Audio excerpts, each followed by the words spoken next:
all comes down to this last Super Week. Last Super Week is just the make it or break it.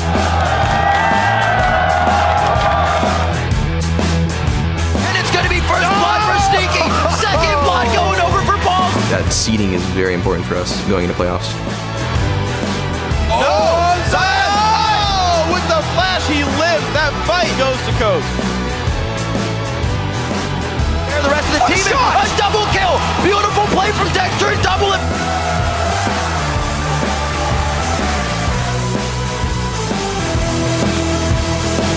It's really important we show our dominance for the playoffs. He's able to get one, but they turn it down. On the backside is the spray and pray triple kill for Wild Turtle.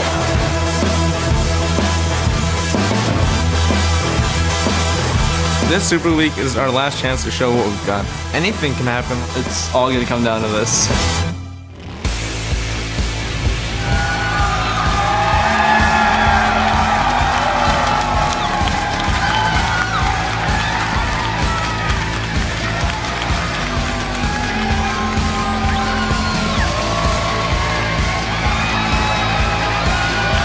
Welcome to Week 11 of the North American League Championship Series Spring Split. We're coming to you live in front of this amazing audience from our studios here on the left coast. Hello, I'm Rivington Bislin III, and with me is Sam Coatman Hartman-Kanzler. And with me is Rivington Bislin III. Welcome. Welcome to the show indeed. Everybody, welcome to the LCS. We've had 10 weeks and 96 games so far, but in the next 3 days of Super Week action, we'll find out who goes to the playoffs and who has to fight through the summer promotion tournament for a chance to return to the LCS. And just to give you an illustration of just how wide open everything is, let's take a look at the bracket right now. Everything is up for grabs. We know TSM will have one of the first round buys, but whether they're first or second place has not been determined yet. Cloud9 and CLG are in the playoffs, and one of them will have the other buy, but we don't know which yet. And we will be revisiting the bracket throughout the week as it starts to fill out and take shape. But now let's do a quick rundown on where the teams stack up in the standings. Brought to you by the new season of Game of Thrones. Tied for first are Cloud9 and TSM, each with 20 wins. Counterlogic Gaming has secured at least a third place finish, with the closest team, Dignitas, sitting 6 games back. But Counterlogic Gaming would need Cloud9 to go 0-4 for them to have any hope of taking second. In fourth with 10 wins, it's Dignitas. They are just 1 game ahead of Coast and Curse, who are tied for 5th place. And at every level of the standings, each of these games are incredibly important, because tied in last place, it's Evil Geniuses and XDG Gaming with 6 wins and 18 losses. And in a week where so much is on the line and so many paths are still open to the teams, let's break down some of the games that will lock down the standings. Starting today in our second match, Coast and Curse will battle for 5th place. The winner of that game is poised to challenge Dignitas. Curse will face off against Dignitas in our 4th match, so Curse could potentially end the day in the top half of the standings. Then in our 3rd match of the day, it's Counterlogic Gaming versus Cloud9. This is a big hurdle for Cloud9 if they want to secure first place. Should they win, that quest would come to a head in Saturday's last game when Cloud9 faces off against Team Solo Mid. Yeah, Cloud9 only need to win 1 game or a loss by CLG this weekend to guarantee a top 2 finish. But they'll be gunning to end the week in sole possession of first, and it's always an explosive match when these two teams face off. Then Sunday, we will get the battle for 8th place as XCG takes on Evil Geniuses. It's not impossible for these two teams to climb out of the relegation zone, but it is a long shot. At this point, it's more realistic for them to target 7th and get top pick of their challenger team that they're going to match up against in the summer promotion tournament. With a tough challenger scene this year, it's going to be important for all of the teams to try and get back into the LCS there. You don't want to face LMQ. No, you do not. So those are a few of the games we'll be looking at. Let's take a look at the players we're going to be keeping an eye on this week. Starting with the Great Dane in the mid lane. It's going to be Bjergsen. He admitted the team is struggling with the 4.4 patch, and for the first time in 8 weeks, TSM is sharing the top spot. The 3-time MVP will have to adapt and help his team hold on to first. Next, it's Diggs Golden Glue. He ended his debut week going 1-1 and putting up a 3.6 KDA.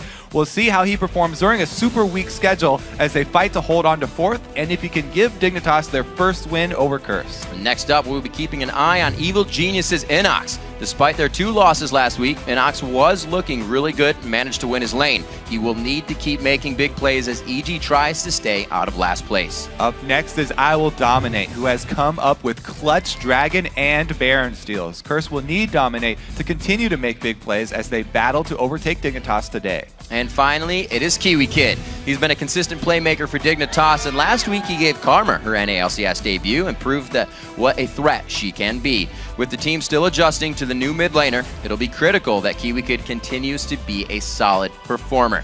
Now to whet the appetite, let's check out a huge moment from the European LCS that had you buzzing on Twitter. This one from @NewbieAline. Double bubble, that means trouble. From Alliance versus Gambit, here's your #LCS Big Play. He did exactly the same against Fnatic as the hook lands here again. There's a double bubble, and that means trouble as Shook dives in there. Is he going to survive it? Gambit have lost 1 man. Make that 2 here. That's 2 kills.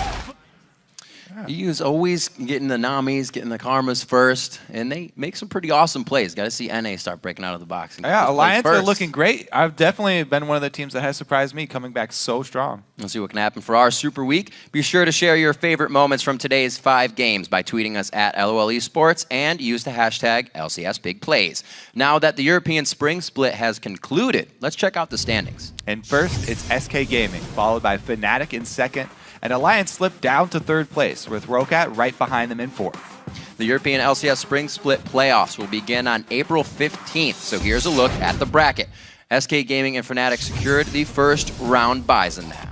So the first to battle it out in the quarterfinals is Alliance versus Copenhagen Wolves. Then the 4th-seeded Rocket is going to play Gambit Gaming. And remember to head over to lolesports.com and let us know which team you think will win each of today's matches. Tell them what to do, Kobe. Vote! And also, you can go to the site and find the team stats, box scores, player interviews, and all of the games from this year that you missed, so you can rewatch them and level up your league play. You can also learn how to join us here in the studio to watch the pros battle it out in person. Just click tickets for all the details. Then we want to pick your brain, so hop over to Twitter and tell us which NALCS player will shine during Super Week and why. Be sure to send them to us at LOL Esports, and be sure to use that hashtag of LCS. We'll be highlighting the best responses later in the show. But for now, let's send it over to Freak and Jat at the analyst desk. Thank you very much, Rev. Hey, everyone. I'm David Freak Turley. Alongside me is Joshua Jat Leesman. How's it going? I'm doing well, Freak. How about yourself? I'm doing awesome. It's good to be here in Super Week. It's going to be a week. Yes, it is. More super than usual. More super than usual. Supersized League of Legends. Supersized League of Legends. Great games overall, and a lot of playoff races. It's going to be fun. No 7-way tie in European LCS. That's a plus. Now, of course, as a split draws to a close, it's natural for teams to take a look back at the season and how they've gotten to where they are today. Yeah, and for the players of Evil Geniuses, the year has been full of highs and lows. Coming over to the States was a pretty big risk for us. Even from the start, could have ended up in the amateur scene as opposed to the LCS. It was definitely a risky move. We came in with the idea of finishing middle of the pack and maybe working towards the top. But that's not the case. I guess the highest point was just right after relegations because we had kind of crushed our opponent 3-0, so we were feeling really good coming into the split. And look at Crepo! So happy to be through there, and they should be. That was an outstanding performance. One of the biggest challenges as a team has been finding out who we are, what style we play, what fits us best. Halfway through the season, we kind of found out who we were, but that was a little bit too late. Other hurdles came in our way, such as visas. We're on the tracks, and then we kind of fell off the tracks. And it's the worst time to do it towards the end of the season.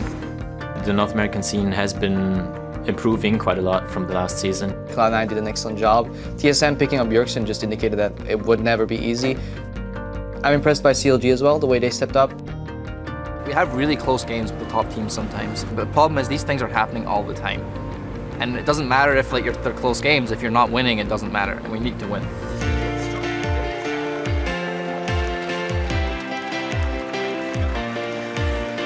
Super Week is going to be the most important week for us, and this is basically to avoid LMQ, the #1 challenger team right now.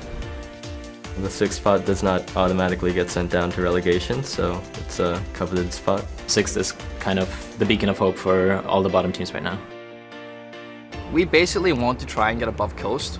We've slipped by the wayside. We're actually above them towards the end of the season, and we kind of slipped the last couple of weeks. The Nexus is in their eyes, 50 minutes into the game, and it's going to be everything that Coast needs to take the win. It really puts them far ahead of EG in that race for the last playoff spot. But if we can get back above them, we avoid relegations, then you don't have this worry, this looming weight over your shoulder. People have been out getting their visas, and what we should focus on right now is getting back together as a team. There's not much time to scrim for us, but we can rely on core mechanics and then just try to play the game as smart as possible. We're coming into Super Week against really tough teams, CLG and TSM. Our first 2 games, those are really hard teams to play against right now. We've beat CLG before, we've had really close games with TSM, so I know we can win. It's just whether or not we can perform on the day. We'll just try and keep a positive mindset coming in to try and win as many games as we can. Can we put it all together for this last week? I think it's a lot to ask, but I think we can do it. I definitely think 4 games are still a good chance for us to make it into the 6th spot. We have one more chance at possibly making mistakes before it gets really dangerous, but we don't want to be in that spot. We want to win and we want to do our best. And we'll see if they can do it. Joining us now at the desk is Alex Penn, of course, the coach of one of the teams holding one of those top 6 spots, Team Coast. So coming into this one, of course, you're in a very tight playoff race. How are the nerves coming into Super Week? I mean, the nerves are always going to be a little bit of an issue, especially when you're sitting in tied for 5th right now with Curse. So the biggest, I think after today, we might be able to calm our nerves because looking at the teams below us trying to get our spot, they both have to go 4-0, and we have to go 0-4 for them to pass us since we win both tiebreakers. So I think the stress will be off after today if those teams drop a game and if we can win a game today against Curse.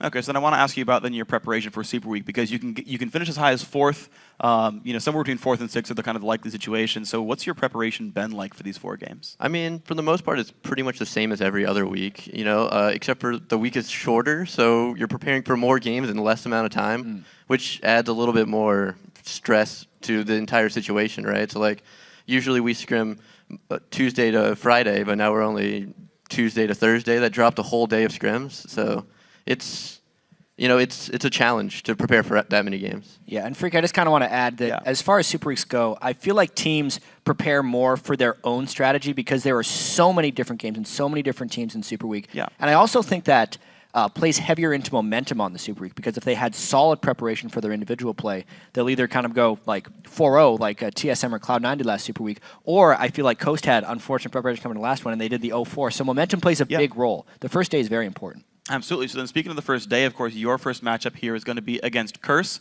team you're fighting for, of course, for a top 5 spot. How do you feel about this matchup, Alex? I mean, I think it's going to be a really close match. I mean, it's definitely, they had our number at the beginning of the season, and we took a game off of them. So it's the most important match for us of the week. If we don't beat Curse, it's going to be really difficult to get that 4 or 5 spot, which ideally the Dignitas, us, and Curse are trying to avoid playing CLG in the first round, right? Yeah. They're on a really hot streak. So, I mean, the 4 or 5 spots are like the most important right now. I think that we're sitting comfortably in playoffs right now, and as long as we can win a game and XDG and EG don't go 4-0, right? So it's mainly about beating Curse today. It's like the biggest game of the week for us. Okay, then I want to ask you guys then about the playoff race in general. You talk about not wanting to fight against CLG. Let's talk about the top 2 spots and the guys who have the buys and are waiting for the brackets to playoff. Chat, starting with you, Cloud9 and TSM, of course, their big show-off is tomorrow, but the race for first, how do you feel about it? Yeah, I think the race for first can't be overlooked by either of these guys because they're going to really focus in on their matchup that they have on Saturday, but they can't forget about the other 3 games. They've all dropped games when they shouldn't necessarily have been expected to, and they can't let that happen again. I think if I'm ranking the 2 teams right now, I would put Cloud9 a little bit ahead of TSM. TSM had a really weak showing last week, dropping 2 really early turns to Curse and losing to CLG, whereas Cloud9, we can't forget, they're on a 9-game winning streak. Everyone expects them to win, so you only notice them when they lose. I think they're really strong right now. Yeah, Alex, what are your thoughts? I'm basically the same boat as Jet. I think the Cloud9's the better team, and historically, I was with Cloud9 before. They've always been on the. They've always had like that. TSM's going to beat us, all the time. They just felt that going into every matchup with TSM, and then they just end up crushing TSM most of the time. So I don't know. I feel like Cloud9's going to come out in first and beat them in the matchup tomorrow. And so let's introduce another top team into the mix then. Counterlogic Gaming have looked awesome since they grabbed Dexter. 16-8, I believe the record is right now. So looking very, very strong overall. Chat, we'll start with you. Does CLG belong in that top pile? Are they top tier along with TSM and Cloud9? I actually think we're not going to be a 100% sure of that until playoffs, only because CLG has struggled with inconsistency for so long. They're on a longer hot streak than they ever have been, really, since picking up Dexter. But honestly, the inconsistency is still there. The last time we started to kind of crown them, they went and had a bad Super Week. They went 2-2. They have to perform once again. If they had a 4-0 Super Week, maybe I'll say they're there before playoffs, but they're still not quite. Alex, what are your thoughts on CLG? Honestly, I think CLG is one of the top 3 would be them 3 right now. I think they're extremely strong with Dexter. The aggressive jungle style, is better than I think the other junglers in LCS right now. Just because a lot of the teams pull back, coming from scrims into actual LCS, a lot of teams play less aggressive than they do in scrims because in scrims you're there to test to see how far you can go. And when you get into LCS, a lot of teams pull back quite a bit because they don't want to screw over their team by making a bad mistake in lane. And Dexter doesn't do that. He plays the same aggressive style, scrims and in LCS. That's cool to hear that CLG has this sort of new look about them. So then, kind of talking about new sort of looks for teams, let's talk about surprises then throughout this split so far. Any teams that have really surprised you with results? I mean, nothing is really that surprising when you look at it throughout this season. We had Dignitas going on a super good run early, and then in traditional style have a really bad run. And then TSM and C9 at the top, I think, was pretty expected going into the season. So, I mean, the season's pretty predictable, I think. If you had guessed the order of the teams from the beginning of the season to now, I think it's about on par. Well, I would say my biggest surprise was the collapse of XGG throughout the year. Just last year being second place at the end of the regular season to now being tied for last going in. I don't think anyone expected the mess that happened with the role swaps coming in. Now they had that mini resurgence when they're able to beat Cloud9, but they're right back to the bottom. That was the most unexpected thing for me. Yeah. All right, guys. Well, thank you very much for your time. Of course, we're going to take a quick break. When we get back, the action returns with Cloud9 versus XDG. And during the break, it's a perfect opportunity for you to take part in the All-Star voting currently underway at vote.lolesports.com. And we'll leave it to the pros to make their case for your support. All-Stars is going to be in Paris this year. Bonjour, Paris. The All-Star event is pretty much like every region coming together. I love competing against the best players. I don't care where they're from. So going to Paris would be like, whoa, I'm in this alien place. All-Stars would be the perfect place to prove how good I am. Pick me. Pick me! Vote for me. Last year's All-Stars was epic. I need to be a part of that. I need your help to get there. We need your votes. Starting March 30th, you can vote for up to 3 players a day. Vote today at lolesports.com. Make sure your favorites are represented. I want to go to showcase one of NA's best.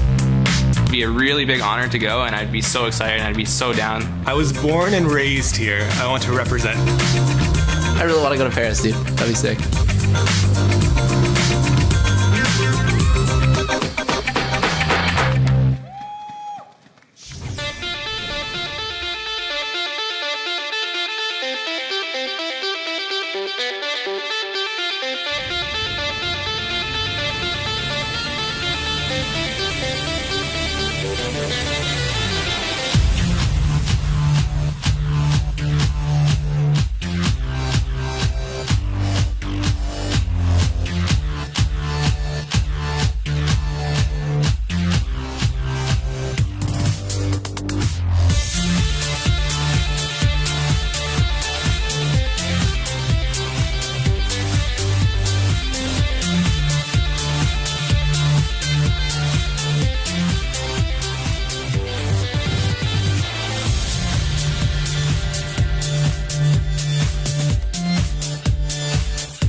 C9 is number 2 in North America for a reason. Like, they're all really solid. They're really smart, and they either adapt to the meta really quickly or they just do their own thing and just innovate. They're really smart with their level 1s in general, whether they late invade or where they ward and what spots they invade or ward from. They're just, yeah, C9 just, this patch is really good for them. Welcome back. We're kicking off our Super Week with Cloud9 versus XDG Gaming. And I think innovating is going to have to be the big thing here for all teams in Super Week. And Cloud9 can lock in with this match a guaranteed top 2 position by winning. Yeah, they have been playing at the top of their game. Sneaky, in particular, has been putting up huge numbers, taking our Week 10 MVP honor for a commanding 35 KDA against Dignitas and Curse. He is now 2nd in total kills for the LCS, only 3 behind Bjergsen. And Cloud9 can secure 2nd place with this win, but they're definitely going to be looking to end the Super Week in 1st place. But we've mentioned before the danger of trap games like this. Cloud9 cannot be caught looking ahead to Saturday's showdown with Team Solo Mid and get taken by surprise here by XDG. Yeah, this is a team that has given Cloud9 a lot of trouble in their LCS history. 3 of Cloud9's 7 losses in North American LCS were given to them by XDG. That's huge. That's almost half of them. And Cloud9's last defeat came from XDG as well, after they added Sheep as support. And in that game, the bottom lane played an integral role in the upset victory. So XDG actually have a pretty good shot. Yeah, stakes are high for XDG as well. Yeah, XDG, they are going to be hungry. They're trying to overtake Evil Geniuses for 7th place and avoid facing LMQ in that promotion tournament. Like everyone else. So let's get right into this matchup and get Super Week rolling. Let's check out the starting lineups. On the blue side, it's Cloud9. In the top lane is going to be Balls, Meteos in the jungle, high and mid lane, Sneaky at AD carry, and Lemon Nation and his beard at support. And on the red side, it's XDG. Up top is Benny. In the jungle, Smithy. Mid-man Cloud, AD carry Zuna, and supporting Sheep.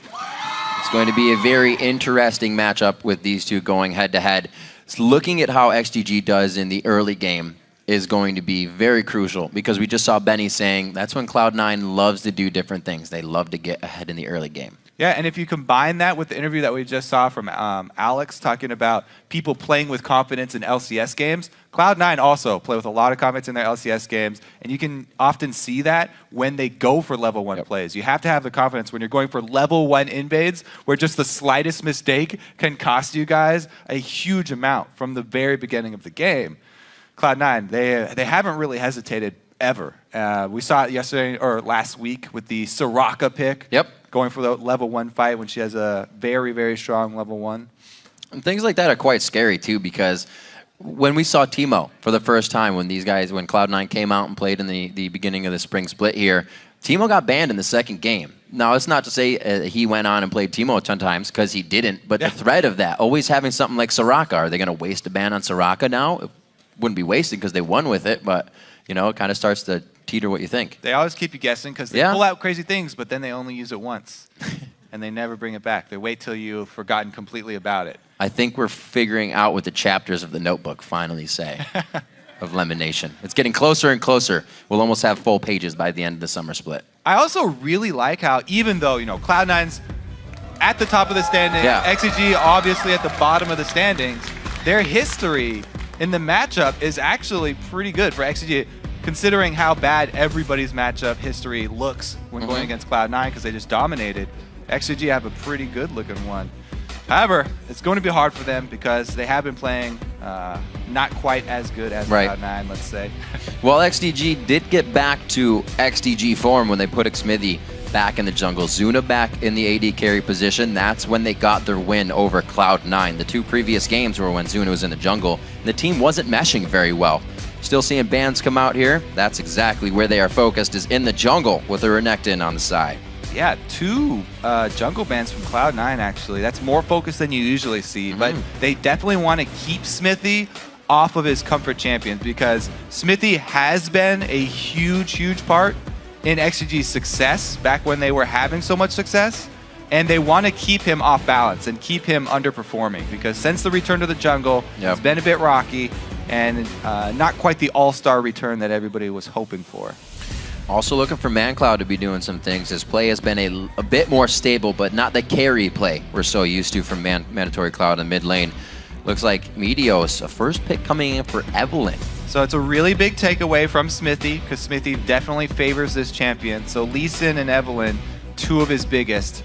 And then Pantheon was the fallback. So they've done a very good job of targeting Smithy, while also making sure that the Lulu pick won't go through since they're first picking Evelyn. They don't want to leave up that lane bully for mid, because they need High to be able to make plays. High is really, really, Cloud9 thrives when High has control of mid lane and is able to roam around.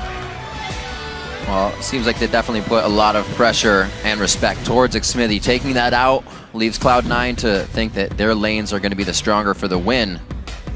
So they're going to be able to keep Xmithy on the back burner.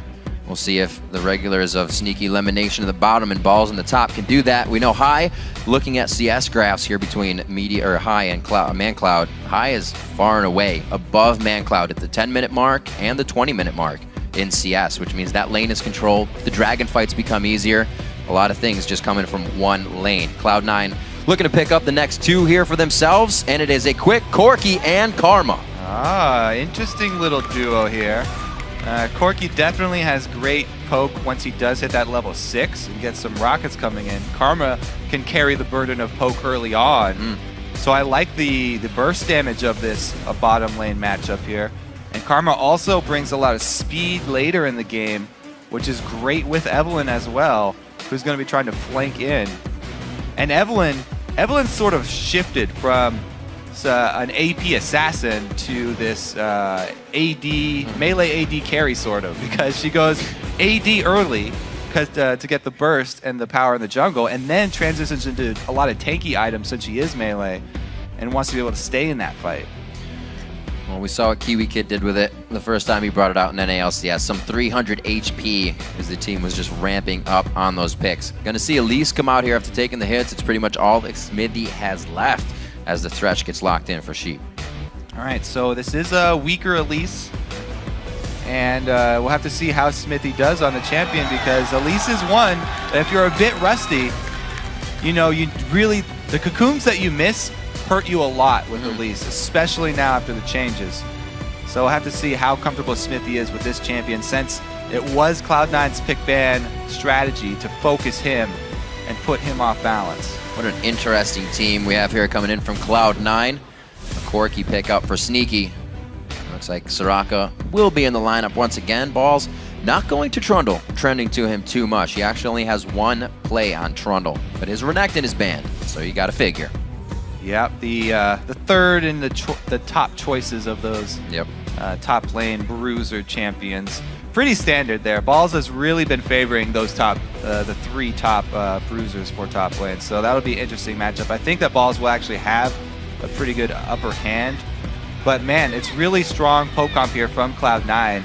As we talked about Corki and Karma already, when you add in Soraka and Trundle pillars are amazing disengage. Wow. And Soraka will keep everybody topped off, constantly giving back mana and health here. It's a very, very, very scary poke comp here from Cloud9.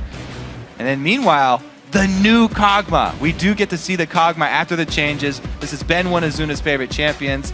Very excited to see what he can do with this, in lane especially. Had it 9 plays in the last split. Zuna definitely loves his Kog'Maw.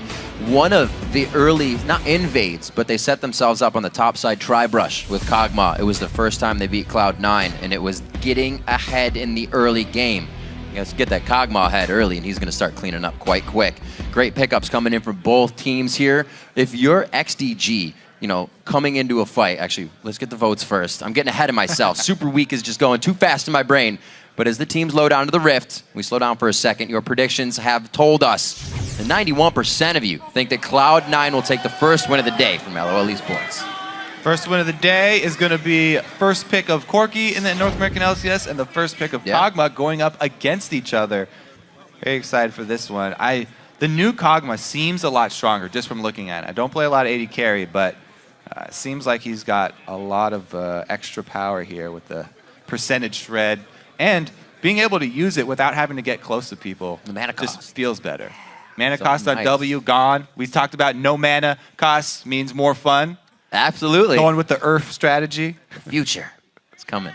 But looking at this team, now that we kind of have it in front of us, if you're XDG, how do you approach a fight against this Cloud9 team, or disengage from it? So whatever floats your boat. I really do like the last couple picks here from XDG. They're very similar sets of champions here because they've got Ziggs and Kog'Maw for sieging up as well, and they have Thresh for disengage.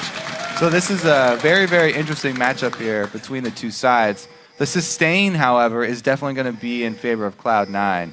If the fights go long, Cloud9 will probably have the advantage, especially level 1. Level 1, Soraka is a beast. We've seen it before. He is running barrier once again, so he's going to charge into as many people as he can see and get as many star calls down as he can. Call down as much as possible. We'll see if they get that happening. Spell Thieves going on to Lemon, on to Karma. Sheep starts Dorans as XDG puts themselves posturing for a little bit of aggression here, but a very early ward is just going to kind of sweep everything out. Yeah, Elimination starting with the Frost Fang, whatever it is. Spell Thief's Edge is the first iteration, which allows him to start with a ward as well. I mean, we talked up the level 1s for these guys as well. XDG with the defensive ward on their red buff. They're prepared for it. Cool little fact is that Lemon Nation has the most wards cleared as a support. Kudos to him.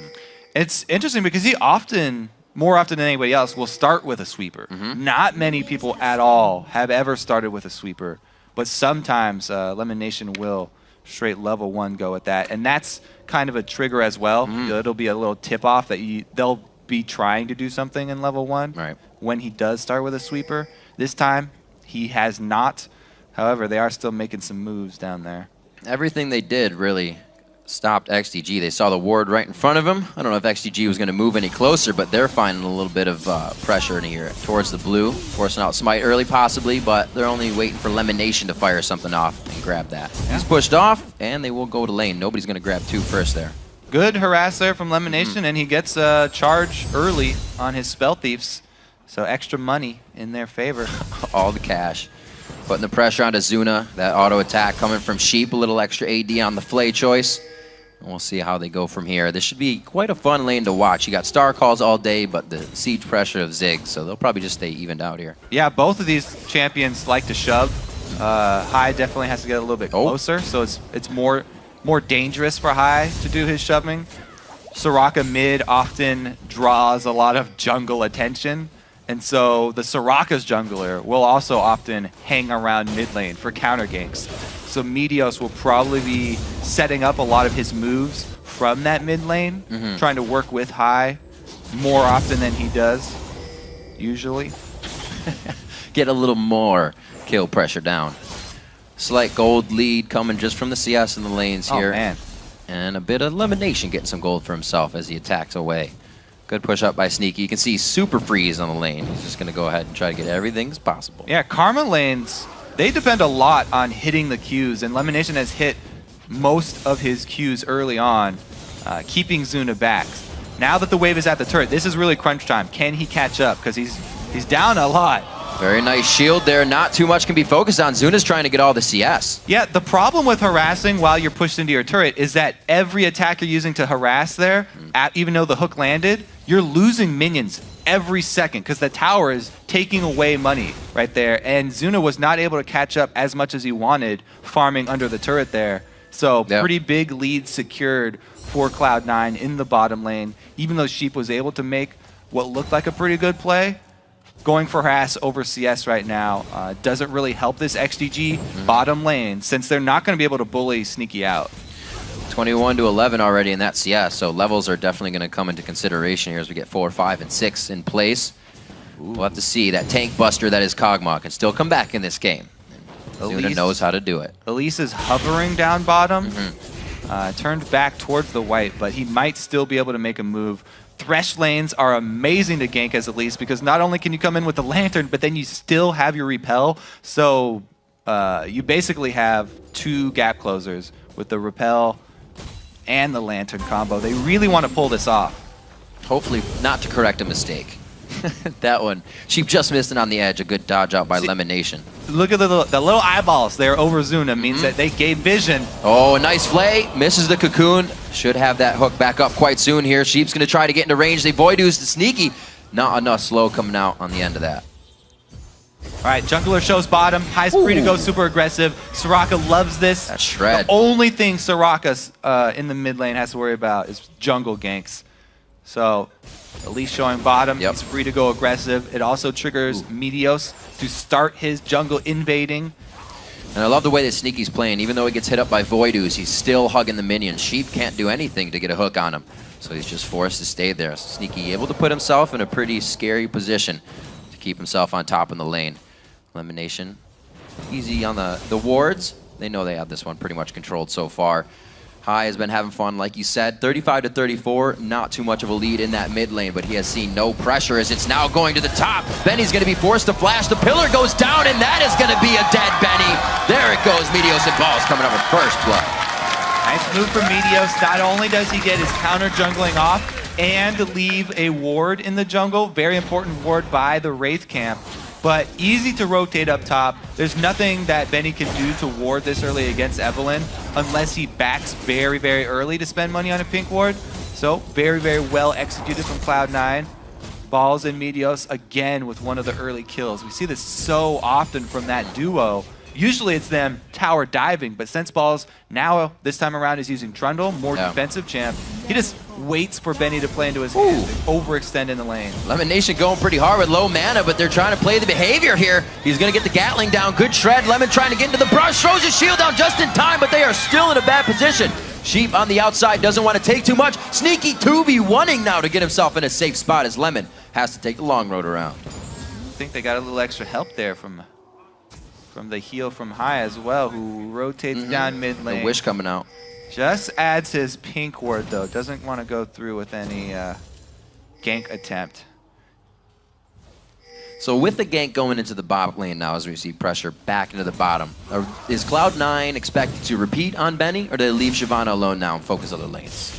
Cloud9 are feeling very confident about their bottom lane. Corki almost up to level 6 now. He's had a very easy road to the level 6. And with the extra wards that even their mid laner is warding for them, they're feeling very secure. We already saw how they played the Elise Lantern gank well.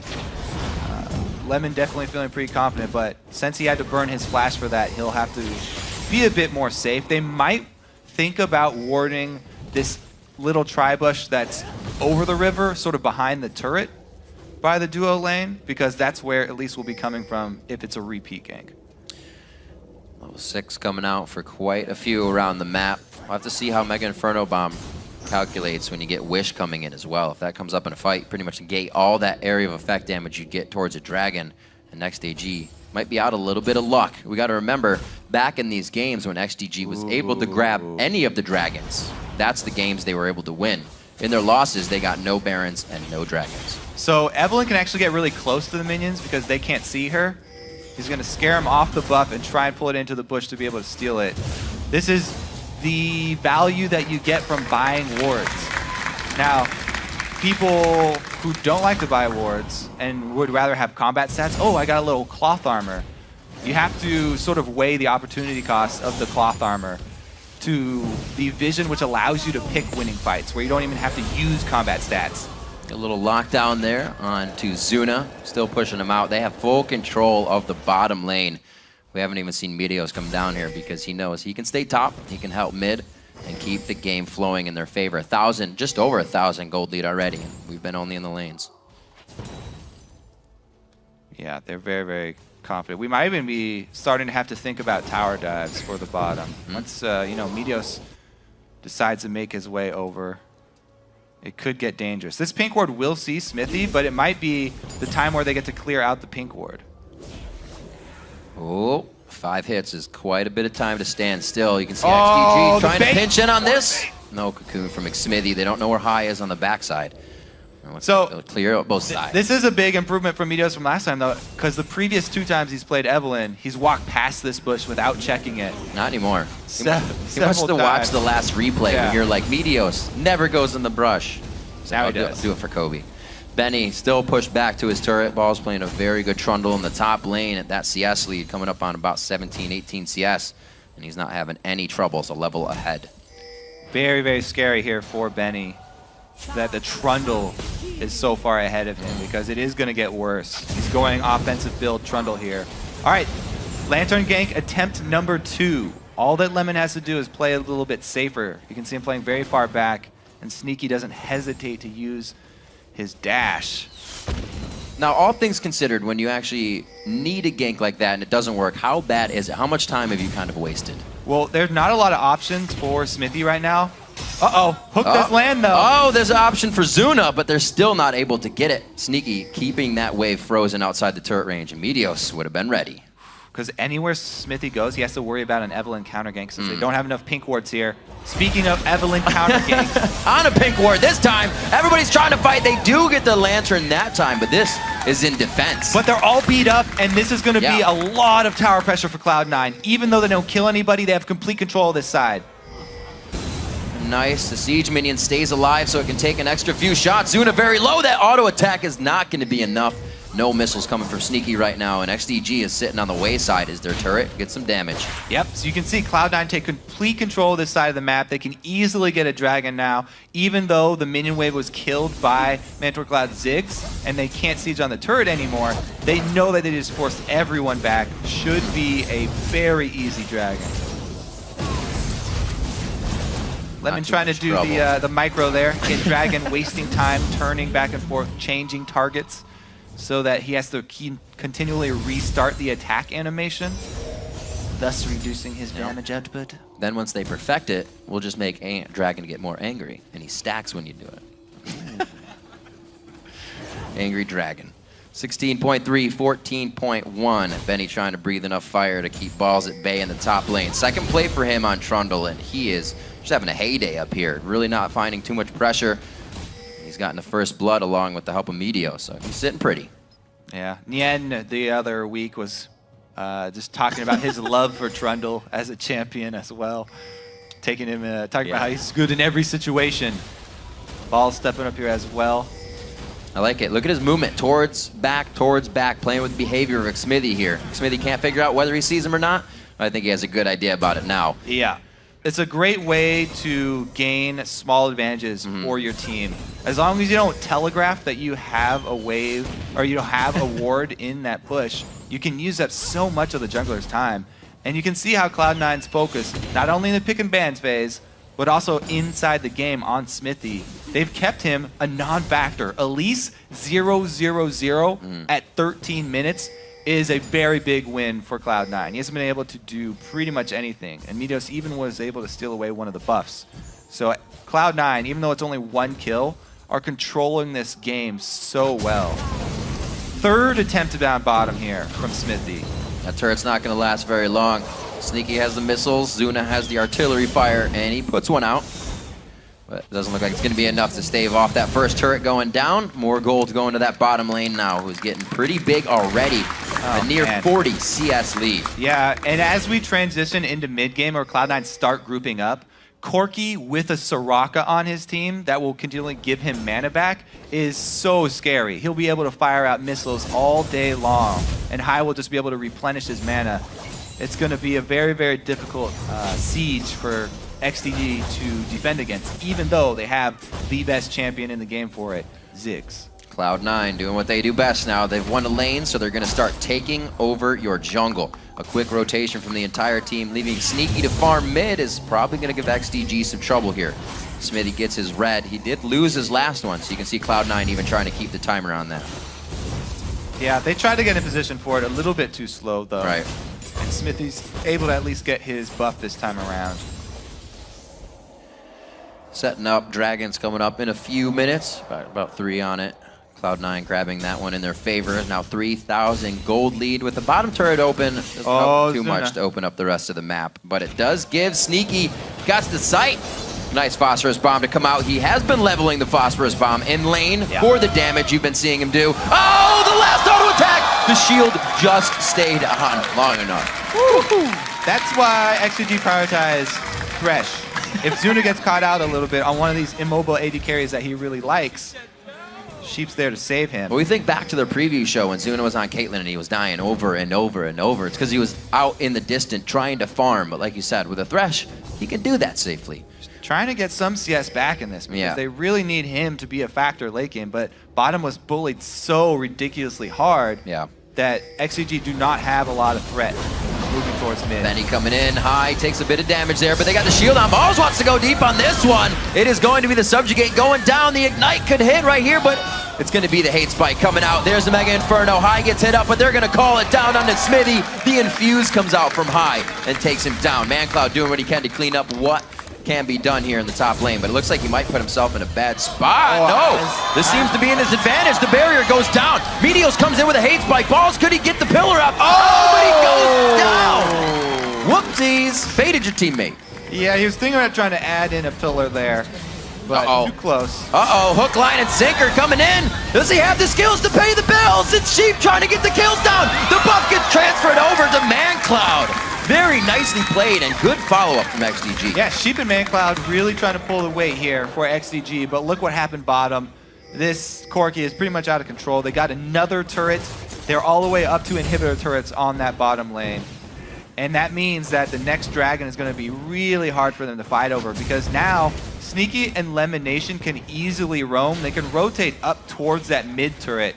If Cloud9 get that mid turret down, then Smithy's jungle is no longer going to be his own. You know, he was able to grab his last red buff barely. The third one. Because Cloud9 were doing such a good job with timing and warding. But the next one, if they get this mid turret, he will have very, very few chances to secure his own jungle. Yeah, Cloud9 is ready to open up the middle of this map and to deny that much more vision to XDG. Something they're trying to keep up. We see Sheep getting himself out. The Sightstone there. Pink wards as well in hand of a few members on XDG, as they know once Cloud9 gets a hold, they do not let go. They will suffocate you right away.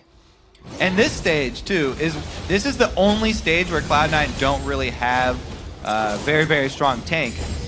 Because Trundle started damage and Evelyn starts damage as usual, they didn't have anybody who was that beefy. They only had Soraka really. But from this point on, everybody is going to be really hard to tank down. Meteos is going to start building tank. Trundle's going to start building tank, and Soraka can heal whoever your target is with Lemon Nation shielding them. This entire team is going to be ridiculously hard to take down. Nobody is going to be a weak spot on this Cloud9 team for the team fights, so it's going to have to be just a lot of continuous damage output from XCG. Flash from Lemon Nation, but never too far off is another member of the team, as you see Sneaky Missiles coming in from the right side. They set up for Dragon now, Kobe. Cloud9 are split, though. That's a small window for XCG. Now they're funneled into this small avenue, though. Oh, no. Smithy by himself on the other side of the wall. A great flash, though, to get himself to safety there. But they're going to lose pressure on Dragon and a lot of HP. Sneaky also low.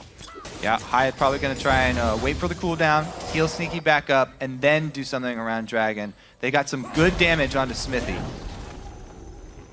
Keeping himself safe. Nobody wants to take any extra foolish damage right here. It could mean your life if you were trying to get away with a sliver. The wards are down. ManCloud still split. May not be able to enter into this fight. Mega Inferno Bomb is down. This is all about the smites. No, it's actually going to be hit over to Zuna as he gets the last auto attack. Benny trying to get himself out with the Dragon's Descent and into the fight a little bit. That's going to be his death. XCG runs for the hills, but they grab the Dragon. So they get a Dragon and they lose a Dragon. Interesting trade for XDG, gives Cloud9 the opportunity to take that mid turret I was talking about. They really want this one down. It's going to be a tough mid game. Cloud9 pushing all these lanes after XDG got that. They want to say, you got something, we're going to take more right now. Waiting for the next minion wave in mid. Meteos seems like he's going to clear out some jungle, but also going to push on the bottom turret. ManCloud is doing a really good job this game. He's zoning several people at once with the Ziggs. He has double buff, so he's able to continually throw out the damage, and he was wave clearing to the best of his abilities. But now the double buffs have run out. Oh, Sneaky, very, very close. He gets himself out that time. Even if he does shift in, he's got the safety this time. Yeah, those are the heals and shields I was talking about before. It's going to be really hard for XCG to kill anyone on Cloud9, even if they catch him out of position like that. It was a great job, though. They wave clear and immediately throw out the hooks and the cocoons to try and snag somebody. You catch them off guard by instantly wave clearing and then throwing out your skill shots. But still, too many shields. at least the barrier was burned and the flash was burned from Sneaky. So they did get very, very good cooldowns out of Cloud9 for the next fight. Taking a glimpse at the inventories real quick. That CS in favor of ManCloud. Correcting myself earlier, I did say High had the CS favor. He's actually one of the lower farmers in the league, but Benny and Balls, those two against each other, Benny's actually faring well off, more than he usually does in this lane. Usually 20 CS behind by this point, so hopefully he can get to a very tanky point. Zuna can tank bust down Balls once he gets to that point. XCG kind of still has a chance here with their team. Still got ManCloud on Ziggs, and he's 2-0 this game. Definitely picking up some pace. Yeah, they definitely still do have a pretty good chance with the defensive capabilities of Ziggs. They do not need to give up hope that early. But talking about Benny, yeah, 3 deaths, and he's still keeping up in CS.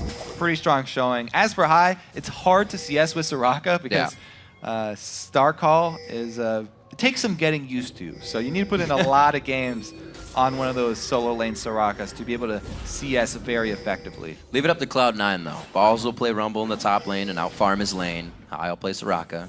Get some farm, but not out farm it. Soon TM. 21 minutes on the clock, 4-2. 3,000 gold lead, 4,000 gold lead I should say, as they're at 31,000. It looks like it's only the slow pressure now from Cloud9. They don't want to put themselves in a bad spot here. There's no reason to die because you need a ward. Uh-oh, maybe there is. No safe. All right, so XCG are definitely going to be looking for picks here. Uh-oh. It looks like Sheep's the one who gets picked off. He didn't use Agony's Embrace. They're actually just doing regular abilities. He throws down Agony's Embrace in the end. Once Smithy gets to the fight, and it's going to be a very quick disengage from both teams. Sheep getting out with a sliver of health. Everybody from XCG goes down back towards the mid, though, and Cloud9 rotating up top. They might be able to pressure this one. Now the reflexive movements from XCG, trying to get back up there. Adapting very quickly, but is it too late? They just got hit up pretty hard in that fight. They're not going to have Sheep, and that knowledge is privy to Cloud9, but they also don't have Corki. No long-range attack really to come in other than Lemon Nation. Yeah, Corki trying to get the last few hits onto that mid turret, but Ziggs is so hard to push against. Almost has it. ManCloud's nearly out of mana as Meteos going Metal Gear on this one. They call him Sneaky too. They want to fight this. Sheep is there. Sneaky moving. Mega Inferno Bomb is not up from ManCloud. He's got to make the long haul with low mana. 1-for-1 going down as it just gets dropped onto Benny. Xmithy very low, taking shots from Sneaky. He's got the shield on from Lemon Nation's Karma. Balls, no shield needed there. The tank guy getting himself in. ManCloud. Now the 3v4 as they start to set themselves up in a line, but that line allows them, Cloud9, to focus out whoever they want. A quick kill going down each side of the team in the Retribution fight. And it looks like it's 7-4. Zuna wants more, can't get an ooze, can't get the attacks in, and they stay off the fight. All right, good fight up top. Very close, only 2 for 2 though, or 2 for 3. So XCG actually coming out on the bottom there. No turret damage was given up though. They were able to save both turrets for a little while longer. That's all the XCG are looking for right now. They're trying to stall, get back in the game. Start off, they focus down high, get the early ignite on him, so they are eventually able to take him down. But once Sneaky rotates up here before Mandatory Cloud, that's why Cloud9 are able to get the early advantage. And as we said, Balls wasn't building very tanky from the start. Starting Blade of the Ruined King, then going Magic Resist. So tower hits definitely hurting a lot. Let's see the burst damage onto Corki right there. Zuna and ManCloud combining for another Retribution kill.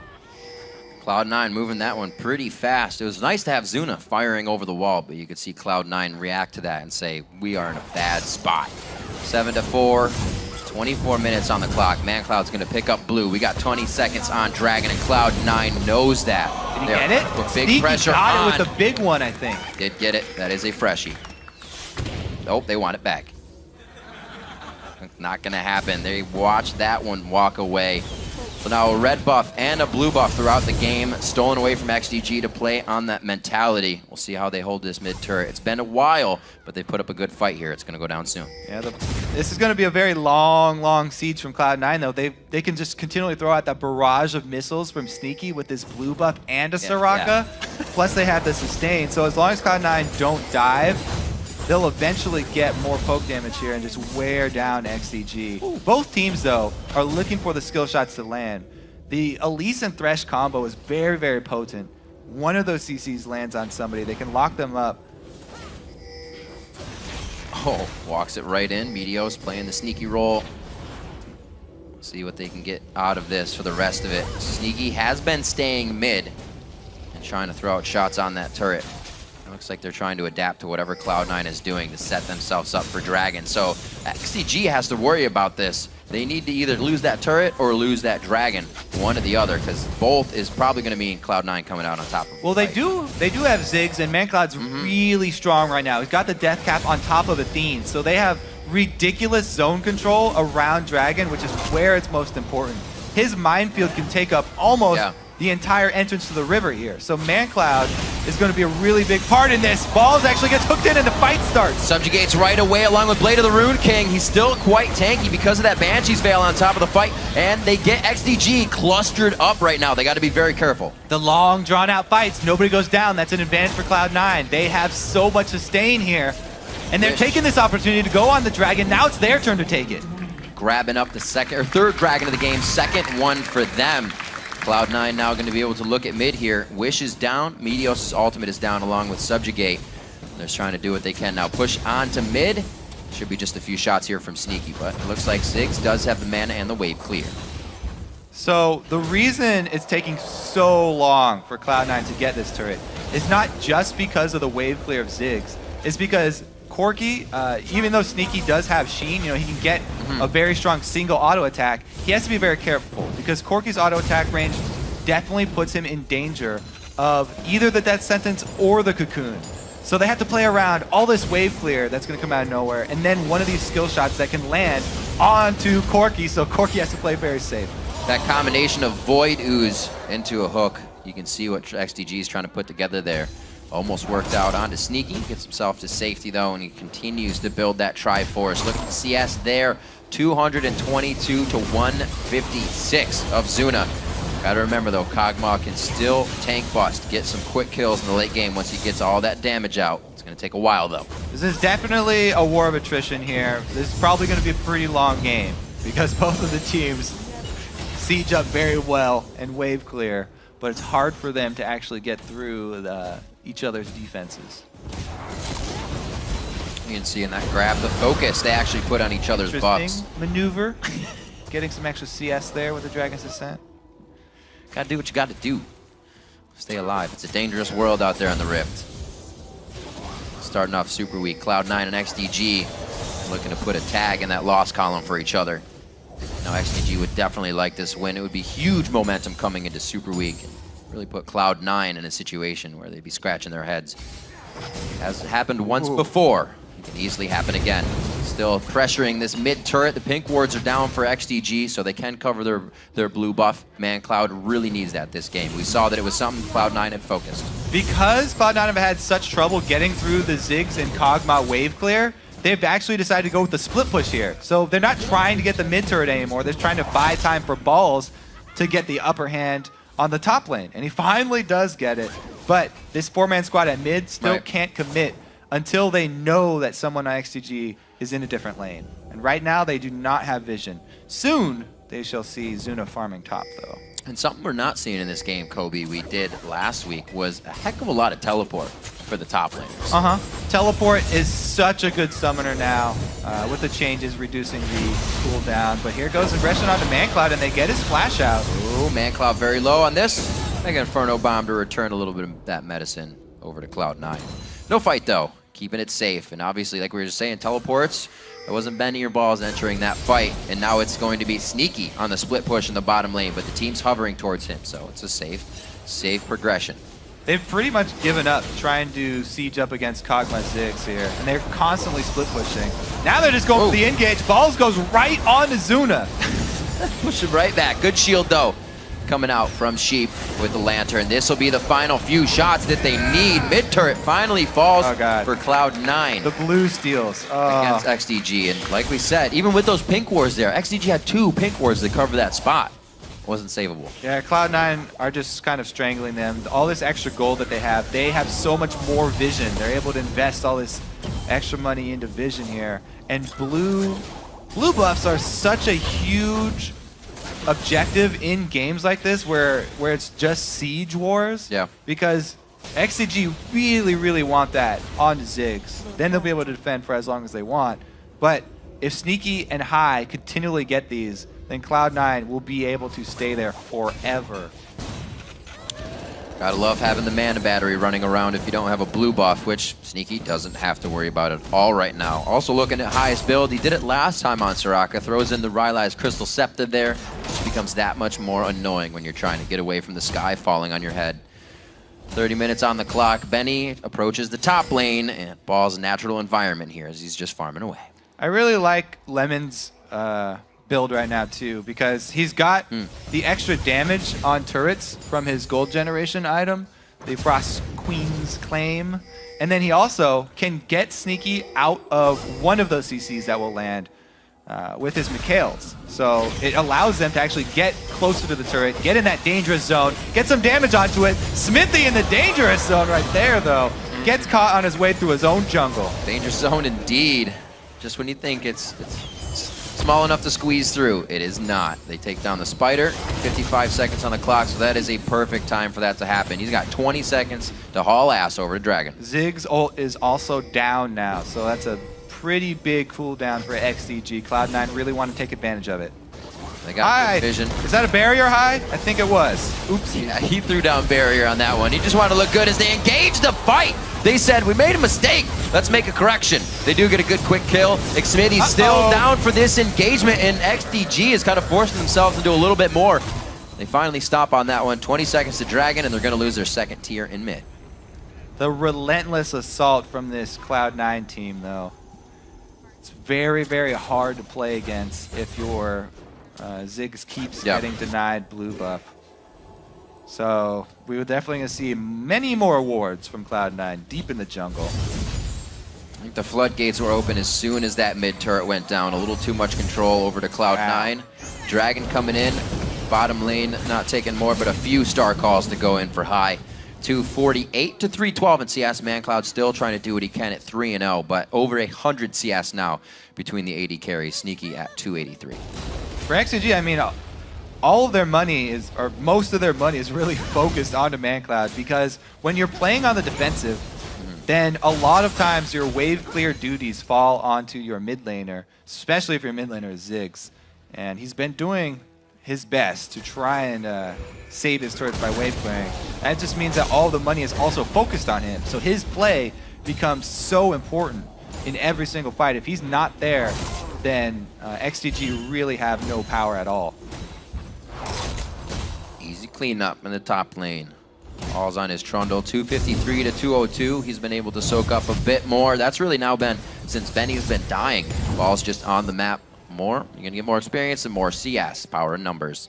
5-0 in the turrets. XCG has yet to break the map of Cloud9 right now. They're trying to get back their own jungle if they can do that here. Just gonna be some more slow game here from Cloud9. They've got a giant lead. Yeah. And they can slowly wear XDG down with it. Take their entire jungle, take every single outer turret. Every team's main objective here is to go 4-0 in Super Week. Cloud9 coming in very hungry for this one. They usually do have those strong Super Week finishes. Looks like they're going to start off with one in Week 11. Balls and Lemon Nation top lane, but you see the pincer coming from the bottom here. Just under them at red buff is the rest of Cloud9 ready to take down the second tier top. All right, so Cloud9 can siege up very well while the Mikhails is active, but it's on cooldown for a little bit longer. They actually do a good job splitting here. Benny's got himself into trouble because Meteos screening for Sneaky. Nice damage coming out of Sneaky. Gets that last Whisper finished. Had it for quite a while, but it easily gets so much damage on your big missiles. Even missiles coming out. Oh, this could be an easy tower dive. 2 members coming up from Cloud9. What a pillar coming in. Shocking and just slowing 3 people. Sheep couldn't really get out of that one. He has 200 health leaving the fight, and it's going to be Xmitty. He was on the left side of the pillar and realizes it's only death that's going to bring him back home. Turret's going down to the top lane as Cloud9 looks to take the first inhibitor turret of the game, and they can go all around the horn on this. Every lane is pushed up. Yeah, they can go straight in. Look at Sneaky's build. This is a tower destroying build. He's got all this flat attack damage and the Trinity Force on it for the empowered attacks.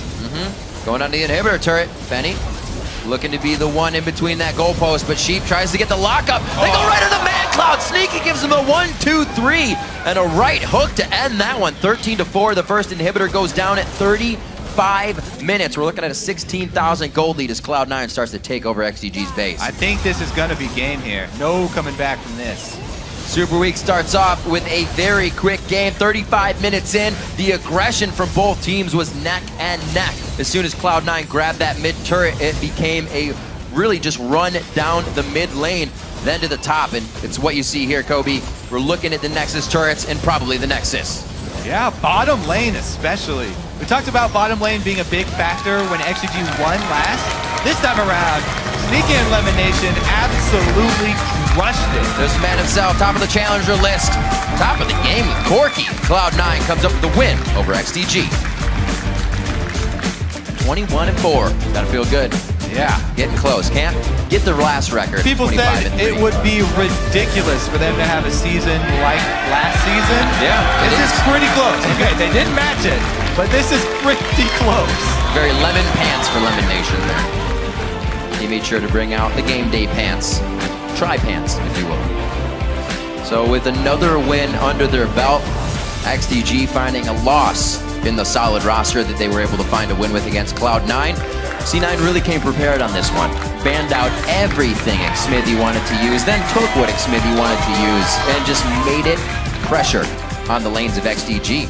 They had to come out on top because Xmithy was already on the back foot in the jungle.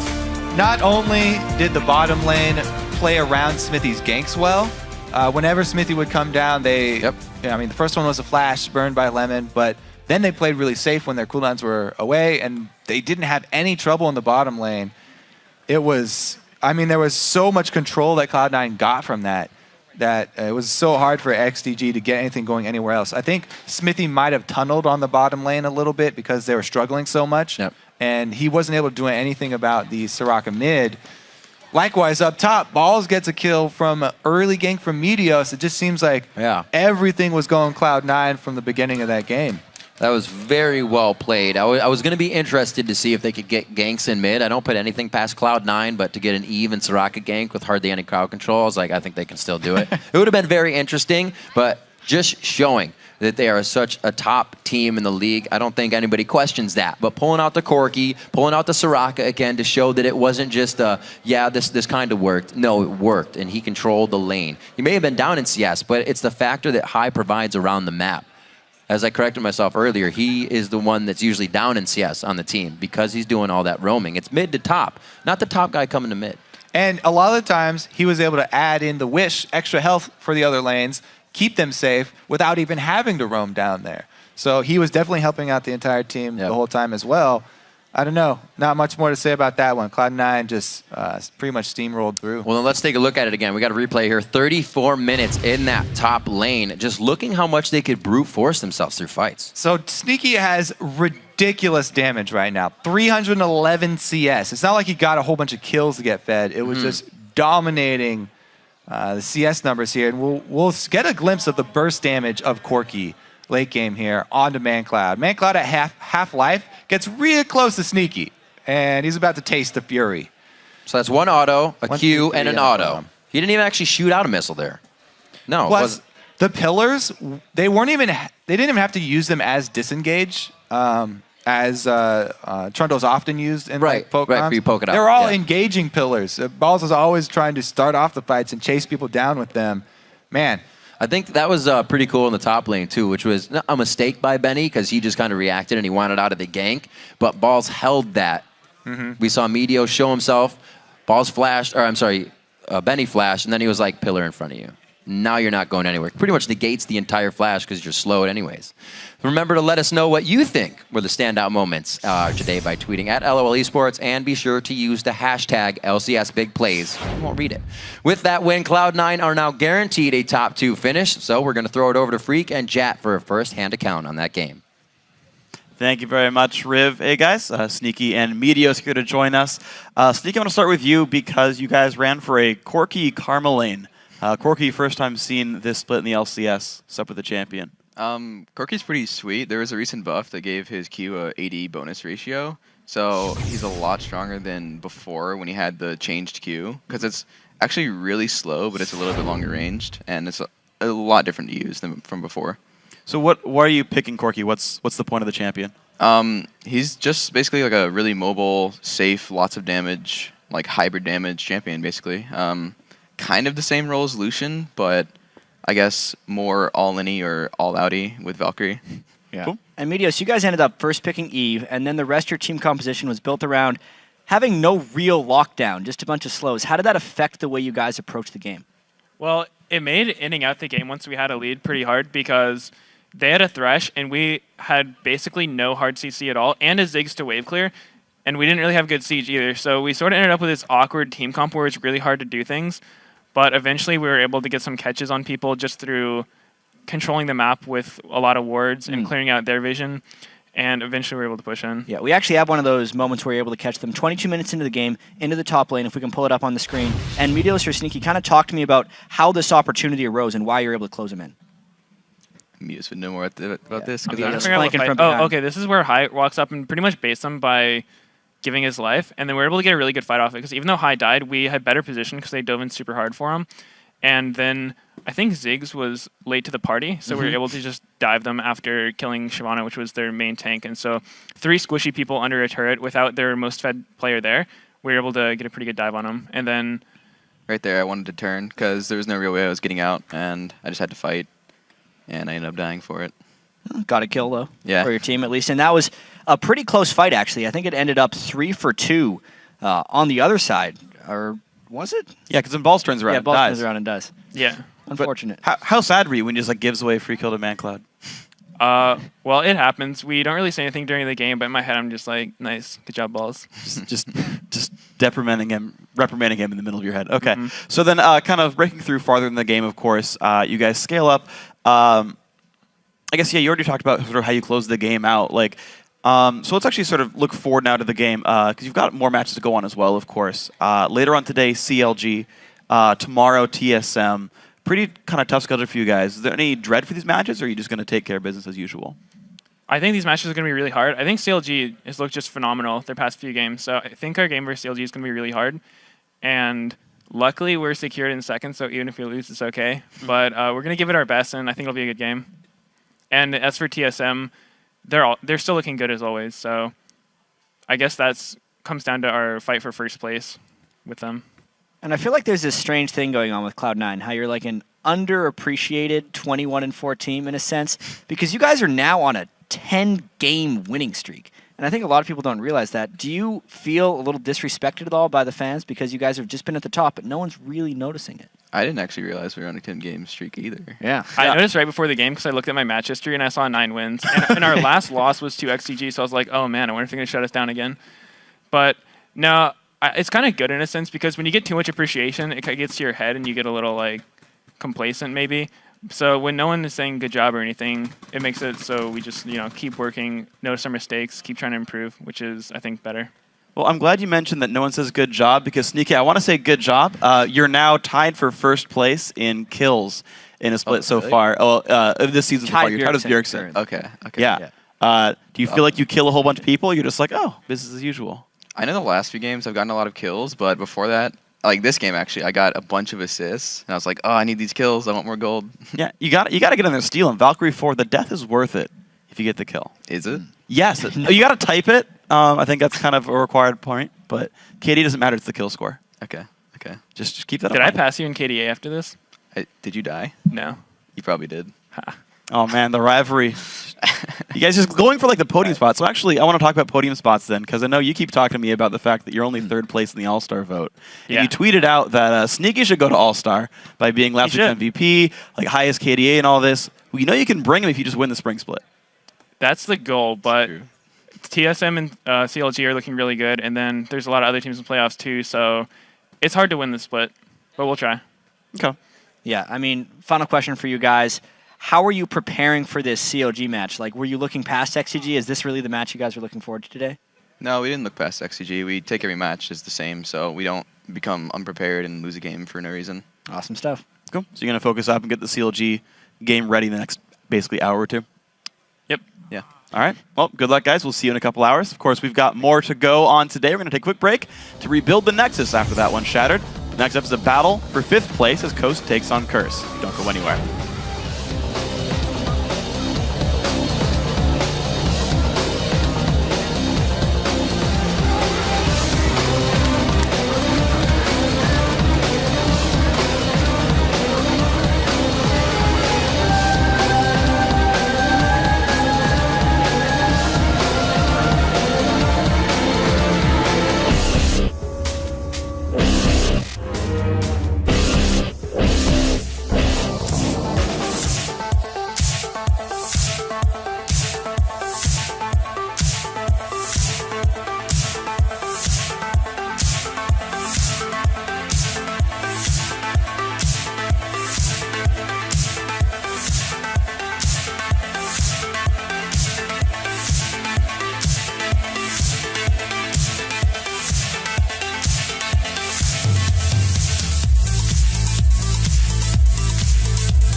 KS basically means a kill steal, and it means there's a guaranteed kill for probably a carry, and then someone else comes in and takes it. You try and steal pentas because you don't want your teammate to have that stat. You'd rather have that stat, so you just take the penta. Screw that.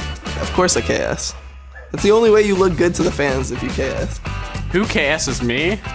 You should be asking who doesn't KS me. Versus XCG, I had like a quadra kill on Lulu, and I was like, I got the penta, and then Cobb just like came and like stole it away, and he was just laughing about it the whole time. I got Benny. Go on the next target. I'm gonna keep chasing. I'm gonna get Ori. We can get Baron. So I had a kill steal against Curse one time, and basically it was like closing out the game. We had a big epic fight. It was a long game, and we were closing it out. And I didn't even notice that he'd racked up like a triple kill and then a quadra kill. I was just tunneling on like we have to win this game. So I was going straight in for the kill secure, not the kill steal, and I stole the pentakill basically from Peak. Got him. Nice. Nice. Good job, guys. Nice. No! Oh, you stole the penta!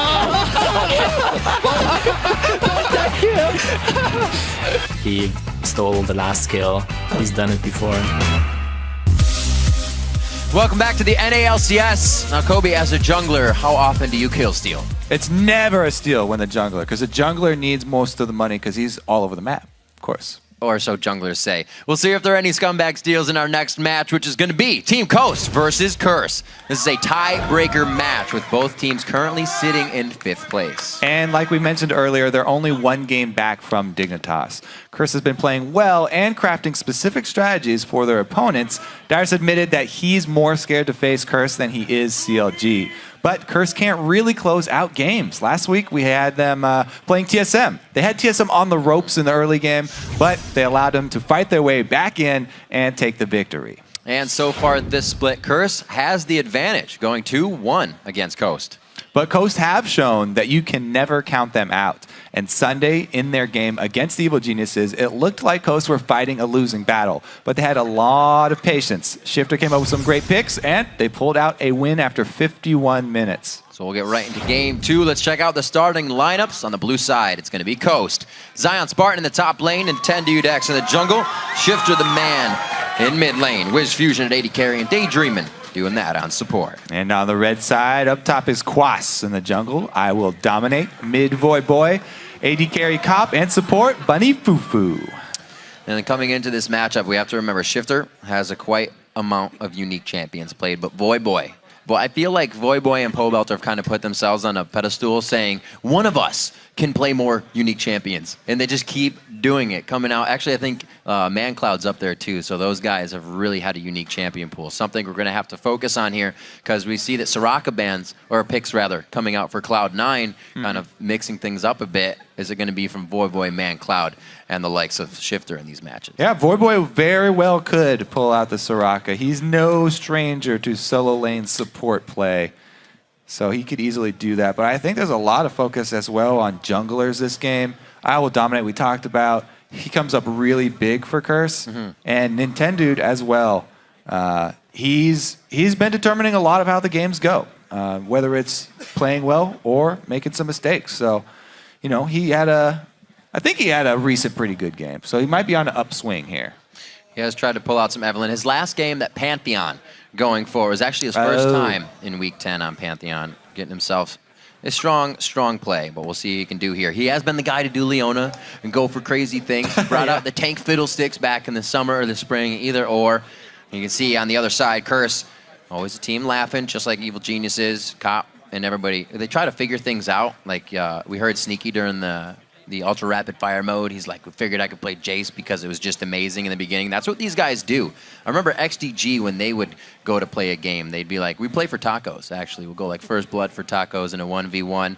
Quaz in the top lane, dominate. Usually, what does a jungler do? What do you usually do if you're warming up for a game, Kobe? You just go around and make sure that all your settings are in the right place there. I mean, there's not much. Go make sure somebody mowed all the camps for you. You don't really have to warm up fighting jungle mobs. Half the time, as a jungler, you're not even looking at your champion while it's killing the mobs in the jungle. You're looking at lanes. You're watching the lanes, trying to see where you're going to go, trying to see everybody's. The red blink on your screen tells you everything you need to know. Got to practice taking down those double golems. Sometimes they're a bit scary. Absolutely. Saw getting himself in some deep situations the other day in that double golem situation. Nintendude, Shifter, a lot of the voices when it comes to a bit of the early game, and then Zion loves to take over in the fights. I think we can remember Coast saying he speaks really loud and confident, so we go with him. Yeah, I'm very interested to see how Coast actually come out in this game. What kind of look are they going for? Because for some reason, they have been trying to get away from the Zion split push game, right? Which was, getting them a lot of wins, but they've sort of focused more on the standard meta where they've got the tanky up top, and then they have a lot of power on shifter and mid. I actually like what they did last game, and they use a lot of heavy crowd control from their bottom lane, bringing Varus and I think it might have been Leona, but just bring a lot of CC from the bottom lane. Annie, yeah, very similar. Bring a lot of CC from the bottom lane. I think it's a good strat for Coast, allowing them to have big impacts in the team fights. Yeah, we actually saw that Wiz Fusion's Varus you see that he is more comfortable. The quality of life there for him and just the game, even if he's doing poorly, the piercing arrows still affect the fights greatly on his outside. So even if he's kind of on the back side of the fight, he'll still be doing damage. We kind of talk about Wiz's positioning all the time. It's pretty good. And if he can land those ultis, yeah, the chain of corruption. Oh man, one of the hardest ults to hit in League of Legends. Most missed, statistically. We'll see if we'll get a recount on that. Annie will be banned out. Actually, that's going to be from the hands of Coast. Bunny Fufu has really focused, actually nothing. Can't say he's focused anything against them because this is the first time Bunny Fufu's matching up against Coast on the roster. Their first 3 games were with Zkent and Saint. Yeah, oh man, so many supports. Hard to keep track of them for Curse. Yep. The bottom lane, though, has been going very well recently for Curse. Cop and Bunny Fufu are putting up really strong numbers. They're going to be a consistent threat for this team. Neither of these bottom lanes, though, you really think about as kill bottom lanes. They're not very aggressive bottom lanes, usually. Guys who farm or kind of keep to themselves, if you will, within the lane. We'll see if Daydreamin' or Bunny Fufu can change that at all. We know supports have a heavy hand in changing how the bottom lane goes. Yeah, and Thresh is up. Talking about supports, Thresh, one of the favorites of both of these guys. Daydreamin' loves the hooks. He always has. And Bunny Fufu, main champion, is Thresh. So there's a lot of importance on that Thresh for both these teams. But Coast, let's see, what would they have to give up for that? Pretty high priority jungle pick. There's only been 3 bans in the jungle, and they were all from Curse. These games all mean so much, Kobe, and you can see with every second counting down in Champion Select, Coast is just kind of pondering that situation. What can we do in this game? The first pick we show is going to give our hand away to Curse, make it ambiguous, make it a flex pick, or not. No, wait a minute, back and forth. It's going to be the Elise they choose to go for. Yeah, so it is the high priority jungle pick. Because there were 3 bans from Curse, they wanted to grab it for an Nintendude early, make sure he's comfortable on whatever he's playing. Good choice. That's a good choice. Now, it does leave up that Thresh, though, for Curse. The weird things for me so far is the Annie first ban from Coast. Very interesting. Bunny Fufu, not a huge Annie player from recollection, but maybe, High is a huge Soraka player either. So it's whatever these guys feel like doing for the day. And whatever was in the scrims last night. Curse, Quas, and Dominate, both teams taking their time with these picks. We saw Cloud9 versus XDG go quite fast, and it looks like it will be the Thresh, and it may be the Draven. It's been a while since Cop brought out the Draven, but he is going to do it. I believe the last time he did it was the second time they faced against Dignitas. He's giving Cutie Pie a little bit of Draven medicine, but they're going to do it here. And he's a good Draven player too, because he catches almost every single axe. He's very particular about catching the axes. We even saw him delay taking one of the lanterns to enable him to grab one more axe. But he's a good juggler, let's say that, for Cop. And I do really love this duo bottom. Ever since both of these champions came out, I've always really liked Thresh Draven, because both of them want to push up. They want to have control of the lane. Thresh so that he can collect every single soul and get more powerful, and Draven so that he can continue to bully you under your turret and catch all your axes. He wants to be able to stack up that adoration, and if they get control of the lane early, then both of these champions are able to thrive and snowball. That's one thing we should watch as well, is the adoration on Cop, because he'll sit on millions of adoration and then miss a kill and keep missing kills. It's crazy to have it continuously happen to him. Heimer Ding Dong. Saw some play over Pretty in Europe. Strong. Right now, his turrets are a menace to take down late game. I absolutely hate going against him in solo queue, because if you gank a Heimerdinger, you really need to take him out quickly because you're going to be stuck very deep in those turrets. And right now, this is not the live patch, so the turret damage was not taken down at all. We'll stop talking about it now. Yeah. Killer of fun. One of the most played next to Elise coming in here for Dominate. That Vi has picked up 7 times for him so far, and it looks like he's going to put it under his belt once again.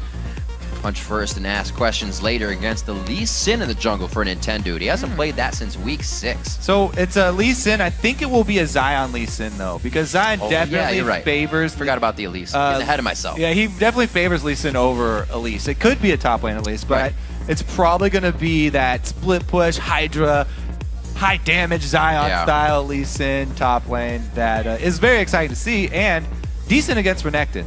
I mean, Zion is able to handle himself against Renekton. He knew that the Renekton was a very high probability of coming in.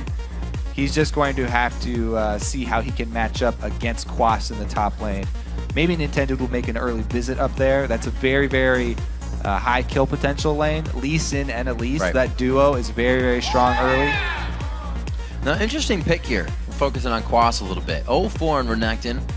Yeah. Pummels people with Trundle, but goes for the Renekton. Back to some meta picks, which he does not favor. I feel like he's uncomfortable going against Zion's Lee Sin, and he wants just sort of the standard beefiest thing that he can take up into the top lane so that he can handle himself in lane phase. I think he's a little bit worried about that laning phase, so opting to go with the Renekton, who gives him the best chance there. Meanwhile, Coast locking in so much long range at the last 3 picks here. They've got the Nidalee plus the Zyra combo, which is a lot of plus disengage. And Voyboy comboing Yasuo with the Vi. Very good pickup right there. Thresh as well can, and even Cop actually, stand aside. Anybody really can, except for Renekton, is going to be able to set Voyboy up for kills with his ulti. Definitely got one of the better, even though Yasuo wasn't played much. He's 2-1 on it back in the early weeks of the spring split. Daydreamin's pickup of Zyra, that'll be our second one we see getting picked up on the game. A lot of people get caught out by that grasping root. We got to remember if you, at IEM, Lemon Nation played that quite a bit, actually. Some good results, too. So this is Coast actually going back to sort of the standard that used to work for them. I talked about which Coast are we going to see this time around. It's a split pushing Coast. We've got the 4-man squad that likes to take a lot of poke. They've got Zyra for the disengage, and Nidalee is extremely mobile. So they have the 4-man poke squad, and then Zion with his teleport Lee Sin trying to cause havoc somewhere else on the map. And if they can kite long enough for the teleport to come in, then the entire team having to go through Zyra, they should be low enough for Zion to come in and clean up. All right, well, the game's about to go live. Let's take a look at the voting over at LOLesports.com. 62% of you think Curse will take this win over Coast. A little close, closer than I thought it would be. Curse with some pretty pretty dominant games, I should say. I was trying to change the word because of dominate, but I guess you can't. Sometimes you got to stick with it. And if they can get the early hold on this game, they grab Dragons very well, and then the first early pressure. But after that, we have to watch if Curse gets ahead of themselves. They try to grab too much because they go for that next turret, and then they lose a long fight that drives them back into their own base, and then they're starting to lose turrets of their own. Right, so looking at this game from Curse's perspective, we've got Renekton up top. He should be bullying. He should be shoving up. We have a Draven Thresh down bottom. They want to do a very similar thing. Shove up their lane, bully it a bit. Voyboy in mid going against Nidalee as well. Wants to be able to push her in early. So it's going to be up to Dominate to try and deal with the Nintendo situation. If Dominate's able to control Elise, then the early game should go in Curse's favor. Let's see what Nintendo can do to get away from Dominate in this early part of the jungle. Curse having some pretty good level 1s. More so of, looks like homework, that they were able to outsmart the other team and they knew what they were going to do. Not so much an invade, and right now they put everybody at the bottom lane. Yeah, I'm very interested to see where this Kate Zyra lane goes because it's a very long-range poke lane here that if they are able to get unanswered poke early on the Cop and Bunny Fufu lane, then they can get control of it. And they won't allow Draven and Thresh to shove like they want to. Caitlyn and Zyra should have a pretty good chance of that, actually, as long as they don't get caught by some death sentence. Looks like the early ward going out up top towards blue. Or that was his volatile spider. Early word for Curse down towards the dragon. And they will be safe as sound. Looks like they're going to keep everything orthodox on this one. No switch up for the AD carries, so they are going to match these lanes. That's going to be a deadly. Oh, you're right. As you say well, that, indeed. They start roaming. Zyra's going up towards the top side. Going to be eating crow here. Zion's going down bottom. Oh. I like this late invade, though. Look at this from Curse. They know that there's no, there's not a plentiful amount of early wards available here. So it should probably be a blind coast, and they are going to be guessing correctly. Both teams actually with the late invades. And it will be that lane swap for the Zyra and Caitlyn. Super long range. They should be able to take a turret really easily, even though top side has the champion reduction of damage. Zyra starting with the Spell Thieves. It's very, very strong as the procs are able, she's able to use them on turrets. So very easy for her to get that money and get extra turret damage here. So both of them, start out with the mirror red buff steals. Zion, though, definitely something new here. He is hanging. Still 2 minutes and 30 seconds. This is going to be a good game. He is just sitting in the brush right now. We'll see if he can buy any more time, or blue buff is going to be weird denial, but then the Dominate's going to get it back. This is interesting play here without any other help. Oh, he sees the lizards, little baby lizards attacking Zion. He's been found out. He needs to make his escape now. Yeah, this is going to be bad. Boy is right on the Zion Spartan. How could this have ever gone correctly for them? Boy goes over the wall and hews him out. So here's why that went wrong. No control over mid lane from a Nidalee early. Nidalee does not have a strong presence early game. She can do very, very little, especially against Yasuo. That's how I talked about Boy being able to get control of this lane early. Zion deep in enemy territory, and there's nowhere for him to go. Even Quas was actually counter jungling with Renekton. You don't expect that. So Zion did not expect the Quas factor this time around, but he should have expected that his mid lane would not be able to help him very much. And the Gambit early from Coast does not pay off. Yeah. Their solo laner does go down. Quas was able to get jungle camp during that time as well, so he's got a very large lead, and he's leeching experience. Yep. He's soaking it up on the outside. Very smart play there, and he cannot be attacked. Oh, his fusion. He wants to know if somebody. Oh, they didn't? I don't think they saw him. They smell the swamp water. He's getting in. 4 minutes on the clock. The push in the bottom lane is obviously going to be faster. You don't have the armor on the turret. That's what Coast is dealing with in the top lane right now. So we always see this slowing down now. The vision isn't there for both teams. We'll see how they react to this, because Curse is going for second tier. Top tier hasn't even been taken down yet for Coast.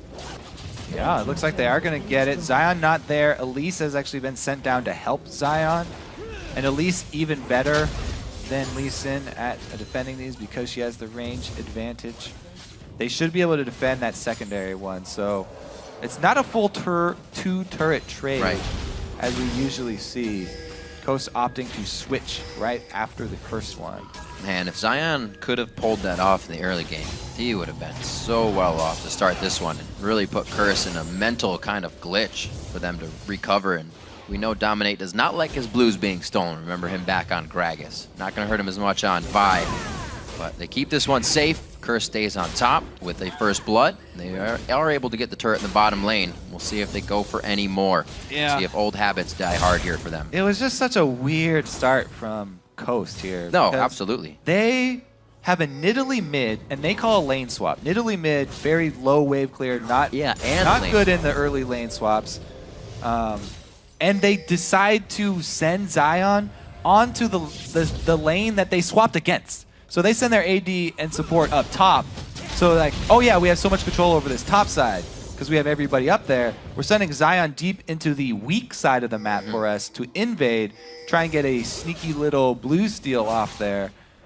But he's a one-man crew because they're the ones who actually initiated the lane swap, and it definitely blew up in their faces. See if they can recover, though. It doesn't seem like it hurt them too bad in the end. It doesn't. All tied up in that CS.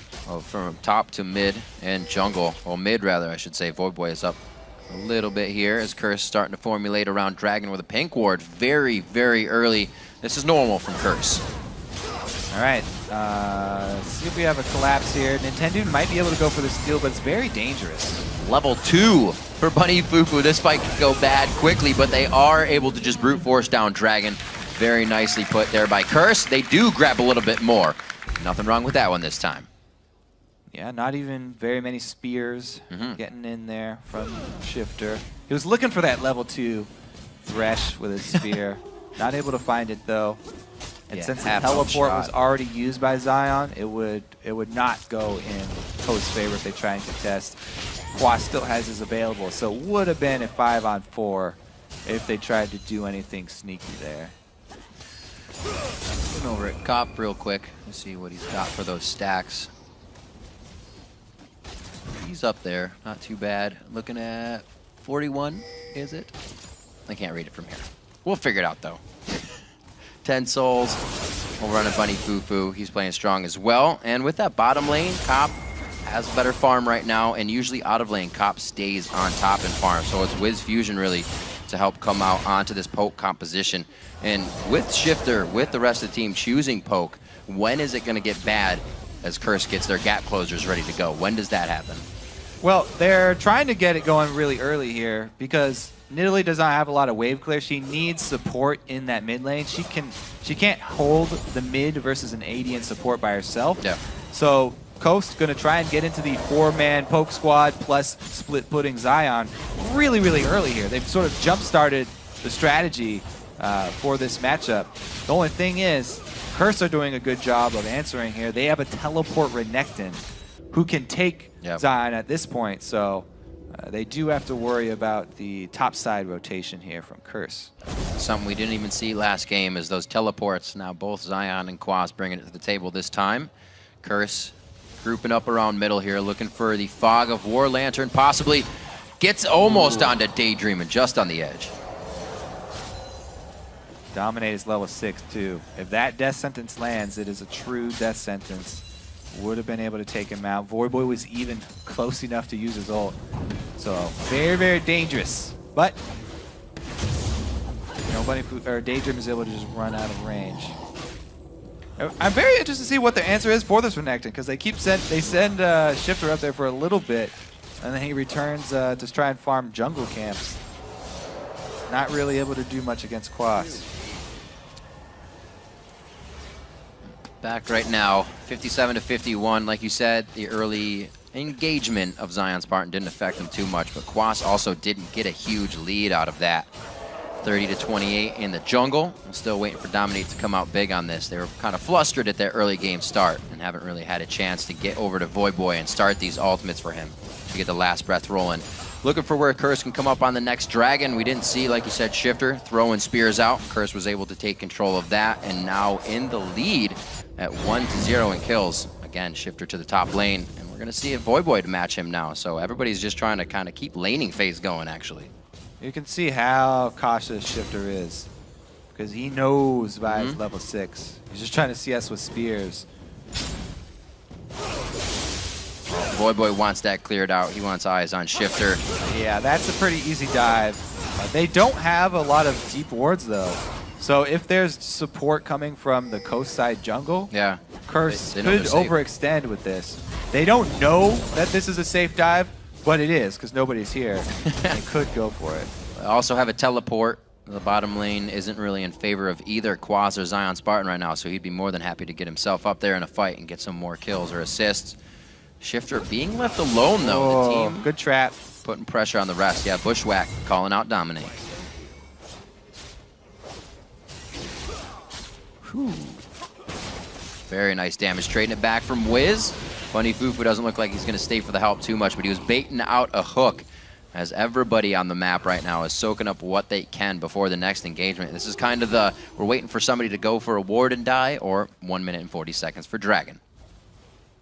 And if they do Dragon right around now, Curse would have the upper hand with the Renekton there and the vision control already in their favor. Zion, though, picked up a red buff for himself. Yeah, it doesn't look like they'll be fighting too soon. He can easily give Quas a hard time on that, though. As long as he keeps Dragon Rage up, or Dragon Rage kick, up as well, he can stop that teleport. So that's why Quas is keeping a full bar of Fury, because he's scared of this red buff. So he wants to make sure If Zion comes in, then he's going to have 2 empowered abilities ready for him to go. Elise being called down bottom, though. They might start this out. This will be big. Ooh, minute on the Dragon. The red buff being applied and getting some damage. Ward, though. Yeah. It's going to just push Quas off totally on that. He doesn't even want to come back. But it looks like Dominate may want to. This is scary now. Quas is already low. Dominus is going to have to be used at the right time here. This counter gank that Curse are trying to orchestrate right now could very well earn them Dragon. It's lucky for Coast that they back off and they actually don't go for that. Because that would be a definite Dragon for Curse if they pulled off that counter gank.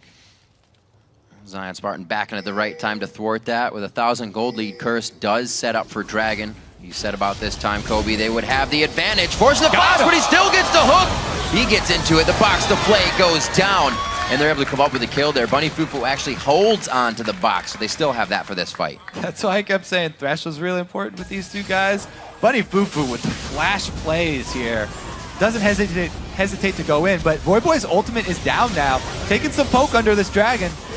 Hell goes up. They're trying to get themselves in the right spot. A very nice smite by Dominate. They go in for the fight on Nintendude. Repel's used, so he is a sitting duck in this one, and he goes down. They are forced to flash onto him, but like I said, Quas and the rest of the team wanting those kills. So yeah, he uses Repel to think about going for the steal on Dragon, but once Repel is down, Vi can easily ult her. Usually she doesn't want to ult Elise because you can completely avoid her ultimate. Once it's down, though, Dominate does not hesitate. Another kill for Curse. That's pretty nice. He didn't have vision over the wall. Good reactions. Good reactions, indeed. Wind wall barely coming out in time. Wind is fast. Cop quite low on mana. Ooh, that was pretty painful right there. Taking a lot of poke. Cop's got to be careful under that turret. Getting poked down. The poke is still definitely there from Coast. This is great for them, too. Having both Wiz and Shifter there at the same time, along with Daydreamin', getting that raw auto attack in on it. They got Primal Surge to make Wiz Fusion, attack speed, steroid go up. Oh, boy, back and forth. He's already on that side of the wall. Not going to help as much, but they do go for the ultimate, knocks him up with his own Q. And it's not going to be much of a fight between those two as they back off 50% health. The result, though, was mid going down. Yeah, they're sticking to their game plan here. Coast with the 4-man poke squad. Zion doing his own thing down bottom. Goes in onto Boy. This is going to be an all-in duel. Uh-oh, that TP coming in. Knocks out Zion. Spartan's going to have to be careful of Quas on this one. You don't want that, but you do. Able to get the TB down from Quas, and that was onto a ward as well. Full cooldown. Boy's got to limp away from this fight. Control of blue buff is so important in this game because they have the Nidalee, and he got it. Very nice play. They don't even choose to go after it. His smite was not available for Dominate. Great plays here from Coast, doing exactly what they need to do to set the pieces in motion to stop this lead that Curse has. They're cutting off Quas as he even tries to get to lane, and this is when it gets tough. Curse is now having to deal with Coast cutting into their jungle and really getting what they want out of it. Wiz Fusion able to handle the mid lane all by himself. A pretty big comeback for Coast so far. Getting that blue buff is monumental for them. They need Shifter to constantly have this. He is the bright spot on their team. Really. Very nicely done. He did have a ward there, but he still got himself in the right spot. All those little things making your opponent just kind of, damn. Thing is, about stealing that blue buff, they can just save their own until it runs out. Yeah. So Shifter will have perma blue buff this time around and be a very, very big annoyance for Team Curse here. Curse are expecting to win the early game with their lineup, but they have to be very careful about how they execute in these tower sieges, and they have to be very wary of Zion's teleport cooldown. Well, we still have Quas's on check right now. That was to a minion, so he doesn't get the extra 100 seconds off. Pink wards being picked up by Coast now as they know they can control the ground. They want to put those pink wards on. You usually want to hold them until you can make sure that area is secure. Right now they have one offensively and a bit of a defensive one in their own base, or in their own jungle, I should say. Both teams at mid now, Kobe. Dragon's been down for only a few minutes, so it's not coming back up anytime soon. Should be a pretty good fight if it happens. Yeah, they're very confident with the Zion split push. He's getting good damage on the turret, and the 4-man poke squad once again grouping up towards mid. Waiting for Shifter to get the pokes out. Curse is going to be doing everything they can to dodge him. It makes the game looks like it's just slow, slow, slow. Interesting call here, Trying to make it. Keeping Void Boy down bottom. Oh, it lands! Unfortunately, Shifter on the other side of the minions, but he does find Bunny Fufu for a second spear in a row. And it looks like they're going to have big damage onto this turret. You should see the heals over to Wiz Fusion and the turret falling fast. Now, Dominate was in position to flank, and Void Boy was coming from the back. They could have engaged this if Bunny Fufu had not been hit by that spear. But since Bunny had to go back to base, that's a win turret for Coast. All it takes, a couple spears there from Nidalee, and they're able to get this objective. That's why the blue buff is so important to this team. And no kills kind of shows that they're playing their composition perfectly. You say that and you're like, well, a team wants kills. But to poke everything out and get a turret without having to die, or get kills, I should say, they have died. But. And Cop still hasn't been able to cash in. He's got 360 Adoration stacks. He just likes to save them. So he'll get a pretty big cash in if they can get that hard engage. What Curse are looking for is everyone to be at full health, so nobody take a spear first. Yeah. And then, if Dominate can get into that same flanking position where he comes in from the side of Team Coast and gets into the team, all he needs is to bump one person for Void Boy to be able to go in with his ulti, and they can hard engage very easily against this poke squad. It's exactly what they want to do. At that point, all they have to worry about is the Zyra ulti. That's pretty much the big answer that Coast have right now for the all-in from Curse. Void Boy keeping it consistent. Over the past 3 games, he has out-farmed Shifter in the mid lane. He's using those assassins. Poked out those again. wave clears as well. All this money, Always. this money that Bunny's putting into cooldown reduction and speed, trying to get his talisman, he's pretty low on HP and magic resist, very susceptible to those spears. Even Quas haven't gotten damage. Everybody's getting pretty low on HP right now. This is a lot of what we saw at the start of the spring split. Last split. Last season. Great pink ward coverage around this dragon.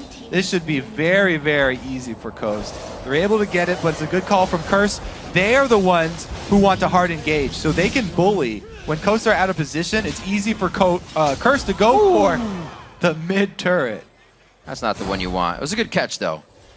Looks like Shifter is doing everything he can from the outside. Now the Zanyas is finished, knowing that Dominate and the rest of the team are going to try to gap close on him as soon as possible whenever they get the chance. Pink ward's now going down for Curse as they know Coast is going to be knocking on the front door quite soon. Back to the 1-3-1. I shouldn't say back to, now to the double split push. Yeah, Shifter, he wants no part of that Void Boy and Dominate combo. The early Zanyas from him. And meanwhile, that also means that Wiz Fusion has to watch his positioning because that's 100% who Curse are looking at now. He's a secondary target. Wiz Fusion has to be pretty careful in these fights. Make sure that he stays away from any sort of displacement because that's going to be immediate engagement from Curse. There's not too much safety for them either. Everybody pretty much fends for themselves here if you're not on the side of Thresh. Has he got it? Nope. It's actually half there. He's going to get queued just on the outside. They cannot activate it. But he is level 12 to Quas's 11. It dominates 10, so he may have been able to hold his own as the team converged down to their spot. 20 minutes in, Curse now with the lead of 3 kills and gold. They're slowly being pushed back into their base. It doesn't seem like they can find any more map control over Coast. Super close game right now. And with the poke being in Coast's favor, this is the exact type of game that Coast like to play. I have to say, they're probably feeling pretty good about this game so far.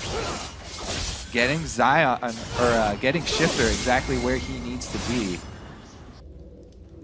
Already has that defensive capabilities to fall back on as well. And the Spears, you know they're doing the work already. Yeah.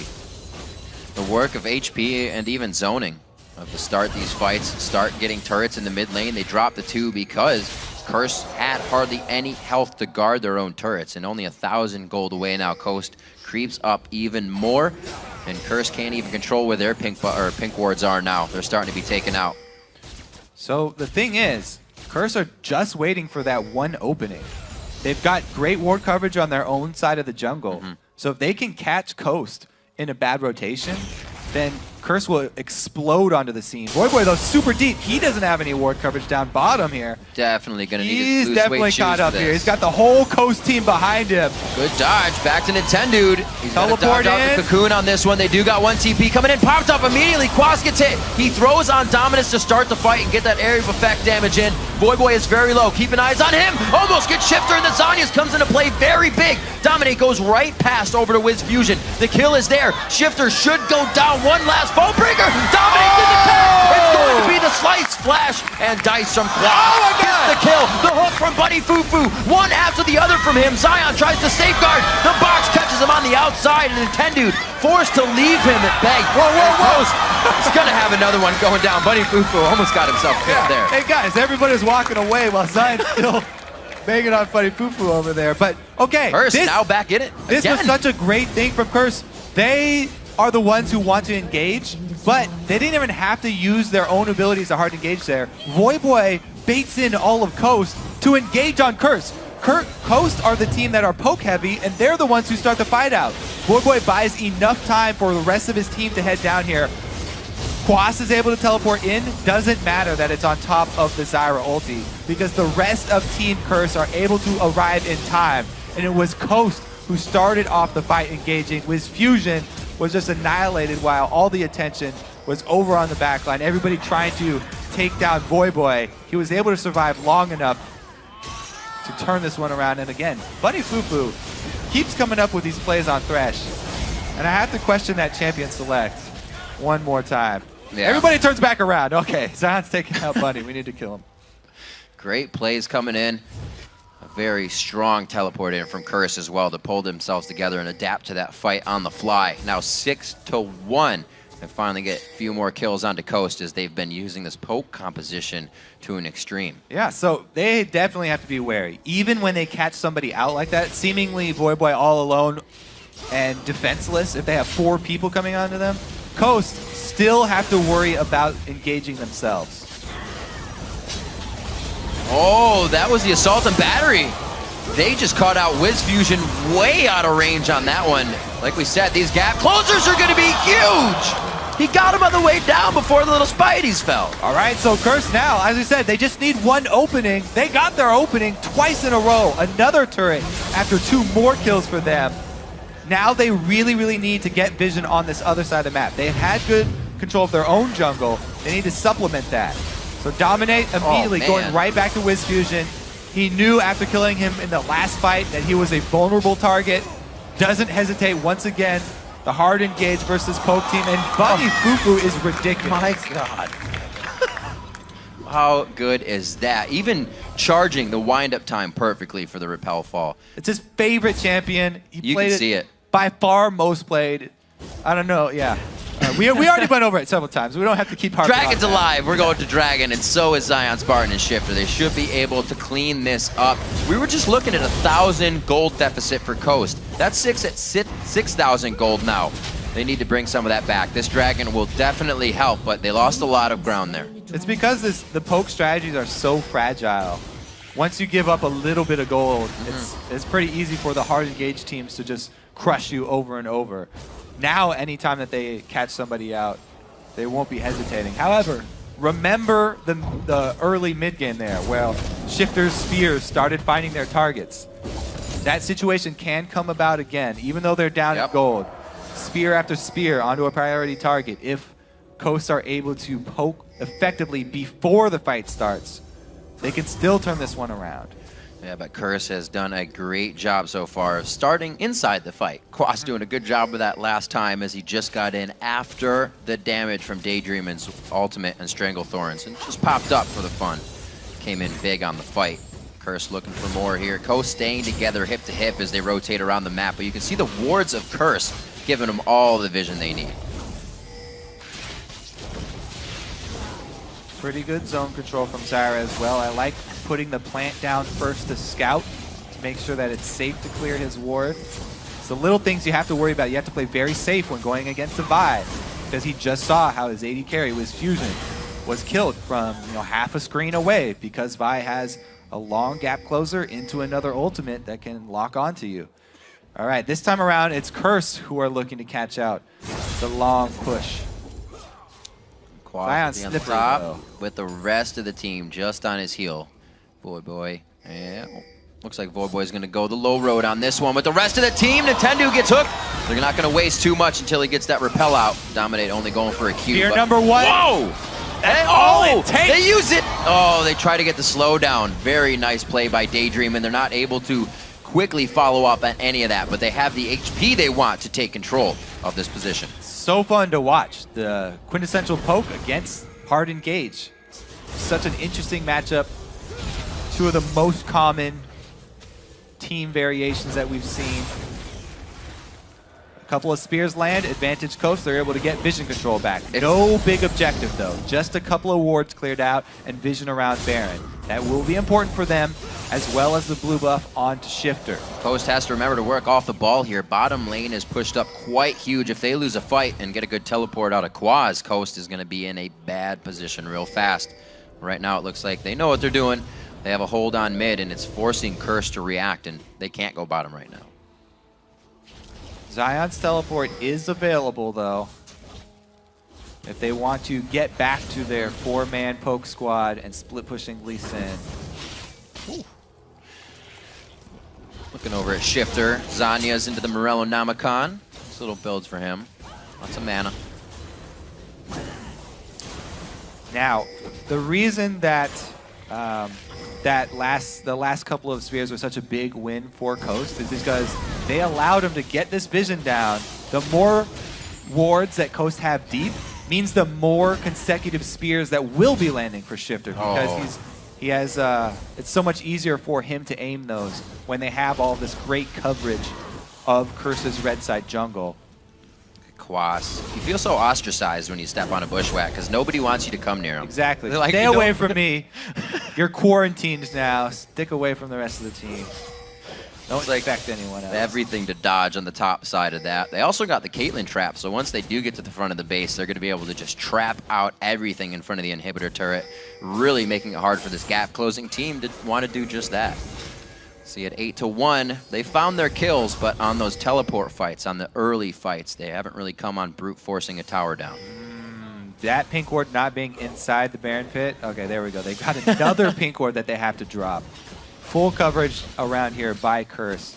This is what they need to try and force Coast to play into their hands again. We saw how well it went for Curse when Coast are the ones getting aggressive and trying to initiate. So great for Nidalee. Zion's all the way at the inhibitor turret, though. Everybody pay attention here, because he's banging on the inhibitor turret. He's been using that Hydra to get himself in close. The minion waves are just following right behind him with that amount of push. But now that he draws over Dominate, they're going to have a little bit more control over at Baron. What can they do with this? Maybe some more spears. Vision. I'd say that's a good call. More wards, more wards. That's what they do. All right, so Zion, once again, probably will have to go split push. There is a pretty big wave down bottom. They don't want pressure on the bottom inhibitor. That is the worst case scenario for this stage of the game, as it is the furthest away from Baron.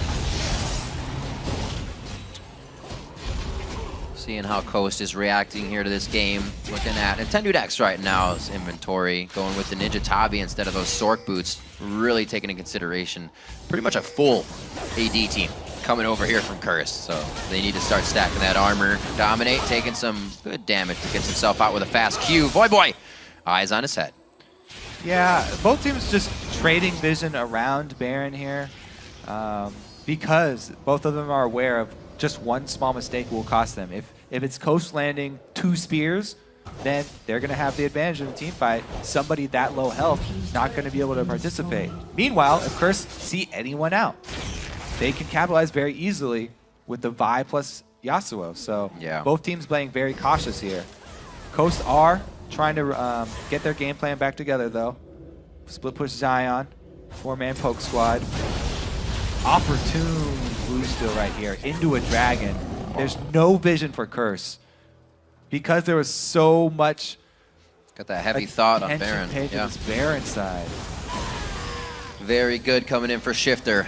We've seen the last 2 plays of Bjergsen on Nidalee brought him quadra kills. Shifter coming out, trying to carry the team with these spears. He hasn't hit a lot, but you can even see from the tweets coming in, he is zoning and helping to control the game. Curse cannot start this Baron right now. Baron damage added on top of spears coming in would just be the end of them. This is a 4 versus 4 straight up because Zion and Quas can both interrupt each other's teleports. He didn't trust his own shield.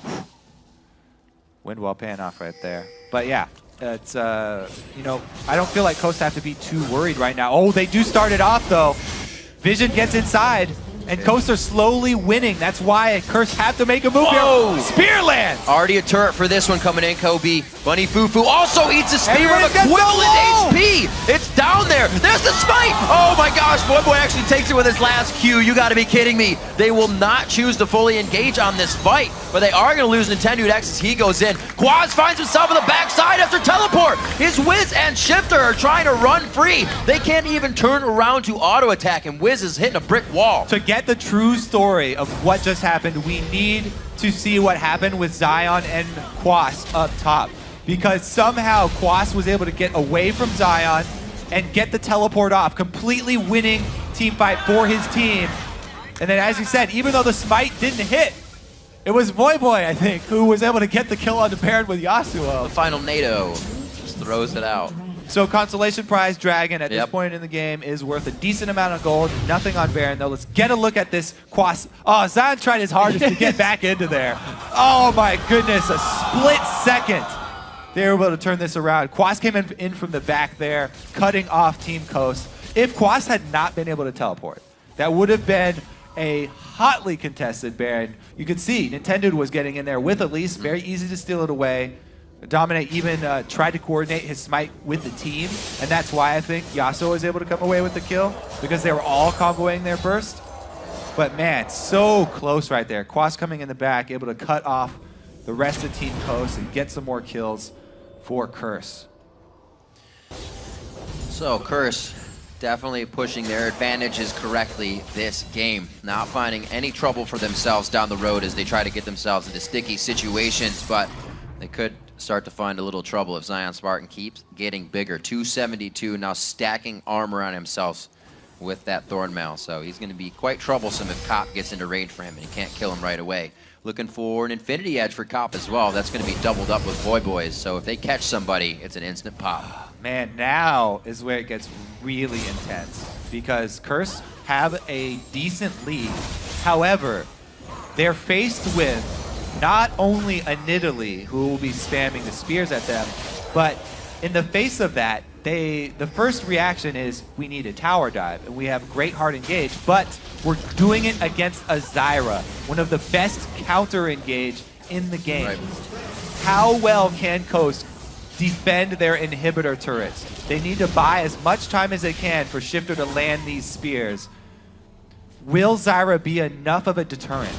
I think this is the right call. They can't afford to keep Dominate out there. Zion out there. They need him to also be able to lend the Lee Sin kick to make sure that Curse are not able to get a dive off. You can see the traps also starting to come out of Wiz Fusion to prevent this dive that they would try to go on. The second tier turret is there as both teams peppering each other's bases here after inhibitor turrets are the next thing to go down. 35 minutes in, Curse is going to try to find another way in. They're looking for the small window that Wind Wall will give them. No, there's the hard engage! The window of that assault and battery to the backside. Will they be able to lock it down? They do get Wiz Fusion in the matter of a second. Daydreaming looking to use his passive, but it won't help too much. Bunny Fufu! They get him during the safeguard to the ward. An amazing play from Bunny Fufu. Once again, the plays. Nintendo's going to be running scared, and the inhibitor turret is going to be falling. Well, our question was answered. Curse were able to go for the tower dive. They got the instant hard engage. Shifter goes for the solo play. Uh-oh, this leaves him in a bad spot. There it is, taken down by Boy. His initial target. He gets his own retribution for that one. 14-3. 40 seconds on the clock for some of these timers. Boy at long range goes in for the kill, and he gets a double for himself. The save on the lantern. He wasn't even taking damage, Kobe, but Curse is taking control. Yeah, I don't know, Shifter jumping in right there. That definitely sealed the game here. Curse are going to be able to come away with this one. Hard engage over poke. take it away. Voidboy does go down, and so does Bunny, though. Another 35-minute game on the day of Superweek. Curse coming out big after that initial engagement at the inhibitor turrets. They take the win over Coast.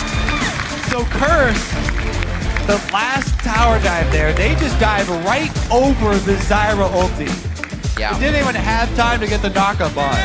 Dominate, cross, go right over that circle, get to the back line, and annihilate Wiz Fusion with Voidboy popping in.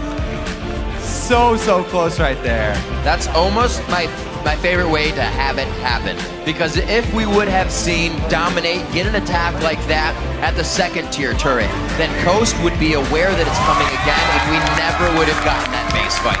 Curse would never have had the advantage to do that, but Dominate took it into his hands and said, we're going for this one. That's why I said I really like this matchup between these two team comps, because you know what they have to do, and they have to pull it off. And yes, it's very dangerous, but they pulled it off flawlessly right there, and it gives them the victory. An odd start, not really sloppy or wrong, but an odd start coming from Coast. With their swap, I think they've gotten to their own heads, not having the AD carry down bottom to help Zion Spartan in what was a very big solo mission at level 1. Yeah, so if you're swapping and you're sending all your power up to the top side, invading down on the blue side jungle is very dangerous. Level 1 Lee Sin, he was just trying to catch Curse off guard. But if that would have worked, it would have been crazy. A very similar weird strategy. Yeah. They had Quas counter jungling. However, Curse did it where Quas is counter jungling on the side where they do have their AD support. A bit safer. The man himself cashing in on his adoration stacks this time. He made sure to hit the bank a few times during this game. Cop ends up 2-1-7. And when you have a team that's rushing the Infinity Edges, we actually haven't, let's back up though and say they ran full AD. We haven't seen that at all recently.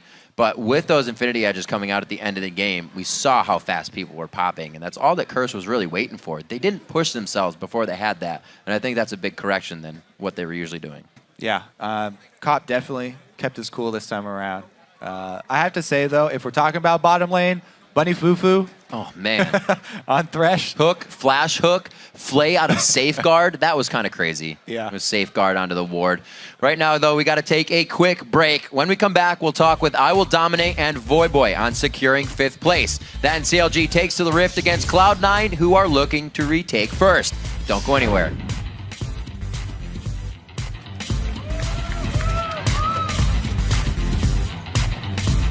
Release the spot. They're coming for me. Alright, I'm moving. Yep. Yeah, we're coming for you. I'm coming with the TP. Yeah, TP. This is gonna be a fight. I'm ulting. Yep. I got stun. I'm gonna stun. I'm ulting. Needly. I got stun on Needly. We're all moving. We're almost here. We're almost here. Needly. Killer. Yeah, she's on. Let me get it. Okay. Going on Zion. And Italy. They're low. Get Italy.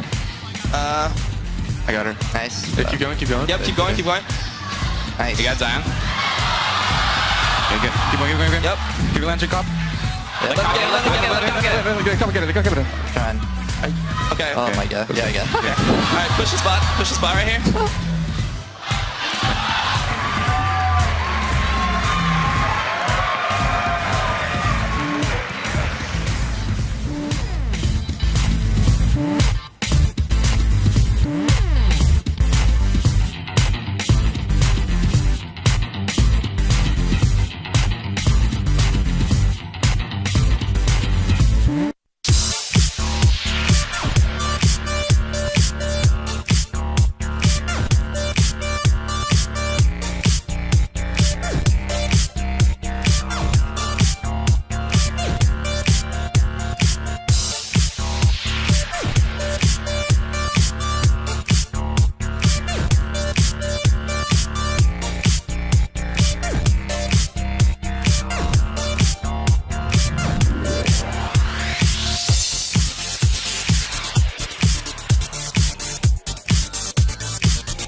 back to our North American LCS Super Week action. Hey everyone, I'm David Freak Turley, taking over the caster's desk with Joshua Jat Leesman.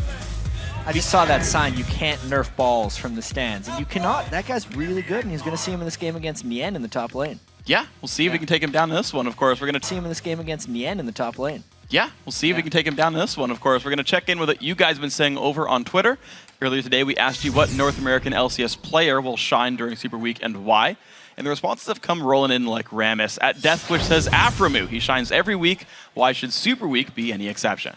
Yeah, I mean, absolutely there with Aframu. He has been a solid performer every single week. Yeah. I don't really recall a week where we can say Aframu played bad. He kind of went from an inconsistent support when he started in Season 3 to one of the most reliable supports in the game. Yeah, and he makes up really half of one of the best bottom lanes in all of North America, I gotta say. Great player overall. Next up, at Condoublement says, I believe it will be Bjergsen, since he is close to beating ManCloud's record for kills and has the most kills in the European and NALCS. Yeah, it's going to be a race, actually, between him and Sneaky. Sneaky did tie him in one of our earlier games in the day for most kills in LCS, and it's going to need to be one of those standout weeks if he wants to get the kills lead in the NALCS. It'll be amazing because he missed 6 games. Yeah, but he's still on pace even with that. Plus, Sneaky's played another further game so far. I haven't even seen TSM today. So next up, at Burning Aegis, says Cloud9 Sneaky will shine because he's showing how a true AD carry plays in this meta. Well, there you go. Pick Corki, apparently. Do more magic damage than physical damage by about 65% when we were looking at that 2 to 1. Yeah, but even so, Sneaky has been on point this entire year, and we get to see him in this game. Yeah, he's a great player overall. We'll see it in just a few minutes. So thanks, of course, to everyone for the great tweets. We'd, of course, love to hear more. Remember to follow us at LOL Esports and use the hashtag LCS to join in on the conversation. Now, for more on Curse's big win, let's send it over to Raven Kobe. Thank you very much, Freak. We have lane swapped, and we are now joined by Voyboy, and I will dominate. Gentlemen, congratulations on the win. Voy, start with you real quick. Right into Champion Select. Did you guys think that they were going to let you get Thresh right away? Well, Bunny's been playing a phenomenal Thresh ever since he joined our team, and we honestly thought that there was a chance they could first pick it, but they actually first picked Elise, so that just left Thresh right open for Bunny. And if Thresh is open, Bunny's definitely going to want to play it. So we were pretty happy about that. And yeah, I'm surprised how many games we've been getting Thresh, because Bunny, every time he plays Thresh, he just does so well. And I would expect a lot more bans going out, but I think they banned like Annie and LeBlanc and Lulu. That was weird to me, the Annie ban. Have you guys have some sort of secret Annie thing going on, or tell us, please? I mean, it wouldn't be a secret if I told you. Well, and they banned LeBlanc too, so I couldn't buy the Mobies. That's what they were after. Talking more about the bans, you guys kind of shifted the focus. I think that's why they first picked Elise, because you guys banned out all these junglers and kind of made them think about, oh my god, there's some crazy strategy here. Have you guys decided going into this game we're going to focus Nintendo, or was that just a... It was mainly because we view Kha'Zix and Eve as like pretty much the best junglers on this patch. Kha'Zix obviously has the buff to his R, so he's got so much damage reduction. He's just kind of like a monster. And Eve is just annoying to deal with the whole game because she's invisible. You start questioning a lot of stuff, like in dives and stuff, like, oh, is she there for the dive? Like, should we not dive this? Like, things like that. So we decided to go with a couple jungle bans and just like go from there. So talking more about the jungle, the level 1. Now, I saw you, as soon as I saw you pull your blue buff down away from the top side, I felt like you guys already knew that Lee Sin was in your jungle. What was going on with the early level 1 stuff? So we had a ward in our pixel brush that game, and he just walked straight through it and walked into our blue. So we're like, oh, what is he doing? Is he on white? Is he on wolves? So we checked our wolves, checked our white, and he wasn't there. So I was like, okay, I'll just start off the blue, but like stay around me. Like he might still be here. He might have just recalled, but we don't really know. So I was just calling for people to stay around me. And then we saw him like start contesting, and I'd already leveled E. So if I would W and E, you pretty much have like no kill potential. There's no way I can get on him or anything. But I was trying to just tell people like, oh yeah, you can kill him, free kill. And then Voy just like went hyphy for it. He's like, oh, I'm flashing the wall, like I'm going in, and it was this beast. So.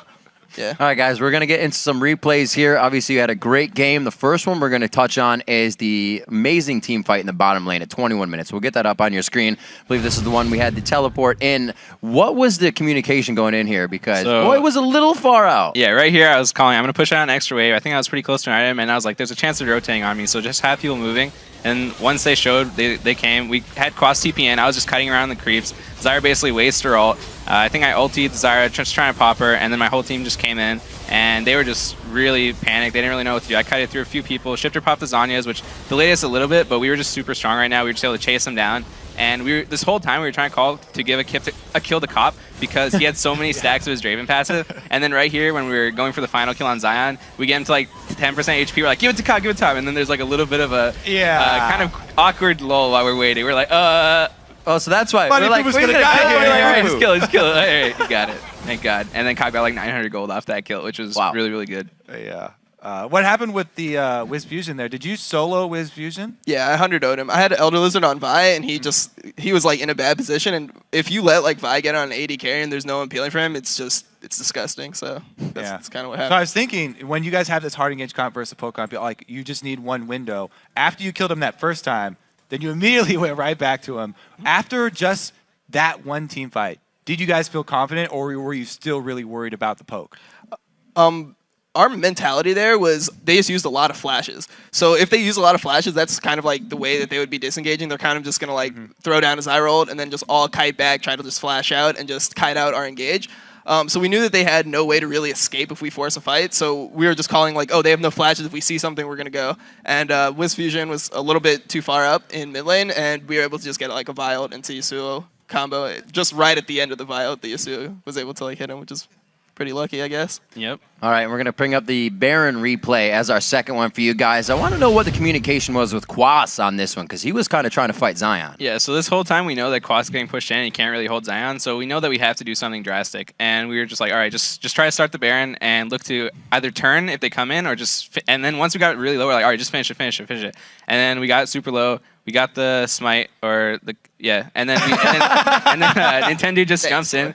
Wait, I thought you... And then Nintendo jumps in and we just like kill him, and then we just chase him down. Quas, I think, TP's behind him. Zion's still pushing bot, and Shift actually lands a nice spear there. But we basically got Baron and got a few kills, and since he's only able to get that bot inhib turret and not actually the inhibitor, it doesn't really put that much pressure on us, because now that we have Baron and we have a hard engage comp, we know that we can just like run down any lane, hard engage, and just like end the game, which is what we ended up doing.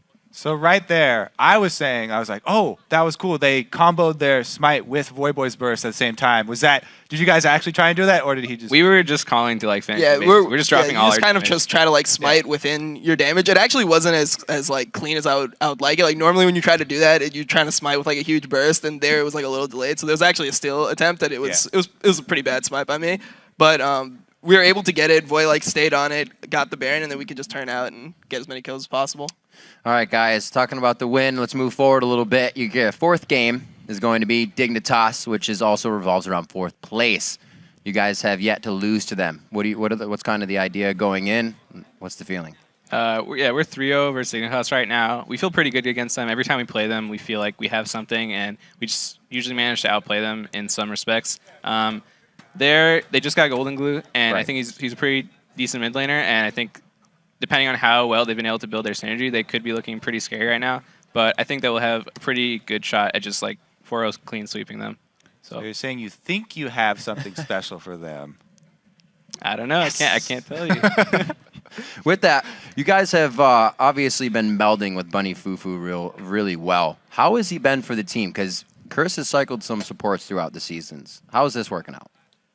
Well, I personally just think Bunny's a beast. Like we all just want him to like have the same confidence that he has like in solo queue at LCS, and he does. So like so the way we like talk about it is like, yeah, Bunny's a beast. Like we're trying to like remain confident in him and just let him do what he does, because he lands some of the nicest like thresh hooks, like flash plays, lanterns, like everything better than almost any other player I've seen. So we just kind of want to just like nurture his talent and just make sure that he can become one of the best supports in LCS. And I think he's right there. Like he's coming up big. So I'm really happy with Bunny Fufu, and we all just like want him on the team forever. Right, nice. Well, definitely looking forward towards your game with Dignitas. You know, Curse is a team are known for going and getting fourth place. This time around, you guys are trying to fight for it. How important is not facing CLG early in the playoffs, though? Is that an added extra big factor, or is it not quite as much? Yeah, I think especially for us, since our competition is probably going to be like Coast or Dignitas, if we get in that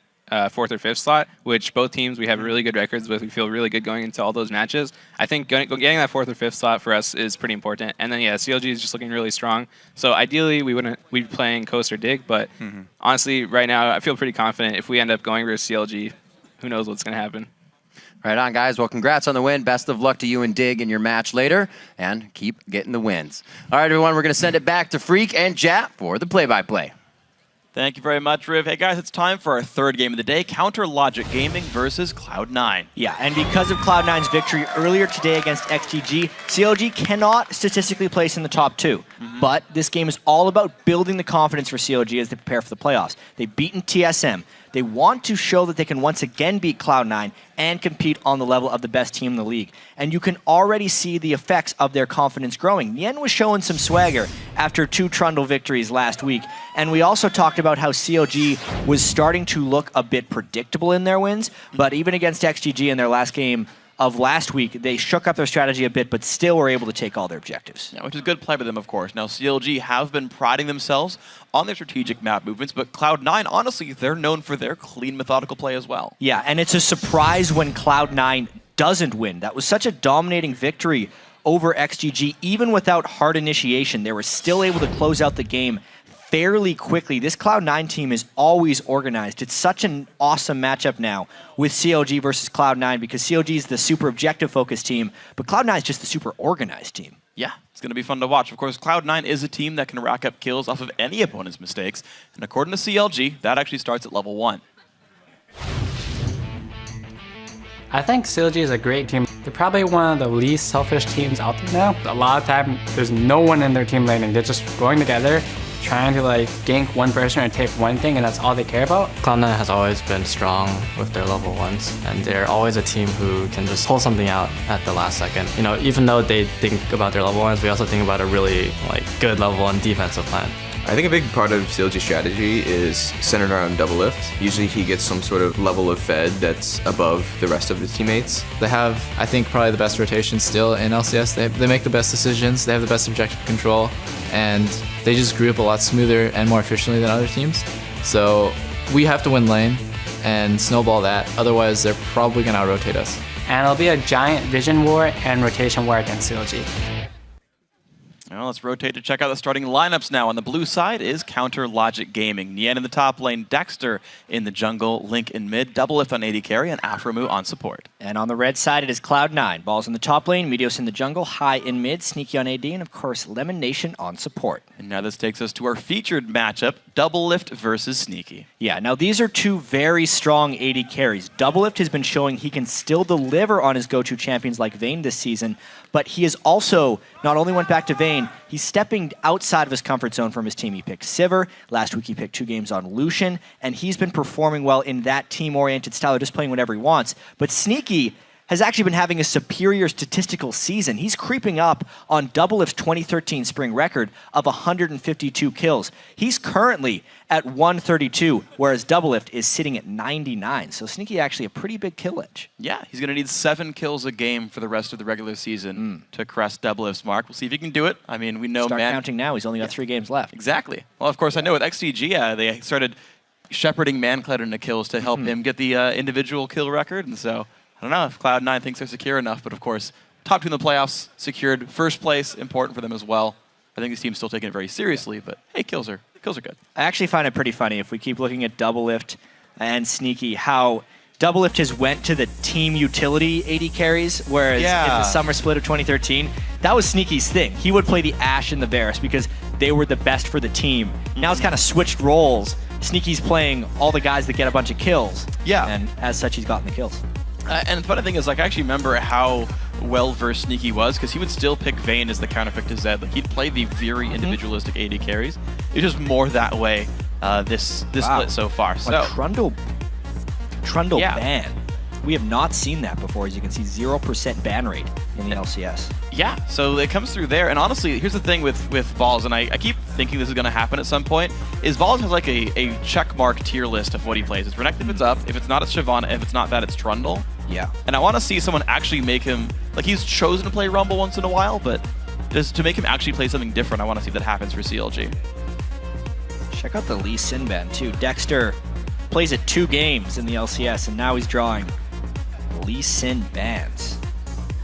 Lulu is available, by the way. Yeah. Unbanned. And also unnerfed. We are on the 4.4 patch here. So there were the Lich Bane nerfs that hit on the 4.4 patch, but not the nerfs to help picks that have shipped to the live service here in North America. Yeah, so now Neon's got to realize that like his champion pool is cut down a little bit as well, right? Ryze is gone, Shyvana's up, but you know Balls will take that first rotation. Elise, Kha'Zix's also up. Like there's a ton of really gigantic top priority picks available. I kind of like how they went with the bans because of that, right? Like the majority of these bans are actually targeted, not the generic bans you would see out of teams. So that just means that all those really powerful champions now are just a mind game about who takes what and who gets where, because Cloud9, as we were talking about earlier, does do the tier listing of champions. Yeah. Like, is #1 picked? Okay, we'll pick it then. Yeah, because it's great. not there. Yeah. So does this mean what Lulu Kha'Zix gets to go through? Like those are like the next sort of tier list type champions. Well, I actually wonder what Meteos' current list of junglers would be, but you absolutely have it. Yeah, they're playing sort of They're playing the Cloud9 style. Yeah. Yep. We were talking about Counter Logic Gaming being a little predictable in game. Yeah. I actually feel like Cloud9 is quite predictable in Champ Select, but it's not a bad vulnerability necessarily because they rarely get punished. So look at what comes up next with the pools. Of course, AD carries and supports largely untouched. Every AD carry available. Only Morgana banned away from the traditional support roles. And Soraka is a mid laner, so Lucian Thresh comes through. Yeah, that worked great for CLG in their victory over TSM. It was actually really funny because Doublelift and Afromu had lost to the actual Lucian Thresh combo lane 5 times during the year, and now they're just saying, let's just play it ourselves, all right. And they locked that stuff down right away. All right, so everyone's getting their who's who of picks right now. And now Cloud9, they're happy to play the same lane over again, saying, yeah, Karma Corki, again for us, long range, great harassment potential. I gotta say, there's a really good push advantage there as well. There is a huge amount of damage that comes out in that lane. This is now the second pick of Corki we've seen in the LCS. First pick was 2 games ago. They actually didn't... Here's the thing. They destroyed the XGG bottom lane. That was with a couple misplays. Now they have another LCS game under their belt with Karma and Corki. Yeah. It'll be very interesting against Doublelift and Afro, who are respected as the best bottom lane by many in North America. I almost feel like the same way there's the top 3 teams with CLG, TSM, and Cloud9, the bottom lanes especially is looked at as like the strongest part of CLG. Yeah. And there should be debate about who the best bot lanes in North America are. You have the sneaky Lemon Nation, who most people probably consider a bit farther down. Doublelift Afro, and then X Special Turtle.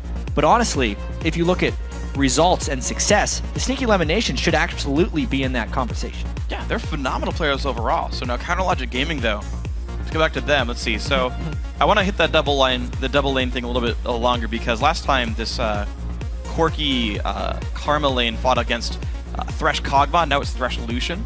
Lucian much more versatile. Yeah. Yeah. So I'll see if CLG can do something different about this one. Of course, Evelyn coming through, Ziggs coming through, and Shen, top laner for Balls. So pushed around to that champion. How many shields can Cloud9 put on one person right here?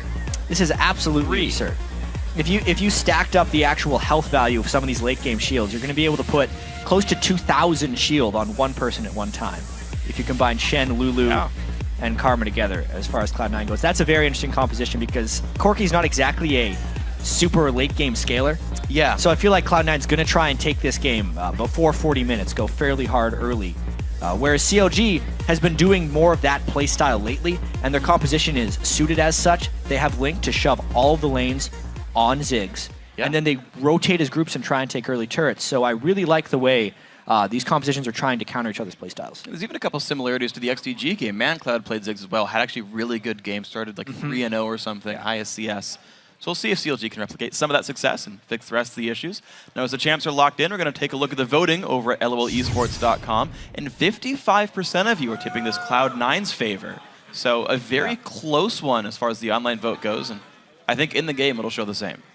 Yeah, these guys have played some spectacular games the last few times they've matched up Second time these guys played during the regular season was actually CLG's victory over Cloud9. That was the start of their resurgence here. Yeah. When they were able to shock them. And then there was that other crazy game Cloud9 and CLG played where Afremu ended up getting 2 or 3 kills with the double buff Leona in the bottom lane. And there were just fights all over the map the whole game. You know, now's the third game really with Dexter in the lineup. CLG Cloud9. Yeah. Tipping point game. It'll be fun to watch. Yeah. I mean, we don't count the ones before Dexter showed up. It's true, and I keep meaning to look at CLG's record, but I feel like they had 4 or 5 losses before he showed up there. Yeah, so they've only lost 3 times with Dexter. Yeah, so their win rate is honestly very similar to both Cloud9 and TSM's in the LCS. I know we've asked people, are they in the same tier as these guys? And CLG, they're going to look to prove that they are, maybe even a bit above as we get into the Rift. Yeah, Dexter actually tweeted before today. He said, even though the standings don't matter, I don't have the exact quote, even though the standings aren't that affected by how they do, he's very excited to play against Cloud9. Because as we said, it's kind of a measuring bar for them. If they can beat Cloud9 for the second time of the year, it's more confirmation that CLG has arrived. And I mean, Cloud9 are a team that have just kind of continued to gather accolades. I mean, you saw them play internationally just about a month ago, placed top 4. They beat TPA and Team WE handily. Won their group over the IMR Championships. And XGG said they're very good level 1, so we'll see. They're trying those early invades right now. Early ward does come out from Elimination. It's going to spot out the backside of the red buff. They might just trade vision again with Link, so that these guys know, okay, hey, Cloud9 came through. I'm trying to think if you can actually easily infer whether Elimination bought a ward or not by counting the potions. Because if he gets the extra gold mastery, you wouldn't run with only 3 potions in a GP10. No, so I believe he has... It's 1 health, 1 mana, 1 ward. Yeah. And you could infer, because if he started with that, he would have 3 wards without the gold mastery, or 4 with the gold mastery. So if they're paying super close attention, once they see him, they'll realize it's warded. But at the moment, it's irrelevant, because they haven't necessarily seen him. So they just know that there may be a ward. Ooh, and C9 goes back through. Elimination checks the brush, and Cloud9 makes sure that no one's going to be on the other side. Of course, they see that Afro is there. Put a little bit of harass down. 5 gold for Elimination. Blast him off. Starting things out, and the red buff steal started up. Yeah, well, they do get to see with the 2-minute trinket ward over the wall. Dexter safely started as blue. Meteor started at red. Now, since they're not doing any lane swaps, it would be a somewhat dangerous invade by Dexter if Cloud9 wanted to pull back, but it looks like they'll just trade blue and reds. Yeah, well, they used balls, and he actually put his trinket ward down on his own red buff, so he'll be able to see that Dexter is going to trade this one. Actually, the trinket misses the brush, so he actually... That didn't see him. I don't think he knows that theoretically doesn't know Dexter's stealing this. They can infer it, but... When you're placing wards down, they actually change, the indicator changes in color if it's in the brush or not. Useful tip. Yeah. Yeah. That's really unfortunate, actually. It is. Because that could play massive mind games on Meteos right now, because he's expecting that Dexter didn't counter jungle. He's saying, oh, he just got screwed over because now they they didn't see him. The ward. He went towards double golems. They see him now. They saw him in the minions. Dexter greeted up for the double golems. Now they're going to know that he's up there. Of course, this also means that Balls needs to play safely. Dexter kind of going right back to his own jungle, though, says there's no real gank to be had. Ganking for Shyvana as Evelynn, not the best at removing guys with move blocks. So Balls are going to be safe here for now. It's got to be where the Evelynn was top side, meaning Elimination and Sneaky are safe for now. Meteos back down into the jungle. He's hoping to find Dexter somewhere. Yeah, so I still wonder if did they ping him at the double golems if they saw him here? Either way, he's going in for the gank from behind. He's going to look for this. We'll have a slow available, lands a good amount of damage. There comes the Void Spike as well. Dexter shows up. Glitter Lance lands on a Link. Dexter takes a bit of damage on the way out. Dexter wasn't there. That would have been a flash Q, but Sneaky. Afremu outmind gaming himself, hopes to get the juke. Does not land it into Sneaky, though. Corky's going to be safe for now. The jump in from double of good damage comes through. It's all about the barrier baiting right now. Afremu has no Ignite, whereas Lemonation saved his. So these bottom lanes really going at it. Double and Afro have shoved the lane, which is why their CS is higher at the moment. And maybe planning a dive. Oh, wow. This is going to be all kinds of close. Elimination. Level 3 now. So key, because it gives him enough mana for a shield as well. No mantra available. Here comes the hook. It's going to land on a Sneaky. The barrier's going to come through. Sneaky will go down. First blood goes to Dexter and a lantern on the way out. Counter Logic Gaming starting out good. That was so clean right there, Freak. they were both low when they got that, and because Afro was reliable with the hook, and they all just flashed right out, it was just a brilliant blowing through the barrier of Sneaky, and really, I think, giving them advantage in that lane. Absolutely. Already a 10 minion lead. Sneaky goes back for a Doran's Blade, whereas Double Lift gets a Vamp Scepter. He's going to be much quicker there. To the Bloodthirster as they move on towards about the 15-minute mark into the game. Dexter continually clearing his own jungle, and Meteos, we did see him in the mid for Link, but now we'll see if he can kind of follow up on the fact that Flash is blown. Yeah, the first gank by Dexter, again having that success, really beneficial here, because I do think the bottom lane success here of Double Lift and Afro, especially if they can get a lead in that lane and then start rotating around the rest of the map, is of utmost importance for the current incarnation of the way CLG plays. This laning phase right here isn't that much like they played lately, but the fact that they're winning it with that first kill gives them a good chance in the rest of the game. Yeah, I know when we talked to, I'm trying to remember which AD carry we spoke with about his experience playing in the LCS and getting used to all the AD carries out there. He said the only one that really scared him a lot was Counter Logic Gaming. Right. He's like, everyone else, they just kind of farm, it's not a big deal, it's kind of passive for a while, but you fight up against Rush Hour and it's like, oh god, we're just dying all the time. And so CLG, they at least traditionally play to win the lane. And it's working out here. Yeah, I actually remember we were chatting with Saint Vicious there. That's right, It it was made Saint. its LCS exit, but absolutely, it's because I feel like CLG has always focused on the 2v2 lane, especially Double Lift and Afro, and really winning the 2v2 matchups. Sometimes it actually gets them in a little bit of trouble because they're almost overconfident and play 2v2 matchups when they know they can't, like when they shouldn't win them because they think they can win them. Lucian Thresh, though, can win any matchup, and that's why Double Lift and Afro are so confident, and now they're going towards it more often. Yeah, they grabbed it early on, the two of them together, just for the lane dominance. So High starting to make a little bit more moves around the map, clears away a pink ward in the enemy jungle, trying to free up Meteos. He actually leaves as Meteos goes in. Don't know if he quite got spotted by the ward nearby, though, but I don't believe he'll be able to make any plays just yet in the bottom lane. Link still without Flash for about a minute and a half, but he's safe in the background. Hook nearly lands him a Sneaky. But these guys just, it's interesting to watch lanes like this because they're trying so hard to get these small advantages, but they're so good at the same time being safe to not get caught out. You're seeing them like try really hard to get 50 damage and then back off again. Yeah, and with the Vamp Scepter advantage, you can kind of see why. Any trades in the bottom lane can be re-sustained up by Double Lift. Get off that pink ward. He's going to be able to get it, yeah. Grabs the lantern, flies across the map, no big deal. 5 gold for elimination for harassing him. Frostfang versus Sightstone here among the supports. 3 CS elimination, winning that one by 50%. It's one thing about Afro, actually. He doesn't necessarily believe in the gold per 10 items. He'll generally try and get his vision control first, or if he's going for the talisman route with the ancient coin, he'll just try to get to the talisman as quickly as possible. Doesn't necessarily go for the Targons or the Spell Thief's Edge that often.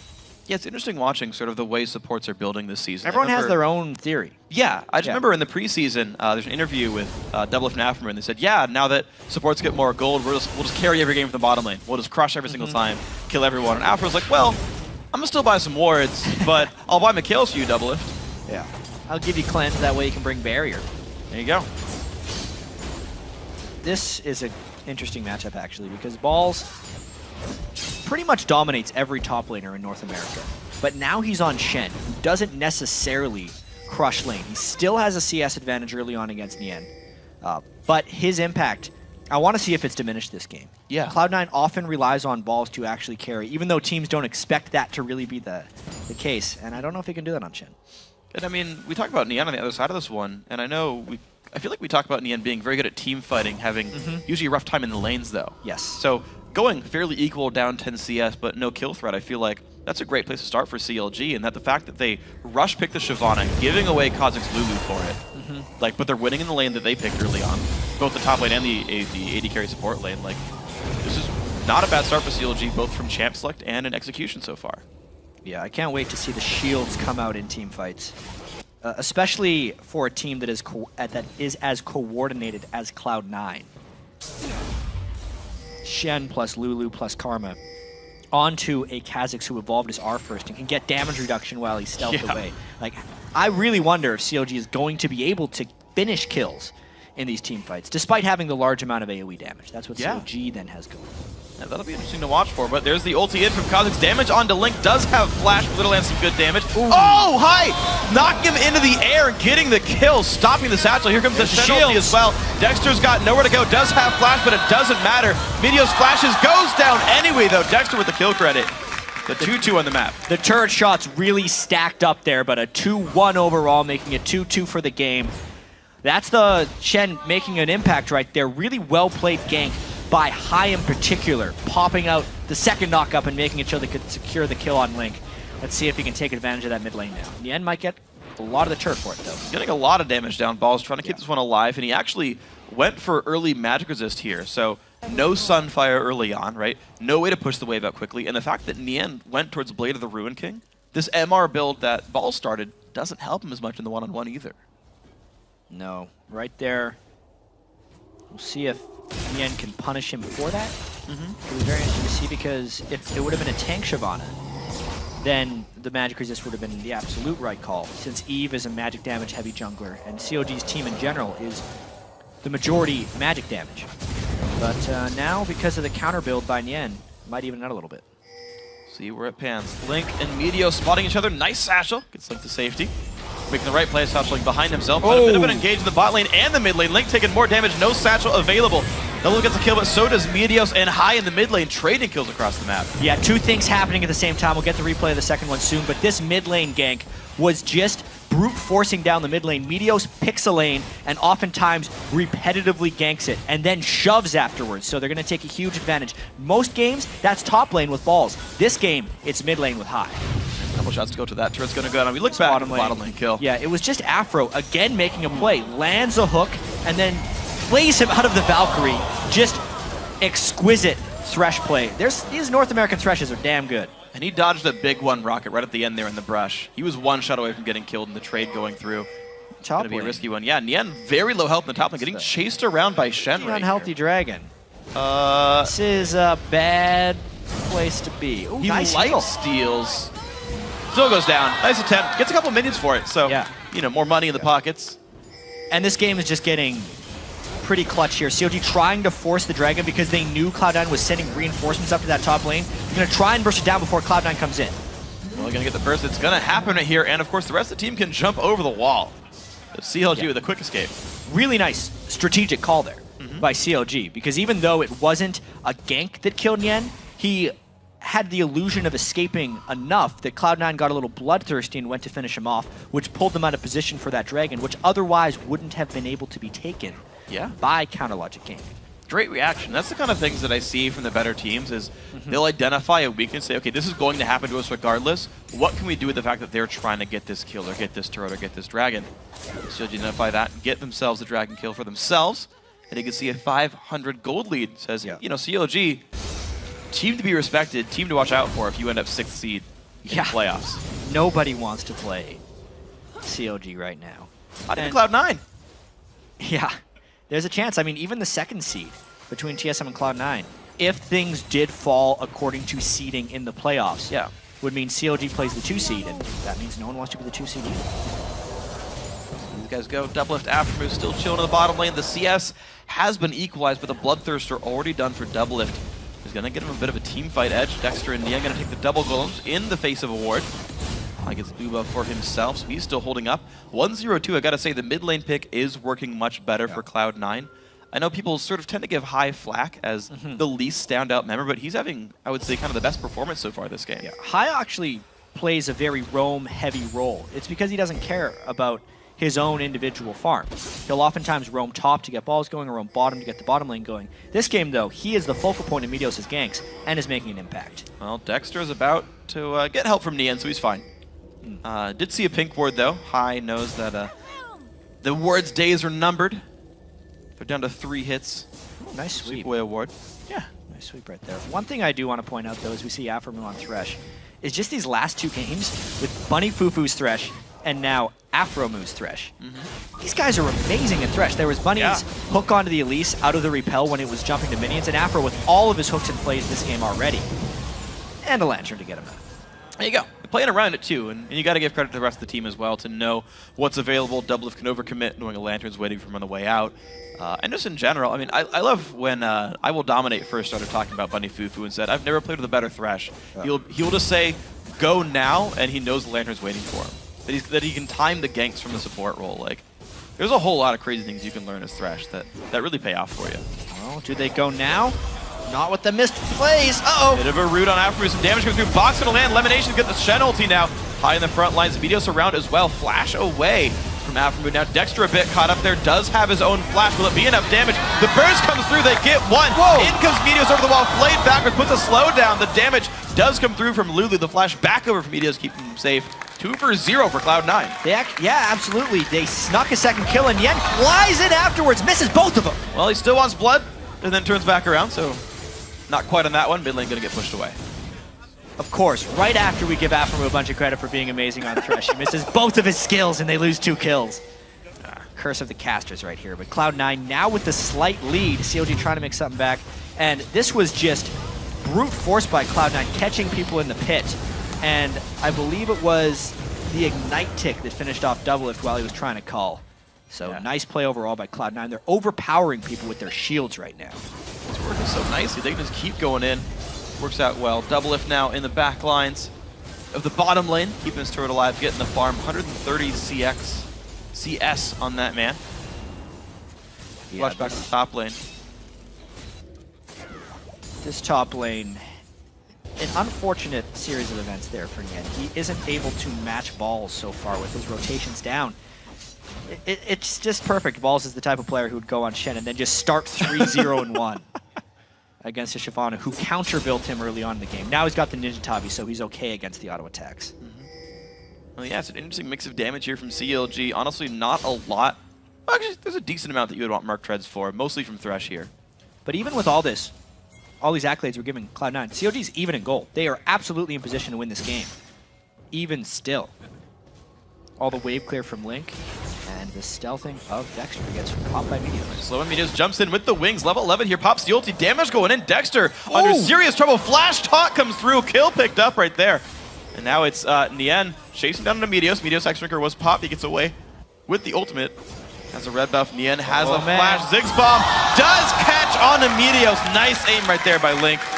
Revenge kill. Good predictions, gets one back. That's what CLG's been doing for most of this game. Even when Cloud9 makes a good play, like Balls killing Yen, CLG will get a dragon. Or if Dexter gets caught out, they overcommit and Link gets them with a bomb. And now 2 turrets are getting pushed. Yeah, well, top lane tier 2, honestly, worth a lot more than the bottom lane first tier, so more gold going to be going into CLG's pockets comparatively. Sneaky getting the split push farm, 152 CS on him. Bloodthirster finally done. We'll see if he can do much more for himself in this one. Again, after getting that turret credit, they say, okay, let's get a bit of control over your jungle, and you can see 2 wards now. Going to control the red buff of Cloud9. Yeah, so Yen still trying to stay in this game, and a bit of pressure. Can he land a hook? The speed of high. Yeah. A little bit too much right here. High speed. High speed Lulu. Goes in for the fight on Doublelift, puts the glitter lance down. The other side, they're going to be okay. So, gotta say, it's a lot easier for Doublelift to get his health back than for High. Those skirmishes probably not great for C9. Dexter looking for the flank, gonna get spotted by Medios. A bit of a root coming in. Dragon is really key. See the Shadow coming in right now. Plays a lot of shields and the ulti coming through as well. High still might go down. Shen, he does arrive to the fight though. Nien low on health in the back lines. He's gonna get away safely though. 1 for 0 CLG. Really nice catch there, burning through all of the shields from Cloud9 and now being able to get this next dragon. It's all about the starts of these fights for CLG as they control yet another dragon. Now 1,000 gold lead. It's a battle of their burst against the shields of C9. They get just enough to remove the squishies here. High starting in a bit more ability power to keep him safe. Link getting the blue buff steal as well. And the wards are still alive on the top side of the map. Medios making the best of a bad situation, taking away the wolves. Why not?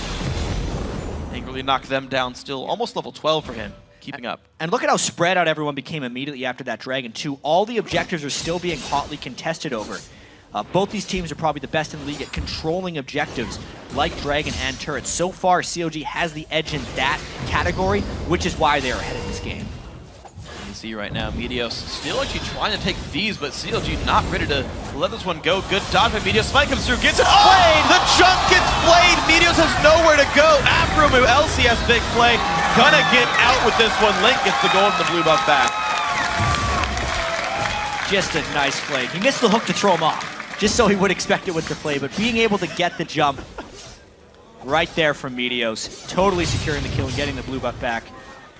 Check this one out. As soon as he starts jumping away, oof. And then a lot of damage dumped down by Cloud9, but they didn't want to commit to that fight. Yeah. Because it would have meant more pain. And to a certain extent, I feel like you can't blame Thresh for missing a hook when you juke like the other direction 500 units. That he went through the golem. Is a lot of prediction. You can't hit that hook. He's behind something. It was only if he was running away. So it's actually just the right kind of hook. Yeah. Besides, he would miss if he did throw it. So, you know. You saw the hooks you don't throw. There you go. Well, top lane now. Balls did get the red buff for his team with Meteos dead. He wanted to get that one down. Nian pulling a bit of attention to the top lane, but he is safe right here in 185 minions. Means that his Shyvana pick is paid off as far as the laning phase goes. He's got a turret lead and a minion kill lead. But Balls has been getting around the map. 3-0-2 for him. So Cloud9, 2,000 gold down. CLG, of course, earned a 2,000 gold lead for themselves. Great dragon pressure by them. We're going to move into team fights, I feel like, pretty soon, once the outer turrets finally drop off. Yeah, the big question as far as the creation of team fights is how the split push pressure is actually playing out right now. Double Lift and Nian are shoving lanes better than Cloud9 is right now, so all the fights are actually at CLG's choice. Well, Hokana Meteos has the ulti. In comes Dexter. The high shows up as well. There's the box, jumps over the wall. Meteos is safe trading. Ulti's that one. CLG backs on now. They're fine. Yeah, but once again, you can see Cloud9 is the ones rotating through their own jungle, and CLG are the ones catching them up. Yeah. Their wave clear is just superior right now. Factoring in that Ziggs, who started 0-2, now is 3-2 by Link, and really just trying to power down Cloud9 and starve them from objectives. If they get this mid turret, they can take a lot more. Well, here comes the siege. Balls waiting in the top lane with Stand United. The rest of Cloud9 ready to defend this one. Looks like all 4, or at least nearby, as Meteos takes the race as the farm juggler he is. 100 CS for him. 2-3-3 in the game. Same score as Dexter. High goes in with a lot of speed. Finds Link, huge damage. Ignite is on. Is it going to be enough? Barrier required by Link. Flashes away from the red buff. Wow. I think he flashed because he was worried about the next Glitter Lance that would have came from High, because Help Pix was still on his head. Yeah. But even so, he barely stays alive after the barrier right there. And now Cloud9 on a bit of a power play, getting the waves back under control. With Link gone, his ulti is available, but he's not going to toss it till he leaves the base right here. Minion's dead for now in the mid lane. But a new wave comes up. Ball's still pressuring Nian off on the side. Now Nian can stop Stand United. He does have the Dragon's Descent available. So Balls will have to be smart about how he gets into the team fight. Cloud9 actually do back off of that, though, realizing that CLG does have health back. This is still a really close game. It's been... I don't even really know how to describe it, because there's been a lot of rotations. You know, CLG's gotten the 2 dragons. And there's been a lot of catches in this game, more so than you normally see. It's like both teams are heavily rotating, but getting caught while doing it. Yeah, it's a lot of deep wards, I feel like, setting it up. I mean, CLG, you can see, case in point, after me right here, into the enemy jungle, the wards go looking for the team that goes around the Wraith camp. Double Lift in High, in another of a fight. Again, High trying to put wards down, gets spotted out by the enemy team. Looks for a bit more, lands another one. Meteos steals away the Wraith. Double takes a rocket in the back of the head. Map control is just so paramount for these guys. Yeah. Right now, especially with all the hooks and plays Afromu has been landing. Yeah, they're both just playing like in the front of the enemy jungle. That's where both teams like want to place their wards, where they want to play play around. And like pink wards constantly getting removed means neither team can take away vision quickly. I really think the next Dragon's going to be so critical here. Cloud9 was outplayed by CLG in that last fight because High was actually able to be dropped through all his shields. He really wants to get a death cap before that fight, but he just doesn't have the gold for it. Whereas Link does have his Rabadon's death cap right now. That could actually be a pretty big factor if Link can land a good ultimate on Ziggs here. Obviously, Balls has his ultimate up. I think every single ultimate in the game is up right now. It's just flashes and a barrier that is down on a couple of the sides. So really, potentially an apocalyptic Dragon right here. We're missing a total of 3 combat summoners right now. The Ignite of High and both the summoners of Link. So everything available, we'll see. Trinkets on cooldown, a couple of them. So that's a missed opportunity. Can't cast him in the battle. You can see how much sweeping and war control is going on in this game. 4 sweepers on one side, 3 sweepers on the other. Only one. Balls is keeping his ward because he's more likely to be split pushing, and he needs to put a little bit of vision up to prevent himself from getting 2 or 3v1'd. Yeah. Is Hai going to try and flank here? This would be crazy call. Well, he's going to kill a ward on the way in. Yeah. Got to make sure he doesn't run straight stay visible. Yeah, in fact. Upgraded sweeper is there for Nien. He can reveal Kha'Zix mid-fight. Also 3 pink wards in the inventory. So we see if they can track Meteos very well. Here, Hai looking on the backside. Mid-turret's going to go down. Top go. Well, Meteos with the shuttle. He jumps on in. Big tank there in the front line. Huge AoE goes down. Who's going to take the damage first? 2-man taunt in the back line. Ball's still there. Double flow. He goes down to Hai. Ball's still going down. Finds Aftermove. Double kill. Triple kill now as more people fall over. Mass kills for C9. They just steamrolled CLG right down there. It was a stealth Kha'Zix with the Shen who became monstrous and wild on top of CLG. That was just brute force onto CLG's face, and they get 3 for nothing. CLG trying to get a turret back as a defense, but that Baron's going down. Well, smart play by CLG, of course. Cloud9 for sure. Get the Baron for themselves. It will be a gold lead, but again, we talk about strategic play, smart play, rotational play. Let Counter Logic Gaming take what they can off of that loss, but it means a 1,200 gold lead, only a 1,200 gold lead for Cloud9 off that fight. Yeah, and they're actually making sure to get the Dragon as well, because Dragon is worth a huge amount of gold at 25 minutes here. They don't want to get CLG out of here either. Guesses the wrong bush there, Elimination. Counter Logic Gaming going to be safe. You know, he went for the logical brush. Yeah, but this is not the wrong team. Logical brush. Yeah, exactly. Can't out-mind game them. It's okay, you just said the punchline. Yeah, right there, even though it's a box, it didn't stop much because Meteos and Balls were huge coming through there, and it was really just about closing onto Dexter, and it was actually to CLG's detriment that they tried to ball up around the dive. It just meant they sat inside the Sunfire Cape of the Shen, and a little bit of AoE damage from Kha'Zix. And it was fun to watch sort of that fight separate as well. I watched Nien there, who dove in for Sneaky. He was basically 1v2ing the backline. Lemon and Sneaky were like, Nien, get away from us, like, don't touch us. And it was Meteos, Balls, and Hai just by themselves diving into the rest of CLG and getting all those kills in that fight, so. Yeah.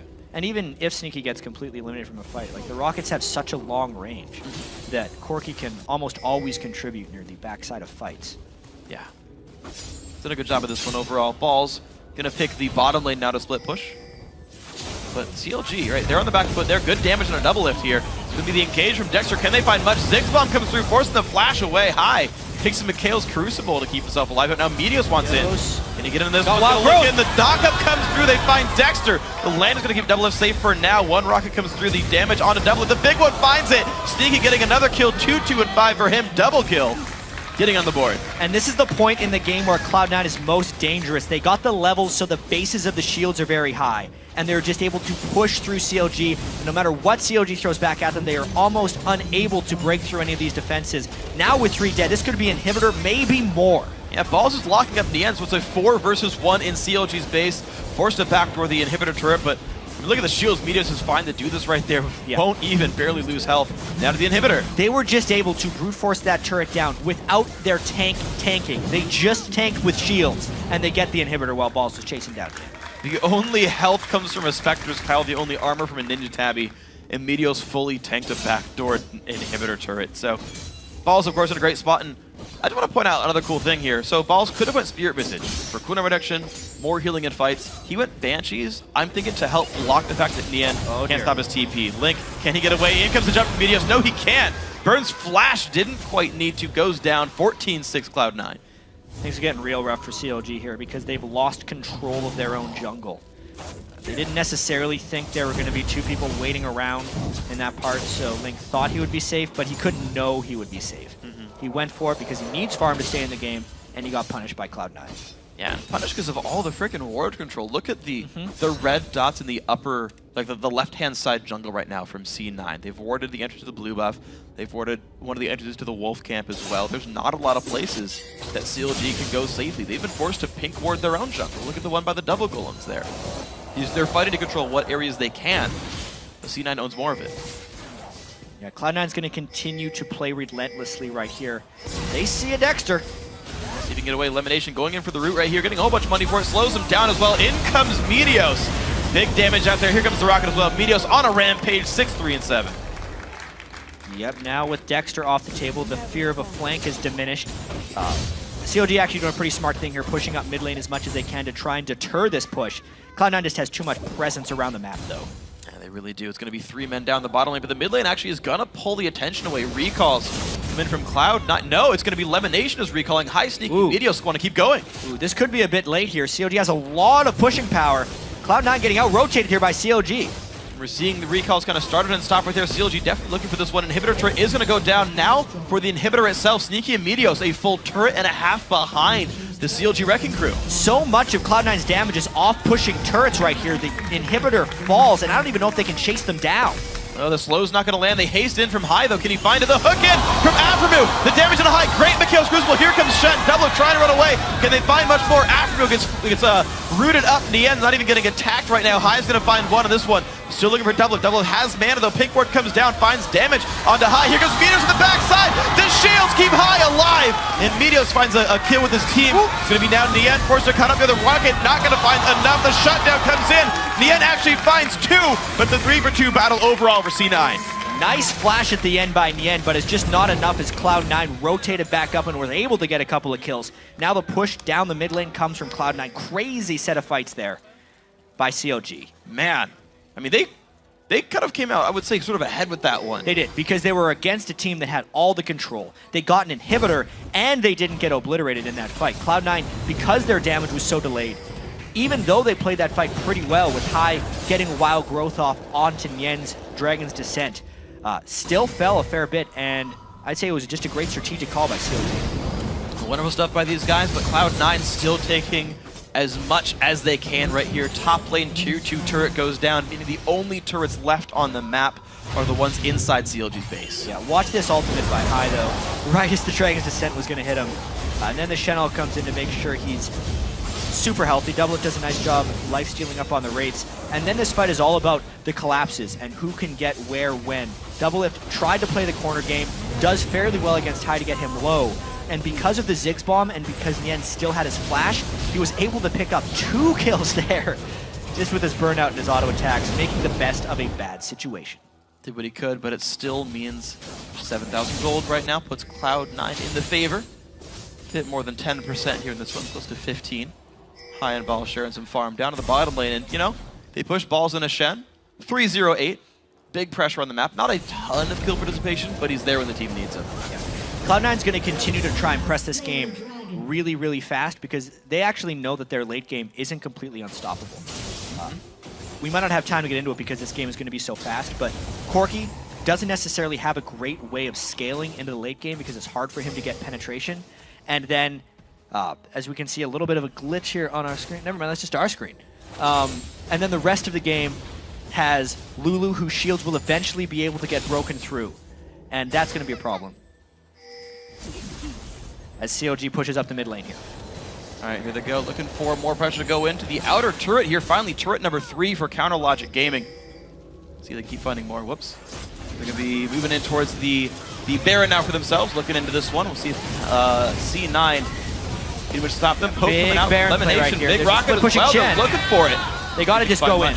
Well, it's going to be the ulti coming in high, looks in for Link. Link taking a whole bunch of pain silence as well. Down he goes. 2 kills so far for Cloud9. Looking at now Nien in the front lines. Can he win this in a 3 versus 5? Still running away. Meteos on the chase though. Slow comes out, kill comes in. 3 kills Cloud9, only Doublelift and Dexter are alive. Doublelift tries to outplay, he will go down as well. High with a solo kill credit, only Dexter alive. Yeah, Cloud9 taking the most advantage of their power play right now. Again, just going in and obliterating the CLG lineup. Another great flank kill. They actually were able to kill Link before his ultimate went off, and another Baron may just secure this game for Cloud9. Dexter is around in the wings though. Reveal's gonna be on the wrong side from Sneaky. No real vision, Dexter. Not gonna find much. There goes the Baron. Meteos secures it without even smiting. Doesn't even need it. 22-8 in kills now. 13,000 gold. Cloud9 looking good in the end game so far. Just take stock of items right here. Sneaky nearing Infinity Edge. Much more gold than Doublelift. Doublelift hasn't had the best game. High had his lane ganked pretty heavily early on in the game. It's allowed him to power up substantially on Lulu. And then, of course, that Kha'Zix pick that was able to just fall into the hands of Meteos has been so damn aggressive because he has so much to back him up. Shen shields, Lulu shields, and the works. So CLG tried to force this Baron to stop the split push, but then everyone was able to dodge that Thresh pretty much, getting onto Link at the most important time. And once Link was down, the sustained damage was pretty much ruined. Everyone else on Cloud9 could just chase down CLG. Well, CLG back, revived, but the mid inhibitor's gonna go down anyway to the Baron up C9, and they look to keep going with this one. Everyone on Nexus CLG is alive. turrets. This is ridiculous. Well, they're gonna try They're anyway. daring CLG to fight them right now. Big shield, big haze, turret, one hit from Dead. That's gonna go down. Balls in, gets hooked up at the front lines. Meteos there as well. Bomb hits on the 2 into the back lines they go. Nian takes a whole bunch of punishment. Sneaky is safe, and High grabs the first kill. Meteos gets Mikhails, gets hooked up though. He's got nowhere to go. He ults, he leaps, he gets a shield. Is it gonna be enough? Dexter almost trades his life for it, but does survive. Thanks to Aframu. But a 1-for-1 for a turret.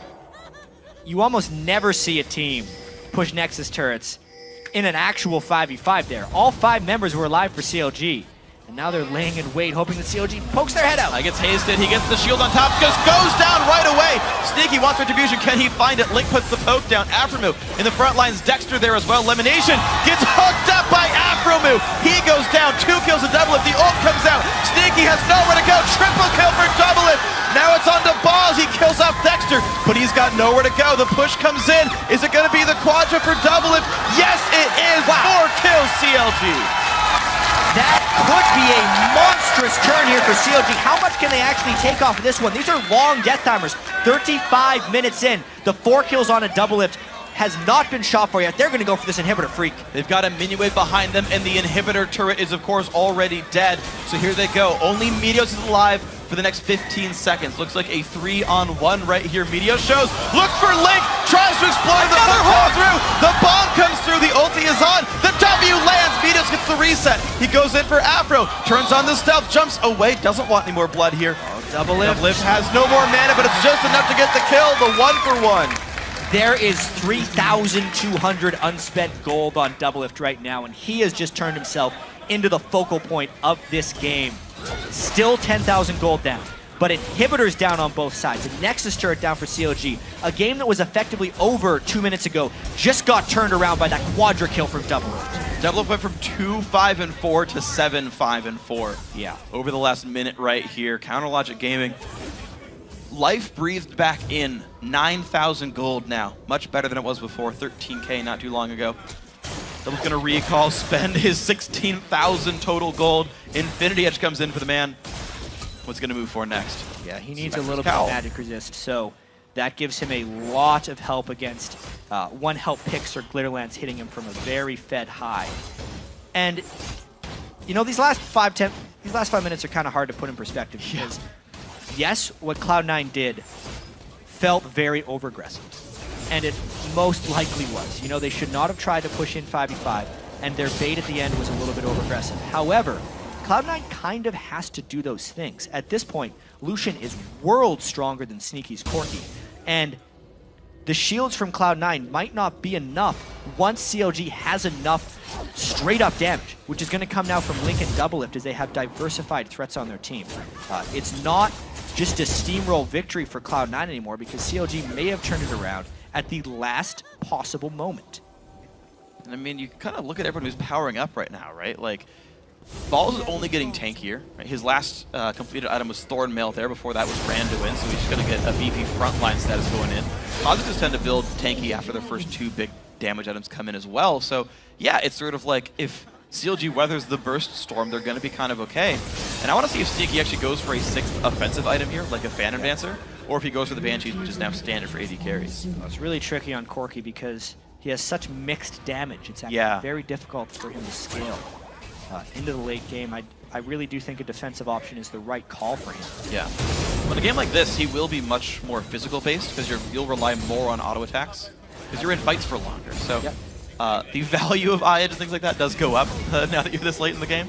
We'll see if these guys can pay it off. Of course, C9's mid inhibitor is dead. They want to get CLG's back, though. Baron up at 1:45. This could really key on whether or not Aframu can stop the divers getting onto his carries. He's had tons of great hooks and plays thus far.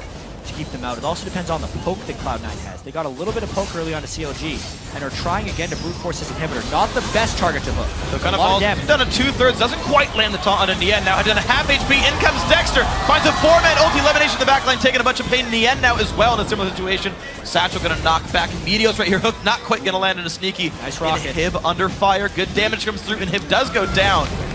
C9 get a small lead again. Meteos walks out. Sneaky a bit over aggressive, but I guess he's safe. Yeah, he can fight back a little bit with Dexter. Dexter just lost half of his life. Yeah, and a couple of swings in. So a nice push there by Cloud9, I'd have to say. Being able to brute force in. They still hold pretty heavy item advantages across the board. If we take the 80 carries out of the equation, who Doublelift is ahead with the Spectre's Cow. But if the gold keeps going like this, CLG can hold out for another 10 or 15 minutes.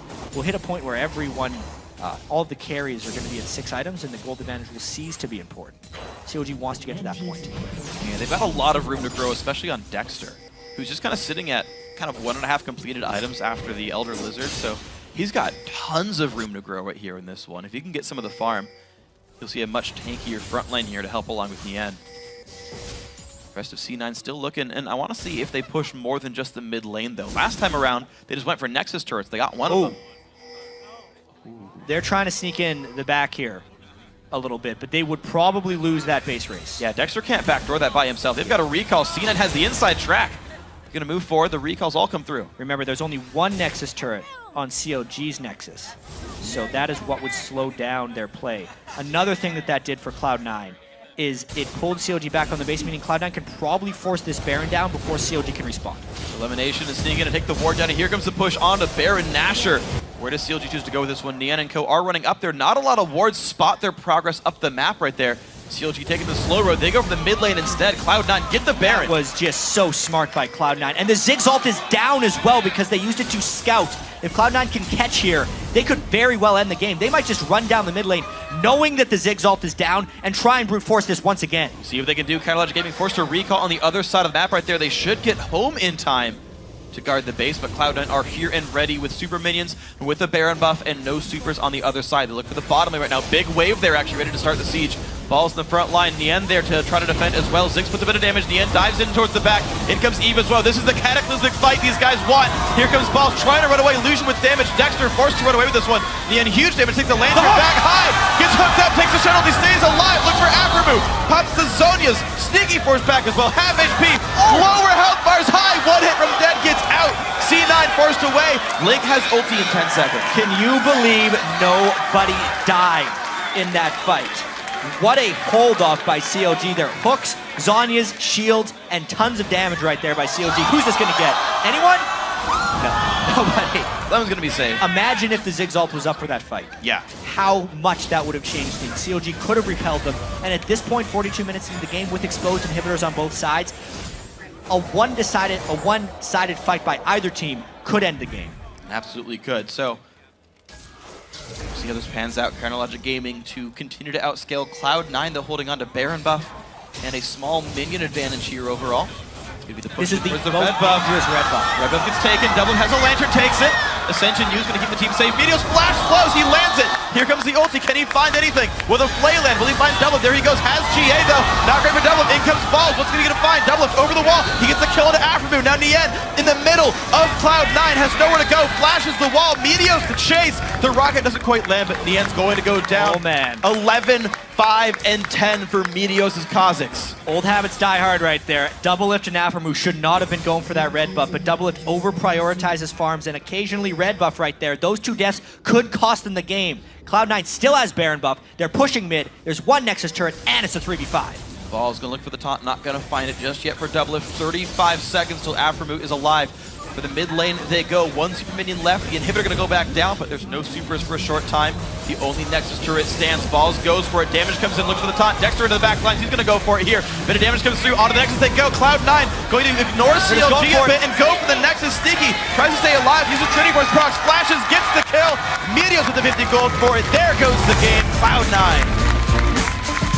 43 minutes in, and a red buff steal ends up costing CLG the game in the end. Cloud9 was in control most of this game, but they had one hell of a time trying to close out CLG. They get the catch at the end, and they walk away with the victory now. They're 11 in a row. 11 in a row, 2 more in the next couple of days, and they tie their spring split record of 13 in the run. Of course, a hard-fought game. The handshakes come through. Man, I mean, that's just relief more than anything on their faces. That was a close one. You know, they started running into a wall of CLG. The zigs clear with the damage that Doublelift was providing, and the reliability of Afromu's peel and hooks was almost too much for Cloud9 to take down.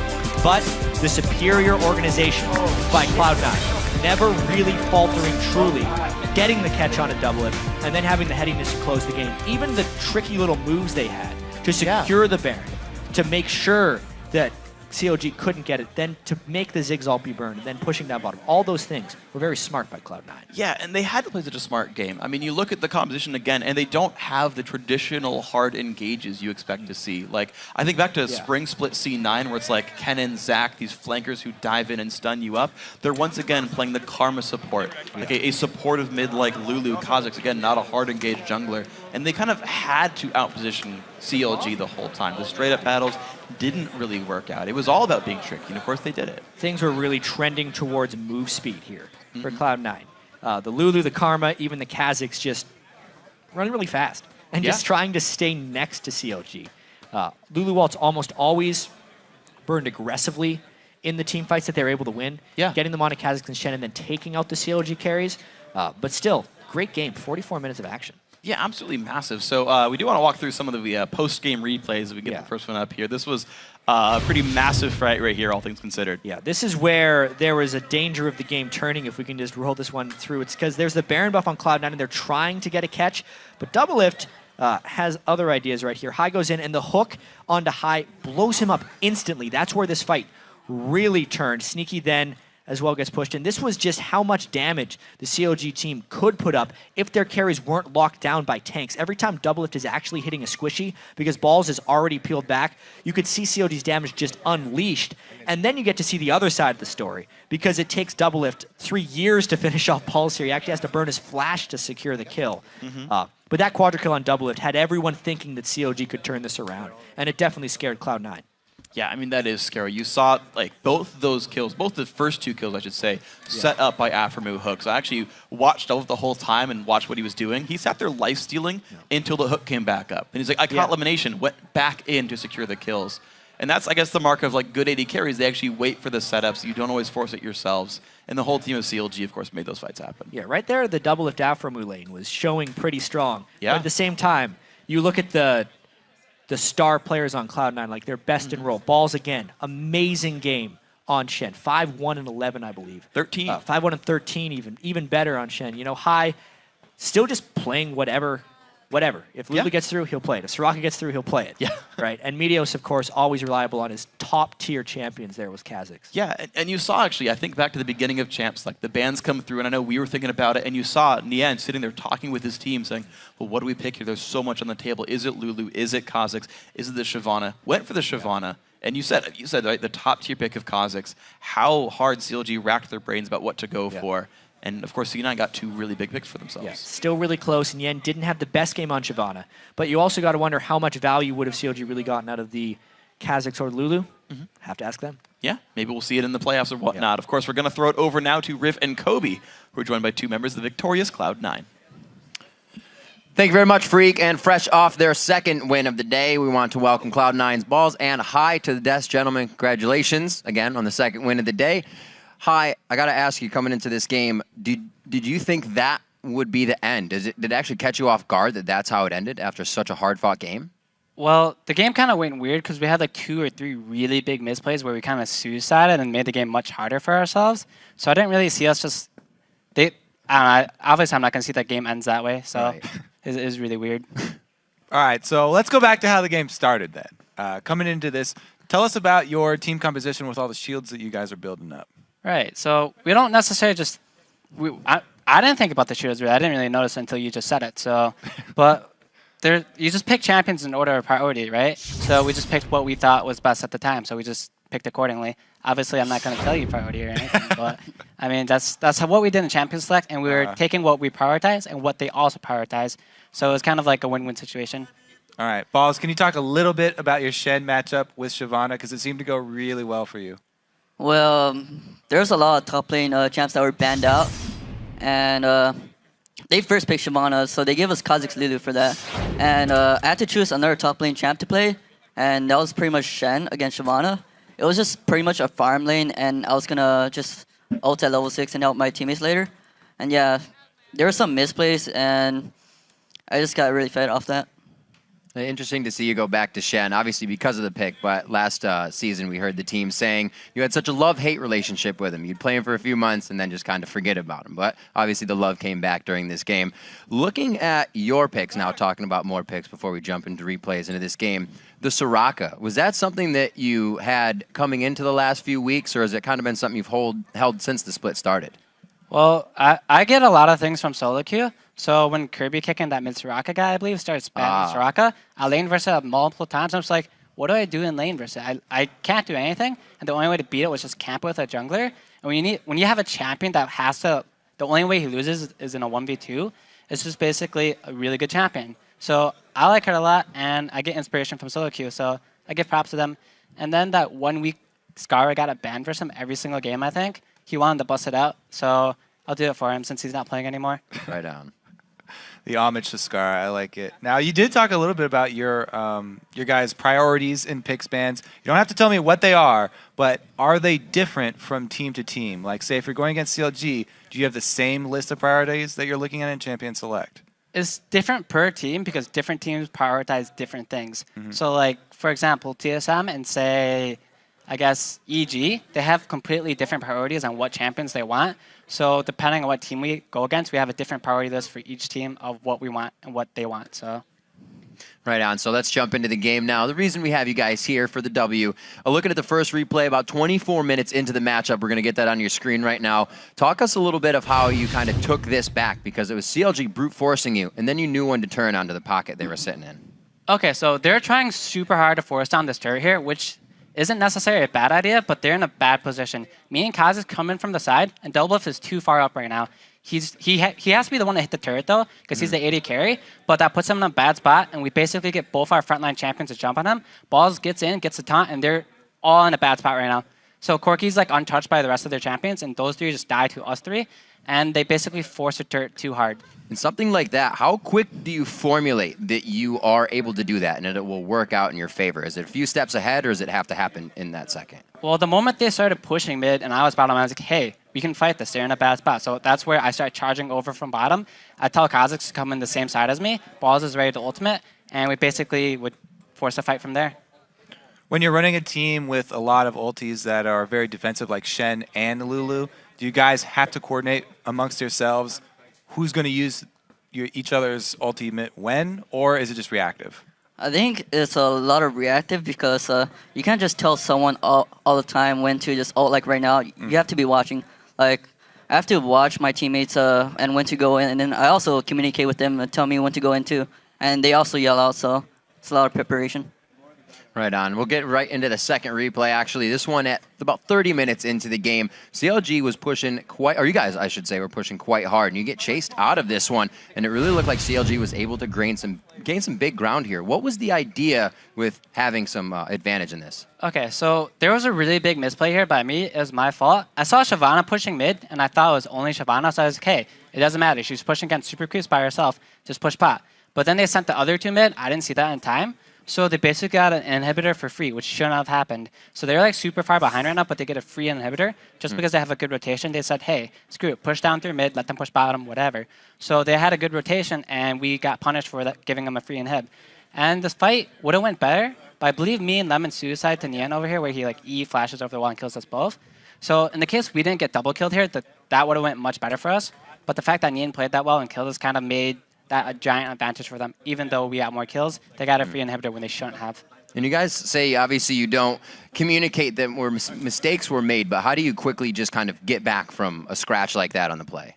Well, when you're in a game, you never hindsight something. So like if someone does a stupid dive, you do not call that guy out. You don't say anything bad. You make a bad play, whatever. Just move on from it. That's the pass. So when that happened, we was like, all right, whatever. Moving on. What's the next thing we do? What's next? Just make plans for ahead. Very strong play, obviously, coming out. That win is huge for you guys, but obviously you look forward to tomorrow. Team Solo Mid, one of the teams you scrim against more than not. What are you guys feeling coming to this game, Balls? Well, pretty much just a farm lane, top lane for me. Not much new, I guess. But it's going to be like overall solid play that we have to make. And High? Well, laning against Bjergsen, all that guy wants to do is win his lane. That's his sole goal in the entire game. He wants to win his lane. He's going to try and kill you, and he's going to try and carry. The last time we played against each other, I think I was Zed versus a Blanc. It didn't necessarily go in his favor, but it didn't go in my favor either. So this time around, hopefully either I can kill him or just not let him play his way. So last week, TSM didn't seem to be performing as usual, a little bit weak, even though they were coming out with wins. Have you guys scrimmed them maybe since then? And do they still look a little bit weak? Do you guys think you have a good chance at this, or do they look back and forth? We haven't scrimmed any team that we played during Superweek. So the 3 teams that we don't play, we've been scrimming them. We've been scrimming LMQ. So obviously we're not going to scrim TSM, CLG, XCG, and Coast just because we play them this weekend. So I have no idea what they've been doing. So coming into this season, let's talk about stats a little bit. Not to put you in the hot seat, but you are one of the lower farmers in the mid lane, but that's because you roam. Is it kind of on your mind that you are behind in farm usually, so you have to make up in other places when you're playing that spot? I don't really care for what my stats show. I play to win this game. I don't necessarily play to win the lane.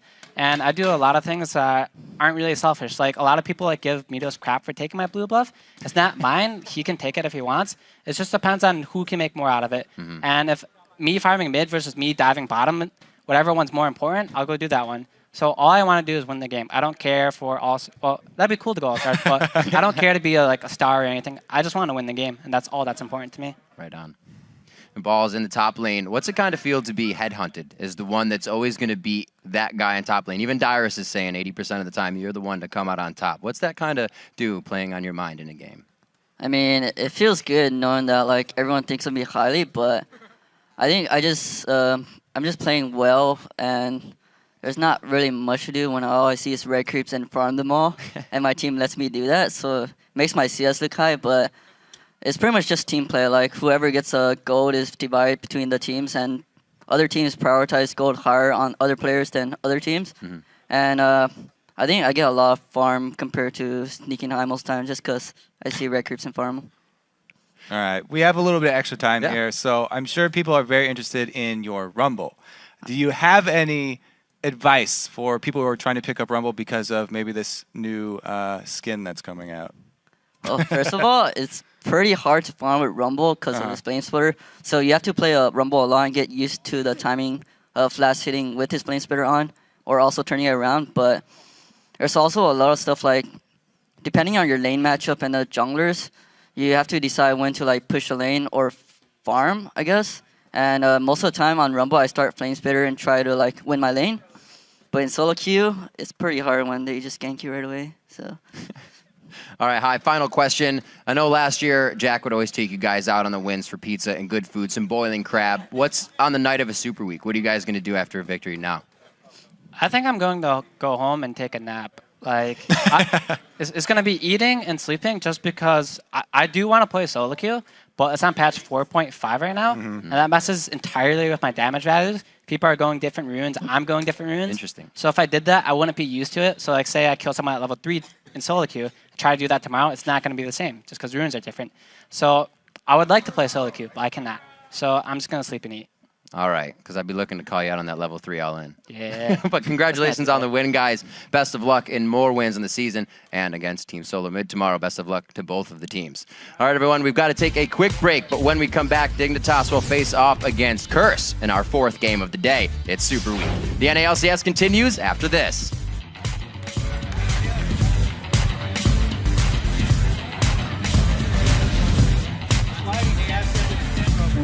The backside, mid-turn's gonna go down. Let's go. Well, Mitos the Chevrolet jumps on in. Big take there. Still there, double it flow. He goes down to High. Ball's still going down. Finds Astro, double kill, triple kill now as more people fall over. Mass kills for C9.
Welcome back to the show here. Freak and Jad, of course, ready to give you the next game. It's going to be an awesome one. Curse versus Dignitas.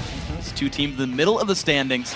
There's a couple of fun playoff things up for grabs. Just to quickly introduce it. Yeah. Dignitas guaranteed into the playoffs. Yes. Curse, if they win here, also guaranteed a playoff spot. Yeah, and even if none of that happens and neither of these teams clinch, if EG is to lose the final game, then both these teams will be in the playoffs anyway. But as we said, it's about getting above that sixth place spot. Yeah. Because everyone wants to avoid CLG in that first round of the playoffs. Mm-hmm. Yeah, both these teams right now one game above Coast right now. So it's kind of sixth place is the place these guys want to avoid. They want it, but they also want better than that. Well, of course, if they can.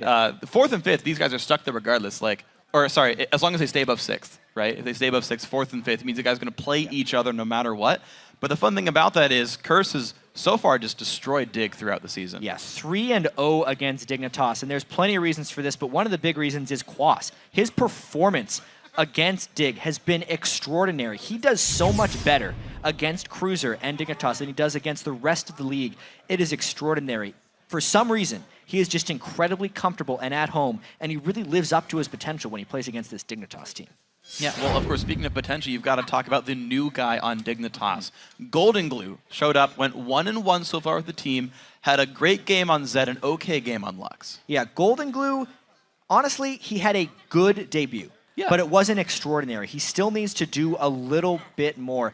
I would say, because Dignitas has had all this turmoil and Scar leaving, you know, Cruiser's still a fairly new addition. Golden Glue is even newer. Someone else has to step up. And personally, I look to I'm a Cutie Pie to try and make a big moment. He is the eldest member of Team Dignitas, if we're talking about how long he's been on the team. And he's had plenty of fantastic performances in the past. He is capable of taking over games, and I want to see him step up. Yeah, and they're going to have to do it right now, honestly. This is the matchup in front of them right there. Again, as a likely playoff opponent as well. And I mean, as we've seen so far, Curse has been Dignitas' kryptonite, and they're going to see what they can do to get themselves back up into the match. We played Curse 2 weeks ago, and they beat us again. So they have a 3-0 lead in the head-to-head. Curse always just has something that we're weak to. We'we've done extremely well against Dignitas this split. I think that that's actually the team we match up against the best, and especially with the roster change, I think that we're going to come out strong in Superweek.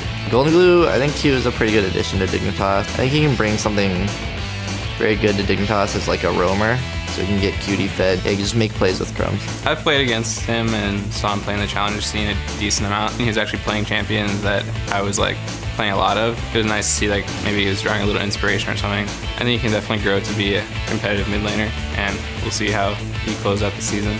You asked me a question there that the team asks ourselves every day. What does it take to be a Curse?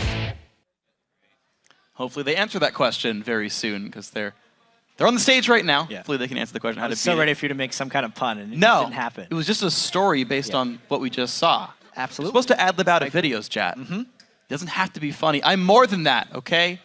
I'm a strong human being, more than just a sense of humor. Of course, guys, we're going to get into the game. Let's check out these starting lineups, of course. On the blue side, it is Dignitas. They've got Cruiser up in the top lane, Crumbs in the jungle, Golden Glue in mid, I'm a Cutie Pie and AD carry, and Kiwi Kid at support. Yeah, and in the top lane, who does amazing against Dignitas for Curse, it is Quas. Jungle is I Will Dominate, Void Boy in the mid lane, Cop on AD carry, and Bunny Fufu on support.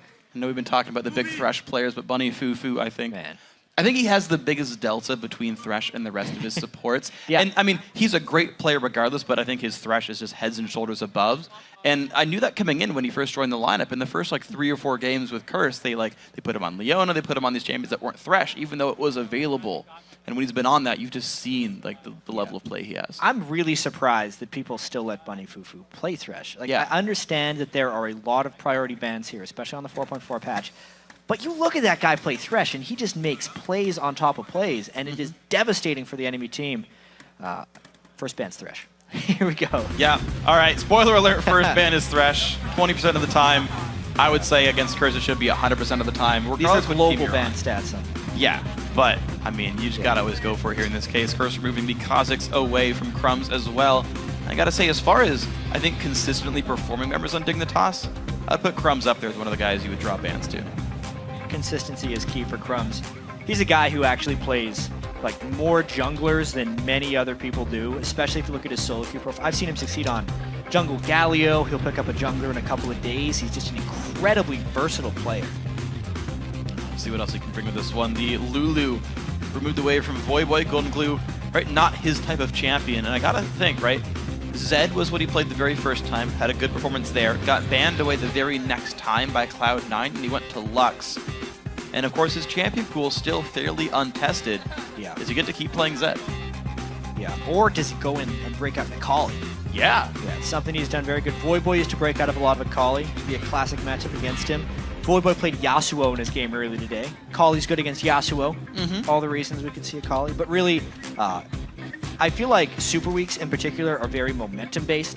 Since teams generally prepare for their own strategies because they don't have the time to necessarily worry about what every other team is going to be doing with the 4 matches on the week. And since Curse had a very strong performance game 1 of the day just a few hours ago, I think they hold all the momentum here.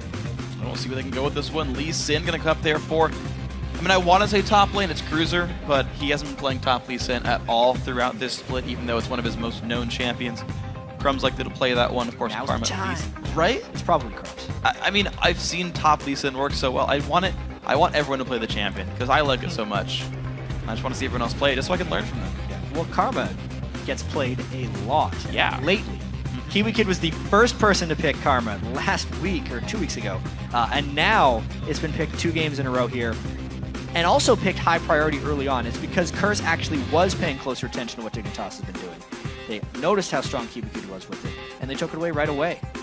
It's also interesting to me because Curse they're not really stealing contested picks away, they're really picking for themselves. They're waiting to counter pick here, right? Lee Sin's already grabbed, but they go for the elites. They know Kiwi Kid loves Annie, they go for Karma here anyway. Dignitas putting their lineup together without much contest. And I'm a Cutie Pie goes with Lucian once again. Not done well on Lucian, by and large, in the season, but he continues to go back for it. Strong laning champion. One of these days, that Ghostblade build is going to carry them to a bunch of wins. One of these days it will. We'll see if he can make it work this time around. Curse going to make their own choices on their side of the map. 30 seconds to go for their lock-ins. Cop just keeps hovering over different things. He'll go where he wants. Honestly, the Rise is available. Quas, I feel like a good proponent of that champion. I think Void's just hovering over things he likes to play. Do it. Well, they did one of them. That's the generic pick. But anyway, Quas had a really good Renekton game. Actually brought out the teleport Renekton. And I would say the timing on his teleports are one of the big reasons they were able to come out on top over Coast. This is an incredibly mobile team that Curse has picked thus far. Let's see what else to go with this one. Honestly, the teleport top lane also, just the summoner spell in itself has been a lot more common as well. These guys getting all around the map, making plays with their team, splitting up and fighting each other a lot. So the Renekton top lane, less kill pressure too is interesting because you normally see Ignite on the lane bullies. You want to knock their opponents down. So even that like slightly nerfs what Renekton would normally do. And now we get to see if Dignitas just goes generic with something like a Shyvana for Cruiser, or if they let him play Lee Sin into the Crocodile. And Dignitas goes all out. We saw that from Coast, and it actually, in that matchup itself, went fine. You actually saw a minion lead go in. Ooh, they hover on the Vi, they hover on the Orianna. Yes! Top lane Lee Sin. Could be top lane Vi. Yeah. I mean, probably not. Yeah. Well, for those of you who don't know, since he's been around forever, Cruiser really got known in the competitive scene and amongst the top players because he played nothing but Lee Sin. Top lane Lee Sin most of the time, and he crushed people with it. And then as soon as he started joining teams, he stopped playing it. Like he'd get banned a lot, and when it was left, he just wouldn't play it. But now, after losing 3 games to Curse on the year, and Dignitas trying to come back for it, they give it to him again. And I'm glad the teams are kind of going in and trying something new strategically when things aren't working out. I know we talked to EG a couple months ago, and they said, yeah, you know, having Inox play the standard tanky top lane wasn't working for us. We let him go back to the carries, and individually he's done well with that. I like the fact that Cruiser goes back to what he's most comfortable with. We saw Coast play standard Coast style as well earlier today, and I think that's the right play for teams like this who are having a rough time. See where they go with it. I'm very intrigued by this Curse team composition as well, because in the first game, they were against a poke comp and were all about diving really deep with the Vi and the Yasuo and finishing off 80 carries. And now they're completely different. They're the ones trying to do the disengage. Voyboy has to completely flip his mind as far as the types of champions and types of style he's going to be playing. He's all out, almost not in whatsoever. And it's going to be, I think that's a difficult adjustment to make in such a short period of time. But Curse is 3-0 against Dignitas this year. Yeah, well, Curse is 3-0, but you know, you guys online voted, and despite the results, 60% of you think it's actually Dignitas with the lead in this matchup. So history may not repeat itself. The guys in black and yellow right here, hoping to look good. And you know, to keep talking about Golden Glue, now his 3rd different champion in 3 games. Zed was available, went for Orianna here. Yeah, one of the big reasons Dignitas cited for wanting him over Scar for the end of this LCS season was he had a more diverse champion pool than Scar. Yeah. So 3 for 3. The Lux was one of those strange picks. He had very good Lux mid-game, bad early game. And this Orianna now has the potential to at least bully out Voyboy's Nidalee early on. Yeah. Nidalee doesn't become that strong in lane until level 6, and I want to see Golden Glue's laning mechanics in this match. Yeah, I want to see how he does. Honestly, it's a matchup where I actually am thinking back to the Challenger Series 2 finals we had just last week here when we had LMQ versus Cloud9 Tempest. And it was actually the fact that 2-on-1 lanes prevented any jungle intervention, and Orianna crushed Nidalee in the lane by just having the push advantage. I don't know if it's a thing that Dignitas will look for here, but you never know. This matchup can actually go both ways. It's a very skill-intensive matchup. As a lot of things are against Nidalee, it's the ability for the Nidalee to land spears or the opponent to be able to dodge them. Well, we'll see what these guys do with their skill shots here as we move ourselves on into the match. Doran's ring for both mid laners, so the mana is there if they want it. We'll see if there's any plans. No ward openings on either side here. Both supports going for gold generation with the Spell Thief's Edge. I feel like Karma's a little bit better at stacking that, though, and getting the gold income in. I'll track that for you guys throughout the game. See who does a better job at this one. He does have incredibly long auto attack range. Did that get hit in 4.4 or 4.5? I want to say 4.4. I think this is the lower auto attack range, and of course we can check. Just press C. 625. Still 625. Long auto attack range. Okay, I'm just wrong on that. On Annie. There you go. All right. Reading super long secret patch notes, freak. Apparently that one never actually went through, or something. Okay, well that makes me silly. That one got pulled. Don't worry about it. Shouldn't read on ahead. The PBE. Yeah. I was reading ahead. I'm just wrong. It's okay. I talked about Leona nerfs a while ago when they didn't hit yet as well. Good work. Yeah, I'm good at my job. Well, Curse looking at the top lane right here, though, with their whole team in this tri-brush. They did, in fact, get a ward down. In the one by the Baron Pit. Dignitas actually in the other location. Just doing the dance moves. Cruiser flipping around. Being a Lee Sin. Eerily silent early on in this game. They're both going for delayed invades right here. Curse and Dig, if they continue on their current paths, are going to end up trading buffs. But will they actually know that they have traded the buffs? Because they haven't seen anything with wards. Sure. Well, Cruiser just TPs at the top lane, says, you know what? Nothing happened bot lane. I'm just going to get my farm going right here, but he will be stuck in what looks like a 1v2. Qua's going to make a late rotation around. Crumbs grabs his own red buff, and I'm wondering, I feel like Dignitas at this point knows, because the duo lane top, what the buff situation is. Yeah, this will be an interesting lane swapping thing. How much is Cruiser going to get set back from Quas here? One thing to track when the top laners get denied like this is who can end up farming more as a top laner, because there will be a point in the game where they end up laning each other again. And one guy could be way ahead of the other if he's just been able to clean up more farm. Well, Kiwi Kid going to help up Crumbs with this one, but we see that the Wraith Camp did go over to Quas, and he's going to TP over to his own turret, and he's going to try to defend this blue buff take by Crumbs. That's not going to work out. Smites it away. He's going to be fine. Not quite level 3 here on Vi, but with the white camp should be able to. You see the slow push right here from I'm a Cutie Pie, and I've seen this a couple times actually. All the XP goes to Cutie Pie. Kiwi Kid sits at level 1 and invades the jungle. Yeah. He's actually messing with Quas right now. Yeah, Lucian scales very well with his skill levels, especially early on in the game.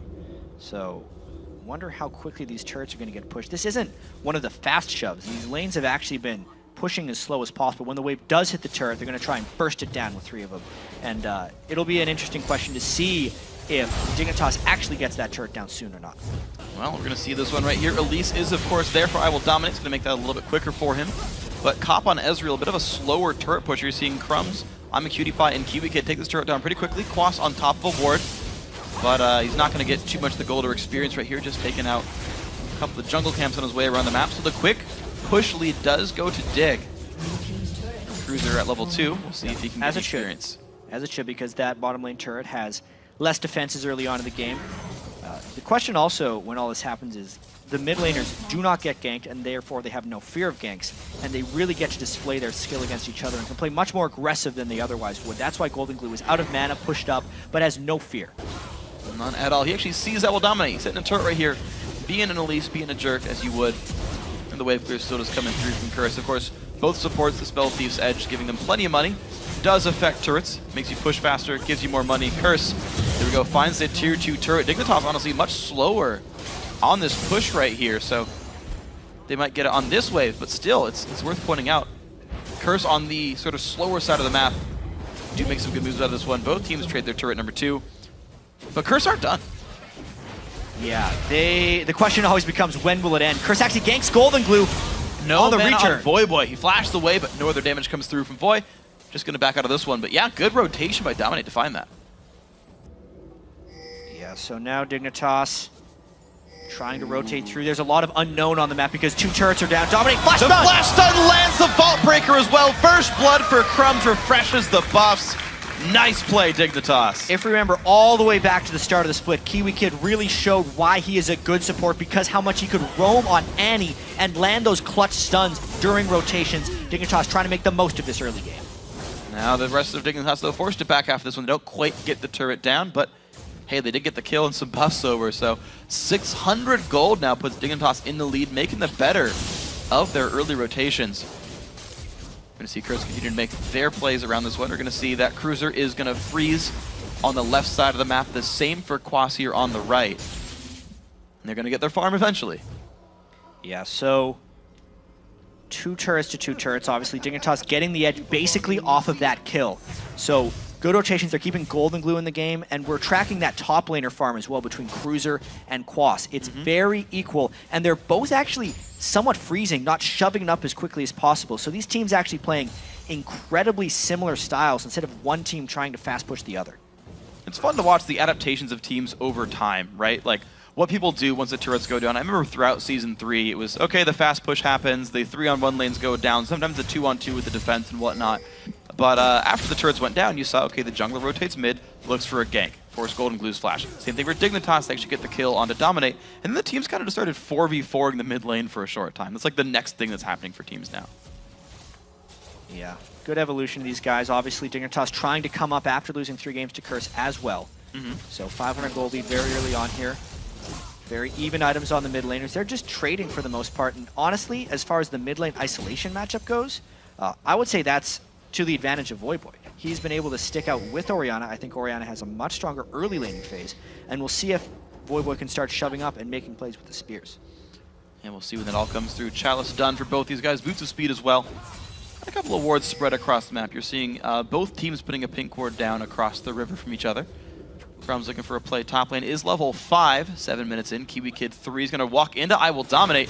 Gets Cocoon to the face. A lot of damage comes through. Vault Breaker. Nice repel. Wow. And he dodges a stun as well. Stun comes in from Quas. Will Kiwi Kid go down? Yes, he will. The outplay from both members of Curse working nicely. One of the big dangers of being level 3 roaming support 7 minutes and 30 seconds into the game is getting caught out like that. So interesting how both these supports are just roaming around sans AD carry. And now Golden Glue gets caught as well. The flash cocoon, no flash from Golden Glue, puts the shockwave down, but he is going to die anyway. 2-1 now. Curse making plays. Yeah, out-roamed right there. Dignitas had a little bit of ward control, but it is all for nothing at that point. Now they rotate down to the Dragon, knowing that Golden Glue is down. They've got just complete control over it. See if they can make this one happen all the rest of the way. Of course, Crumbs was forced to flash over the Baron Pit and walk back to base. A little bit of harass from Cutie Pie. I don't know if he's going to do too much more here. The rest of it actually Dig are showing up for this one. Crumbs, Cruiser TP's in, the smite comes in. Dominate gets it, but now Voy's got a flash over the wall. The jump in from Cruiser, can he land the Q? Keep the chase going, of course. Quas on the back line. Kiwi Kid not in a good spot. Crumbs also not where he wants to be. He's going to be going down. Blue buff goes over to Bunny Fufu. More for Curse. Wow. So even though that teleport looked good initially for Dignitas, the counter teleport there by Quas to come in and clean up inside the pit is really what ends up swinging that. Curse gets the Dragon and the advantage on the kill, so that's even better. Take another look at this one. Curse looks vulnerable because they're all very low around the Dragon Pit, and Cruiser comes in first. So because they got the kill, it looked over at this point, but then that's a giant crocodile coming in, and not everyone on Dignitas can get out of the Dragon Pit.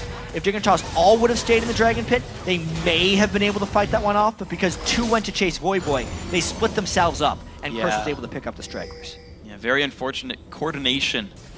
But Dignitas separate them out, give away 2 people in the Dragon Pit right here. We see a 2-kill lead and a 1,200 gold lead here for Curse.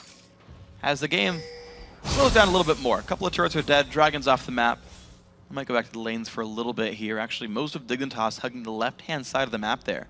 Lee Sin still jungling more than anything else, of course. That right-hand side lane in very dangerous territory. Dig can't really go there. Yeah, Curse trying to brute force down here, and they have the poke composition, plus a blue buff on in Italy. So this push is very difficult for Dignitas to defend. They either need to initiate right away or just get starved out and give up a turret. This would be the perfect time for a Flash Tibbers, but Kiwi Kid's level 4. Yeah. I mean, by comparison, I'm a Cutie Pie is 7. He's actually the same level as Golden Glue. So it's kind of like Dig has 2 junglers and 2 solo laners, and then a roaming support. Like, that's kind of where all the... Whoa! And around Bunny, people are going to get ulted on by Crumbs. The damage comes through. Nice cocoon. But Bunny will go down. Cruiser finds it. Whiffed. Shockwave finds nothing. Ezreal comes across, lands onto Kiwi Kid. Going to be the escape here from Elise on the backside. I'm a Cutie Pie now on the wrong side of the map. Trying to get away from Quas right here, but it's a 2-for-1 so far in Curse's favor. More damage comes through. Flash stun in on a Cutie Pie. There's a Javelin. There's the kill for Dominate. 3-1 again for Curse. Yeah, it seems like Dignitas is finding the start of fights, but then Curse is just turning them around again and again. They committed so hard to get that first initiation that Curse was able to counter them even harder. They were already poked down a little bit low, and they didn't necessarily initiate in time. So Curse gets the kills and the turret. And down it goes. There we go. 2,500 gold puts Curse ahead. Yeah.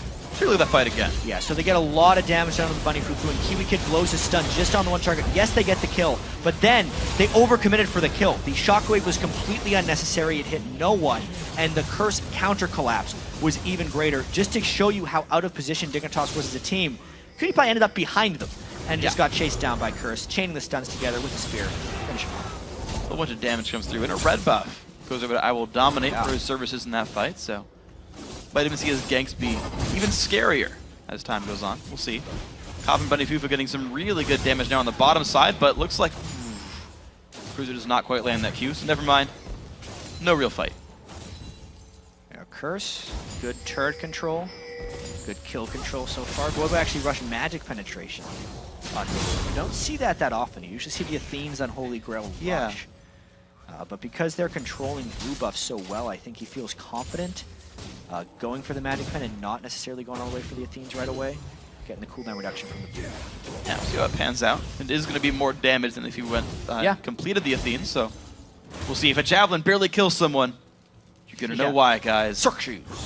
Voyboy the Prophet, he knew the Javelin would kill the man. Got the Sorcerer's Shoes. Yasuo was fantastic in the first Oh, yeah, it was. This is a good day for Voyboy. Yeah. Curse is under a lot of pressure here to finish the season not in 6th place.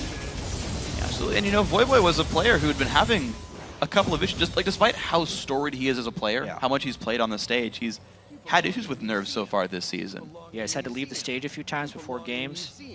Still not completely over the issue, but just dealing with it. And for as nervous as he gets, he's definitely performing. Sometimes even more in the games where he gets nervous. That's true. And the thing is, again, he's a converted mid laner as well. He's been playing that role for at most like 6 months now. And he's shining quite nicely. 1-0-3 so far on his Nidalee. Which he would have at least seen in the top lane before. He actually used to play Nidalee as well in the top lane when he could.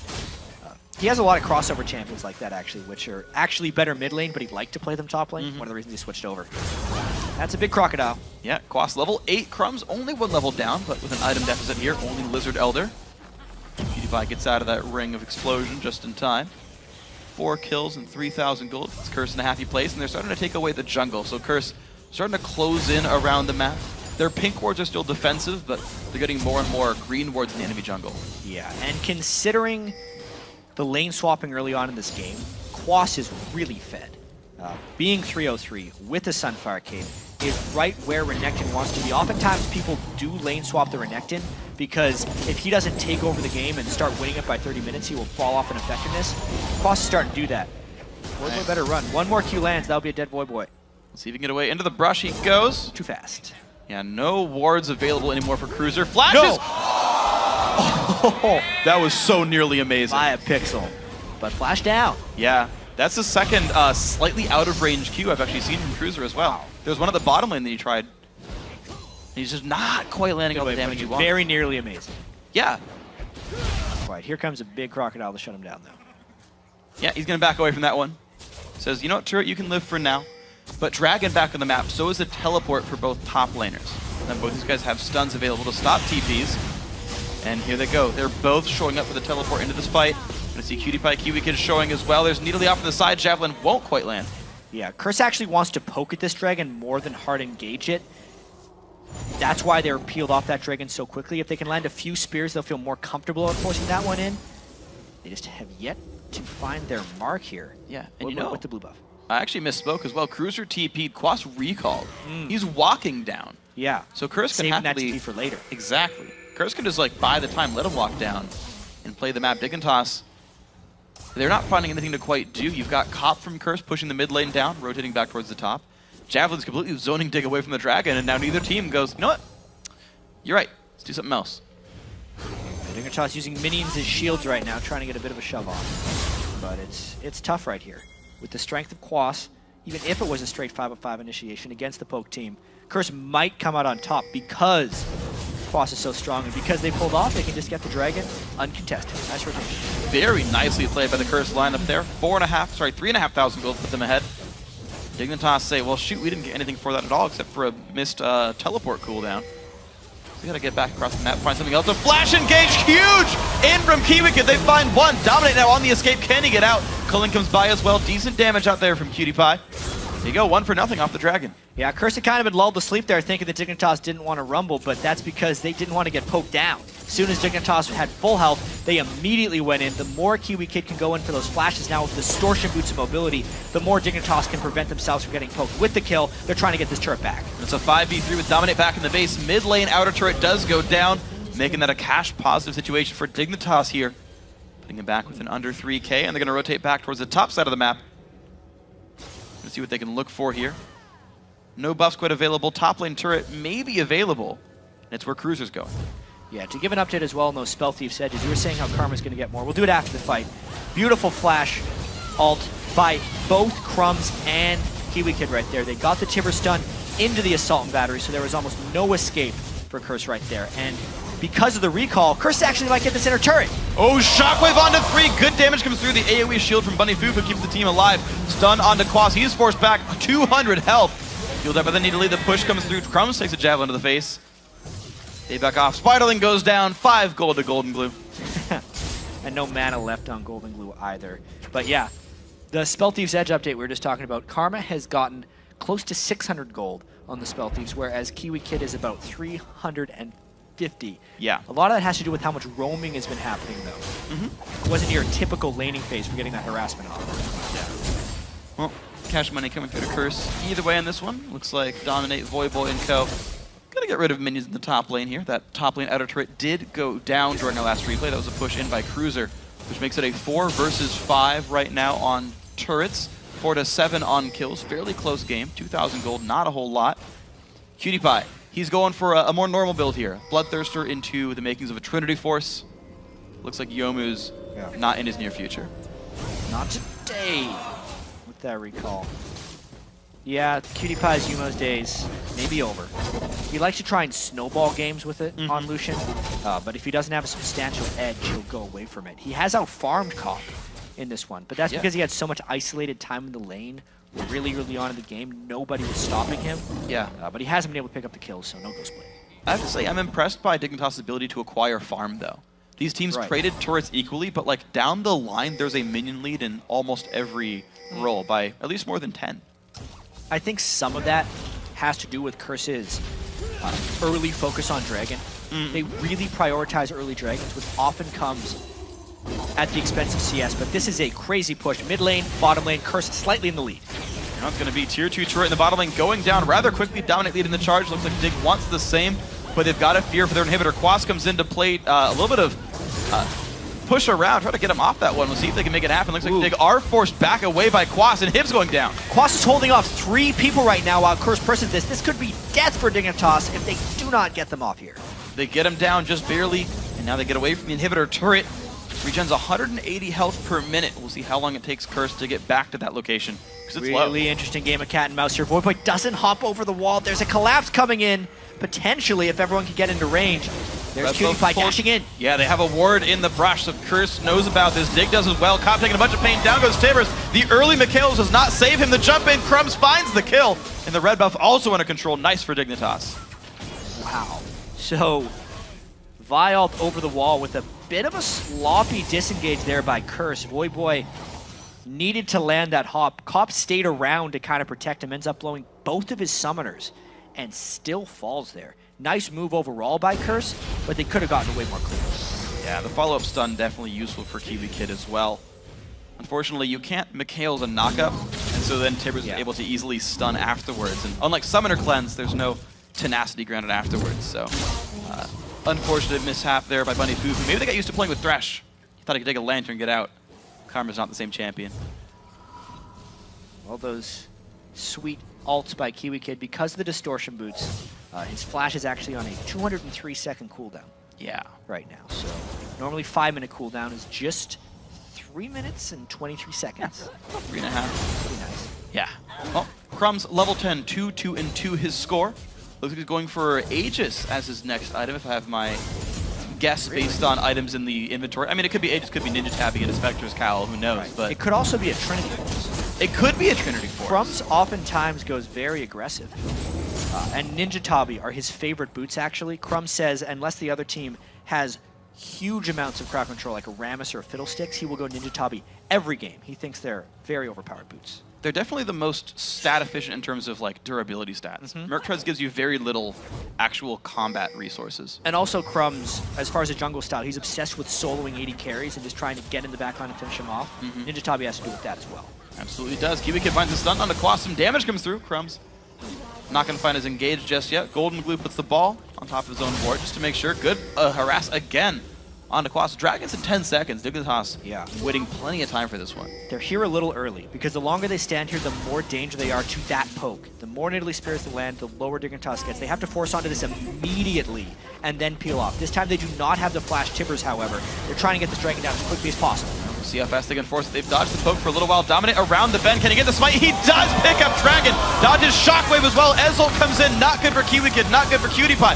Can they stay alive? Into the front lines they go. Voyboy low on health. Stays alive. Cruiser can't find him. It's going to be kill after kill. Oh, a two-man hit there. Triple kill. Good for Golden Glue. Can he find more? He finds 3. He looks for Cop. Tibbers is there. Golden Glue QW Quadra. Only Bunny Fufu alive. After missing the Shockwave at the start of the fight, Golden Glue still picks up a Quadra kill. The steal did go to Curse, but this is the fight that really turns it.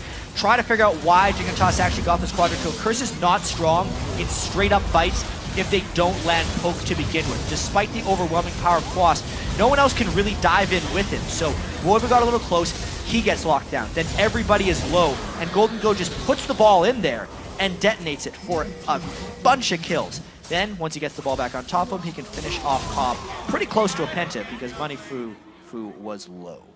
But in the LCS, you don't give away pentas. You steal them plenty of the time, as we saw earlier. But you don't earn a penta if they give you the kill in the 5th one. So it's all right. It's going to be a good bit of breathing room now for Dignitas. Despite losing the Dragon here, they are in a small gold lead here. Putting that just back brings into this this game one. right back to being incredibly close. The Dragon control continues for Curse, but you can really see the teamfight prowess now of Dignitas. With the no Magic Mantle, you can see maybe Crumbs is going for that Aegis. He doesn't. I haven't seen him build it that much on Vi. It's been a lot less common overall. But it would help them against the Nidalee Spear poke. Yeah. Right? You can dodge spears yourself, but to really protect your team, getting that 20 magic resist aura will heavily reduce the poke damage flying in. Even the little bit of health regen it gives does matter over time eventually. It's going to be enough to make you survive at some point. Especially with the no sustain team that Dignitas is running right now.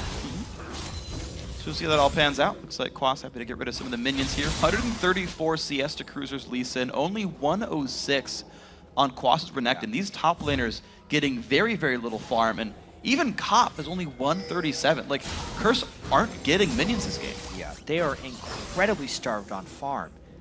One of the dangers here of all their Dragon control, really, I think Cop's the most important one. An initiation comes in from Dig. No poke is down yet. There's the flash. Quas that have the engage comes in as well. Repel in for Abel Dominate, gonna run towards the back. He might just stay alive, but here comes the chase. There goes Crumbs. He's gonna find the damage. Cruiser on a rampage, finding kills left, right, and center. Didn't even have to burn Shockwave. Golden Glue didn't find the opportunity to make it, so Dignitas with a power play right now. See what they want to take. Right now it's gonna be the Wraith camp. They're gonna move over to the top lane as well. Gotta get more aggressive with that. They have Shockwave up. They do. They say that the entire time. Crumbs so low on health, though. Gonna make it a bit hard for them to go for a Baron right here. Honestly, Dig takes the kill and runs. Yeah, they're gonna have to go back. They did not want to get into a smite dance with Abel Dominate. Curse as a team has tremendous buff securing. They're very good at bursting it down at the right moment as a team. Dominate, very good understanding of that war. Push down the mid lane while everyone recalls. So at the end of the day, just a catch and the game remains incredibly close. So we're going to see Curse put some defensive wards. Actually, it's weird. Like, I feel like wards that are like deep in the enemy lane are like defensive wards because you watch rotations, you see where people are moving. So Curse going to watch some of the defensive rotations here from Dignitas. Cutie Pie in the wrong part of town. We found friends. Nice little escape there. Safe. All right, Javelin does not land. He's going to be okay. Goes and rejoins his team. They rotated up through the river to help him out here. We're going to see what Dignitas sets up for right now, because Curse have to realize, like, their last few attempts have backfired. They've gone negative in multiple fights now. And Dignitas, they're the ones now sitting up Baron. Curse hasn't been able to land poke while still getting it alive. Divide from Crumbs. It's the guaranteed initiation. Vi does one thing. She gets to a target. And then because they have Annie's Tibbers to reinitiate, you know, they really stick on the target. So a very nice counter play by Dignitas to the poke composition of Curse. It's allowing Dignitas to catch them before the poke lands. As long as they continue to execute those initiations, it's going to be very difficult for Curse to come back. Well, if they find it, it's going to be Void Boy landing a bunch of javelins. He's got himself a blue buff and a death cap. This is a recent addition here to the armory of Curse game. Team Curse, rather, official name. We're 26 minutes in. Cop still doesn't even have his Trinity Force on Ezreal. Yeah. Usually your second item comes in around that time already. You're seeing Triforce done for Cutie Pie. 0, 1, and 9, by the way. Support-like score here for Cutie Pie, just setting up his team for the kills. Cruiser 4, 0, and 3 on his top lane, Lee Sin, his first of the season. See Bunny Fufu forced to run away. Cutie Pie still looking for a way in, but right now Dig just happy to control the jungle for now. Yeah, they're just posturing because Cruiser is trying to set up the split push right here. He's shoving around that bottom lane with his Hydra and his Sightstone. Going to set up this 4-1 split push with the potential to teleport in on Lee Sin. They're actually, you know, if Curse can take Renekton out of the equation, they will then be initiating on tankless Curse, which makes it even easier for them to pile down. Yeah, absolutely. Dignitas absolutely wants to isolate this into a 4-1 game. And they're playing it so slowly, too. You saw Cruiser, right? He pushed towards the bottom side, and then he stopped, he took the white camp, then went back. If I think back to, like, 2013 Spring Split Dignitas, the way they were winning was incredibly slow and controlled, right? Get the farm in all the lanes, own the entire enemy jungle, and just have more gold. And right now, without any kills coming through, they just grown their lead by 2,000 just from farm. Yeah, they've just been out farming them the whole game as well. Another thing that's going to happen if Dignitas holds this map positioning is all those deep wards that Curse was able to place in Dignitas' blue buff area will die, just duration-wise. And then the Baron forces will become an even more real possibility. Dignitas exerting their control against their first dragon of the game. But they're going to recall back, which gives some time for Curse to play around the map once again. Bunny Fufu going to sweep away some wards and kind of refresh those timing out ward durations right here. Cutie Pie left on his own devices on the other side of the map. Going to push this lane up for a little bit. 600 damage crits right now with Trinity Forces there. So that's going to be a good amount of burst if you can land those. And you're seeing that Curse, they've set up the Baron themselves. They own this spot. Cutie Pie will force a rotation. This is a rather weird move here, having Cutie Pie being the split pusher, but he does kill turrets faster, and Curse is not strong enough to take on the other 4 with the Baron Force. So it's working for Dignitas, getting a lot of damage on that turret. And getting incredibly low, and honestly, to keep up with this one, the bottom lane inhib turret that Curse hit a while ago, back almost to entirely full health right here. So the level advantage too. Cutie Pie's level 15, Quasso's level 12. Yeah. That's just how much rotation and lane time Dignitas has had, and how caught Curse has been between 2 different spots, and just not being able to get experience as a team. Well, Curse going to look for this one a little bit. Really want the catch. Chasing for Bunny Fufu, going to land a ward. Cruiser does not go for that one, rightly so. This is so interesting how Dignitas would rather have Lee Sin in their team-fighting team instead of I'm a Cutie Pie's Lucian. They just want the dive, the initiation. Lee Sin is better at getting to targets and sticking to them. They're not worried about conventional team fights with a backline. They're just all about diving and killing, so therefore they don't need the 80 carry. Well, heck, on the other side of it as well, I mean, you're right that they're about diving and killing, but heck, even if Curse did engage, at least they could kick someone back. Like, there's actually a lot of uses to the Lee Sin, just depending on how the fight actually goes, if Curse somehow forces it anyway. We'll see what ends up happening. Looks like Lucian from I'm a Cutie Pie does come back to join the team. Now that he has a last Whisper, You've got the makings of a Randuin's Omen coming soon from Cruiser as well. He's happy and durable. Not much MR in his build, but I guess just rely on Aegis. The Engage gonna look for it here. I Will Dominate comes on in. There's a teleport as well. The Engage though to Bunny Fufu, half HP Cruiser. Where's the jump back? There comes Tibbers. There comes Shockwave only onto one. Quas taking some damage. Crumbs still on the front line. Quas trying to get away. The kick away on a Voyboy. He's gonna be safe. Jumps in. Whoa. The duel. Is it enough damage? The Javelin point blank range lands. 1 for nothing here. Curse coming out a little bit ahead, but Dig, they are not done. One hit till Bunny Fufu dies. The distortion, no, the damage, they can't quite find it. Into the brush, Bunny Fufu goes. The slows come in. He survives hopping through the forest. And Curse isn't necessarily done. They're scattered everywhere trying to outrun this Dignitas team. Landing spears, very dangerous. Yep. Miss that in Italy. He's gonna back on off there. Pink board control still Curses right here, so heck, that went well. As forced as it was, they used a teleport on Quas to get down there. Wow, so Curse gets out of that one with some slipperiness, if I can say it again. It was a forced fight by Dignitas, but look how far back Lucian and Oriana were on the minimap before this fight started, and still not a great shockwave. There haven't been big shockwaves from Golden Glue this game because Curse plays fairly spread out. Because of the clutch play by Voyboy down at the end, priorities were just mixed up. Dignitas was not one cohesive diving unit, and I think that's the big reason they were able to get caught out here. And the W just barely missed. The Q barely missed. So many almost amazing things from Dig this game. Yeah. So many of them nearly landing. But they're still winning. They are still winning. They're looking good. 2,400 gold so far. Playing a very slow and methodical game. Voyboy back with the blue buff. Takes his time to jump that wall. Didn't miss this one. He's fine. 1 kill deficit here for Curse. Spears are really starting to hurt, and aside from the Lock of the Eye and Solari, there's almost no magic resist built up on Dignitas. Obviously, the hard initiations still need to happen, and if Crumbs gets a good one, they've proven they can win fights handily, but it's still a rather contentious game. See what these guys can do with it. Right now, they've set Cruiser to push the bottom side. Still playing the minion farm game. Voyboy actually itemizing interestingly.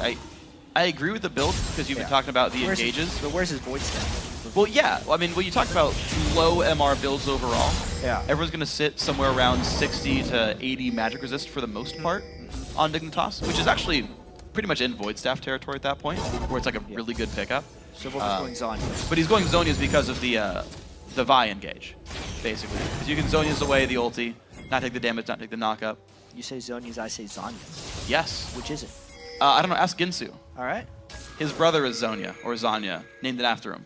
We'll let you know later. There you go. Did you know? That's why the item was named that way. Sweet. 2,000 gold lead here by Dignitas. They're trying to get ward control over here. This game might just come down to either a slick Baron forced by Dignitas or a smite war between I Will Dominate and Crumbs. That Baron's falling real fast, but Dominate is in steal range. He does have Repel, does not have Flash. Tibbers comes down, locks him out. Blue team picks up Baron Nashor. Dominate late to the party, but Kiwi Kid maybe late to dying. Is going to be taking the most damage he can. Stays alive. Quas does go down, but it's a trade. It's going to be the Shockwave to Bunny Fufu. 4 versus 3 on the fight so far. Engage still looking for it. Cutie Pie does not land the culling whatsoever. Bunny Fufu still on the run, does go down. Cruiser helps ensure that one. Only Cop and Voyboy alive. Yeah, Baron and 3 kills. The brute force on the Baron. The stun to stop Dominate from coming in was so critical from Kiwi Kid. And now they can push on really strongly. Well, big damage onto the inhibitor turret. The shield's coming through from Golden Glue, helping him stay alive for a while. That's Cruiser taking all the damage and taking very little, to be fair. Inhib going to be going down as well. Mid-inhib is gone. 7,000 gold lead and a Baron buff here for Dignitas. Yeah, they're really taking this very strongly right here. Honestly, Kiwi Kid, just with a glimpse of where I Will Dominate is, gets him with the Tibbers as the Baron gets spiked down by Dignitas. Then, of course, Repel comes in after. And this is the situation Curse does not want to be in. They're all poked. They're forced to fight in a confined space, and that's where Dignitas thrives. Still just catching one with the Shockwave, but that's all Dignitas needs as they chase down, finish off Bunny Fufu, and then eventually go for the inhibitor. Command dissonance right there. Getting the last hit. Gotta say 6-2 and 4 for Golden Glue. Yeah, impressive score. To replace Skara. Gets a quadra kill in this game as well. Daydream had a quadra kill in his first game in the LCS, I think, on support Elise. Yeah. Generally speaking, New Blood almost always does something really good in their first game. Well, this is his third game. Okay, sure, but like very early on, it's like, yeah, that's why they picked him up. Yeah. Well, Golden Glue, you know, of mid laners, it was hard to pick one in North America. Dignitas went to Golden Glue, and if they win this one, 2-1 since picking him up, will prove powerful for them. Also, it would be their first win against Curse. Yeah. Guarantee them a spot in the playoffs. All very positive things here for Dignitas. Yeah, and you got to figure if the league ended, if the regular season ended right now, this would be their first round playoff matchup. The fact that Dig has found a way to actually beat Curse here, it's going to give them a lot of confidence coming into the playoffs. Still very interested by this Curse choice for team composition all the way back from the start of the game because they had so much success against Coast with a very hard initiate composition and then they went straight poke. They're just trying two completely different ends of the spectrum. It's very difficult to adapt game to game your playstyle, and they haven't been able to set up great poke opportunities, and they have not been able to disengage very successfully in the majority of these fights. But now with a Baroned up Dignitas team, look for Crumbs to go pretty hard. Well, he's not going to go for it just yet. Of course, they're going to wait for, looks like, Super Minions to flood in through the mid lane. Dignitas happy to stay up here. Cruiser does have teleport, but does not split away from the team to look for the bottom lane. It's going to be the concerted 5-man push right here. About 20 seconds until Super Minions run into the base of Curse itself. They go in now. Crumbs looking for the engage. Will he find much? Nope. Backs away again, but zones Curse back, allowing them to get some very serious damage. Quas goes into the fight. A stun on a 2, down up into the air. He's going to be Quas now, running away, slowed down as well. The ult comes in on Bunny Boo Boo. Where's the shotgun going to come in? Quas does go down, 1 for 0. Inhib falls as well. Or inhibitor turret, I should say. Dignitas still pushing. The very end of the culling finishes off Quas. They get the inhibitor. They have the inhibitor in the mid lane. They might try and end this game. There's a bunch of minions in for the Nexus turrets as well, down to very low health. The first one falls, the second one under fire as well. Dignitas to hold on to their 4th seed, putting in the damage. Dominant kick towards the background, going up into the air. Shockwave comes through. More kills coming in. This is going to be the GG. Dignitas finally win a game against Curse this year. They're looking good. Crumbs is pumped about that one because there was a time where that was a really contentious game. They got a big team fight win. Golden Glue got that quadra kill, and then they never let their momentum falter. Even though Curse had already won 1 game today, they could not take out Dignitas. They take out Curse. I gotta say, Kiwi Kid, a big force for that one. Yeah. I was just a very big fan of his play. Secured first blood for the team, taking down I Will Dominate early on with a level 2 flash anti-stun. The Tibbers drop the stun to stop the smite steal as well. All these great plays for the man of the screen right there. Comboing up so many of their initiations with 5. Kiwi Kid and Crumbs were in perfect synchrony this game. Even though early on in the game, it was looking pretty rough for Kiwi Kid. He was level 3, 7 minutes into the game. He died a few times, and then as soon as he got those flash tibbers, he rushed the distortion boots as quickly as possible. Yep. His flashes were pretty important. He even bought the cheapest tier 2 boots in the game, Boots of Mobility, just to get it sooner. Just to make sure you go on. I mean, you go Boots of Mobility anyway. Boots of Mobility are pretty good on that. I mean, yeah. It's all about getting in range for that flash tibbers. Yeah. Incoming movement speed, less useful here. I want to point out 2 other big numbers, though. So Golden Glue, you talked about the quadra kill. 8, 2, and 5. His overall score, of course, a great pickup there. I also want to talk about the top lane Lee Sin, though. You had a 4, 1, and 9 from Cruiser. And I love top lane Lee Sin's. It worked out for him. Managed to outfarm, get the pressure on. Went well in team fights, too. Yeah. It's an interesting thought, too. I really like the fact that Cruiser went back to Lee Sin. Yeah, me too. I am of the belief that oftentimes, like, players have their own strengths and weaknesses, and if you go against them too heavily, you're going to falter. Cruiser has not been having a good year, especially against Quas when he's playing his Renekton or Shyvana or the standard that everyone else is playing. But Cruiser's game, his burst into the League of Legends scene, was on Lee Sin. It is always going to be a strength of his that he should go and tap more frequently. Likewise, if I look at the Curse composition, I know I Will Dominate and Voyboy as players. They love to go in. They love to initiate the snap of a finger. And I just do not think Curse should be playing poke compositions. It's a nice thought to say, yeah, we can do it all. We can play initiation compositions or poke compositions. We're just the most versatile team. I think they should play to their strengths a little bit more. Yeah, I think it's really hard for a team to kind of have all of those available because League is already such a complex game. But, when do we trade turrets? When do we push? When do we drag in? How do we farm? Like, all these crazy things. And then you've got to change those every time based on, well, how do these different comps line up? If we're a disengaged comp, we can't fight the same dragons we would have before. You've got to learn all these new rules over and over again. And with Curse putting in a largely new lineup this year, Bunny Fufu's new, Boy Boy's new to the lane, Dominate's new to the team, Quas new to the team, right? Only Quas kept his role the same. They've got to learn all of that at the same time. Yeah. It's a lot to put in for the team. And just to finish off the conversation on strengths, the Thresh was banned. Yep. Right? Bunny Fufu was denied the Thresh. Yeah. His Karma didn't necessarily have a huge impact. So great ban there and nice team composition choice by Dignitas. Yeah, worked out well for these guys. They go 3-1 against Curse on the season so far. Now, guys, don't forget to share your highlights from the day by tweeting at LOL Esports and using the hashtag LCS Big Plays. Now, for more on Dignitas' first win over Curse this year, let's send it across the studio to Riv and Kobe. Thank you very much, gentlemen. We are happy to be joined by the man with the golden glue himself, bringing Dignitas together, the mid laner golden glue for Dig. Congratulations on the win, playing Ori this time, definitely switching it up, not going back to the champions you've been playing, and not afraid to make plays. How did the quadra feel? That felt really good because I got an awful ult. I don't think, maybe I hit one person, but I ended up just like letting my team get everyone low and I just chased them down and it worked out pretty well. All right, we'll bring up the replay right now so we can get this in here. Talk us through, what you were feeling and what you were trying to do with those ultimates. Okay. So first, we're just trying to burst down Dragon. I think I put my ball at the entrance of the pit to try to stop them. So my thought, like, he was stunned. I wanted to ult him so he couldn't get the steal, but he still got it. So I just back up with Cutie Pie and we try to defend. And then everyone just so low. So we follow up. Let's see what happens here. Oh yeah, and they're all low, like clumped right there. So I flash and I go into save Cruiser and I just keep chasing. It's not really, I really didn't do anything that fight. That was all my team. I think they just wanted to show your zero-man shockwave again. Yeah.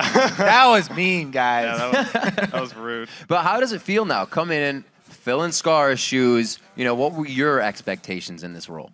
I expected I'd have to make a larger impact than I am in these games. Like, I feel like I'm just doing the bare minimum, but my team's just like picking up the slack, so it's working out.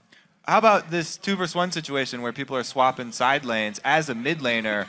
Have you come up against that before, and what is really the most important thing for you to do when the lanes are getting swapped like that? When they 2v1, it leaves mid open like alone because the jungles are also pushing the towers. So it's really just a 1v1, and Nidalee is not very strong early on, and Orion is like really strong early on. So I got like a 10 CS lead, and I was able to bully him a little bit. So it's really good if you get a strong laner and you're 2v1ing because you get to really push your advantage.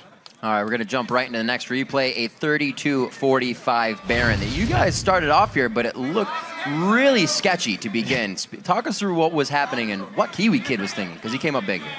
Well, first, I was saying I wanted to clear the pink before we started Baron, so that's what we did, but I think we should have just rushed it. Luckily, we have a good anti-ult that stops any chances of getting a steal, and then we peel back on Quas, and I'm just staying with Cruiser and Kiwi to try to kill Dominate. And basically, we're just cleaning up. There's not much that we had to do. And here, I get a one-man ult. Like, my shockwaves are awful, but... Hey, they're going up in numbers. Yeah. So, with the communication mostly being on Crumbs, what do you do for the voice of the team? You kind of, initiate and secure the fact that people are calling things and say, yeah, go, or are you actually making calls? I'm usually securing, but also, if I have ult up, I'm saying I look for an ult, and then my team just follows up if I find one. Right on. Yeah. How much different is the LCS games when you get towards the end game from Challenger Series games? It's a lot more energy, because you hear the crowd and it means a lot to win. So it's a lot more pressure, and I feel like there's less errors because when you're online, it's not really a big deal. You lost a game. You don't have a crowd out there or fans. So. So as a mid laner coming into a team, it's a little different than a support. You always have to play your own solo in the mid lane. But what's your melding with Crumbs and the rest of the team in your rotations? How is that going? It's going really well. Crumbs is really aggressive, and that's how I like to play. And when he always seems to have an advantage, so when we're together, we're usually able to push that advantage. So I like it. It's going well.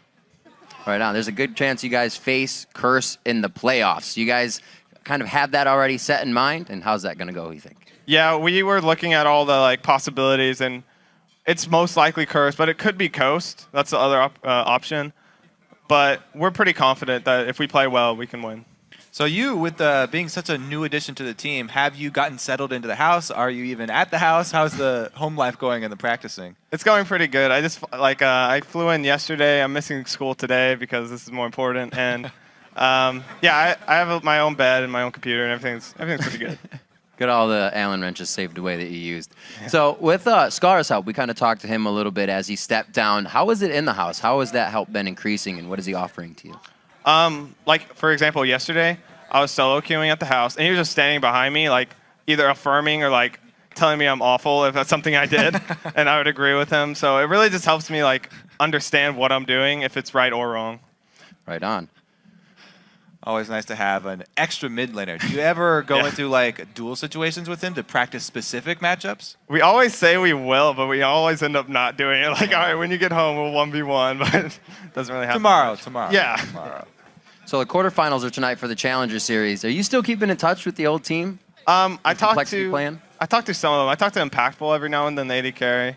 But other than that, not really. I don't know who they're picking up for their new mid laner. I know they're trying out some people, but I'm not keeping up to it that much. I've got enough on my plate. And actually, how much have you noticed? You know, Kobe mentioned, Challenger to now. What's the scrim regimen like? Has that changed quite a bit? Oh, yeah. It's a lot more intense.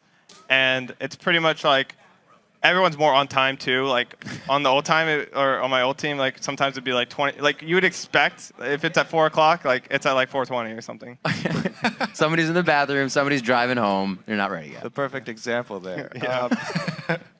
So you have been focusing a lot on your play as a mid laner and like individual mistakes, how to play out matchups. Have you actually gotten into the strategy of picks and ban phase at all with the team yet? Do you have a lot of input in that phase with the rest of the team trying to get team comps together? Yeah, they always like how it works is they ask me if I'm comfortable picking this into that or if I'm comfortable blind picking that. So I was pretty comfortable blind picking Orianna. She's pretty safe. I was thinking of some other wacky stuff, but I couldn't first pick it. I have to counter pick that. Well, I can't wait to see the rest of those games. Congratulations on the win and the rest of the games for Dignitas coming into Super Week. All right, everyone, we have to take a 3.5-minute broadcaster cool down, but don't go anywhere. When we come back, Evil Geniuses will try to keep their playoff dreams alive when they take on Team Solo Mid in our final LCS game of the day. Stay tuned.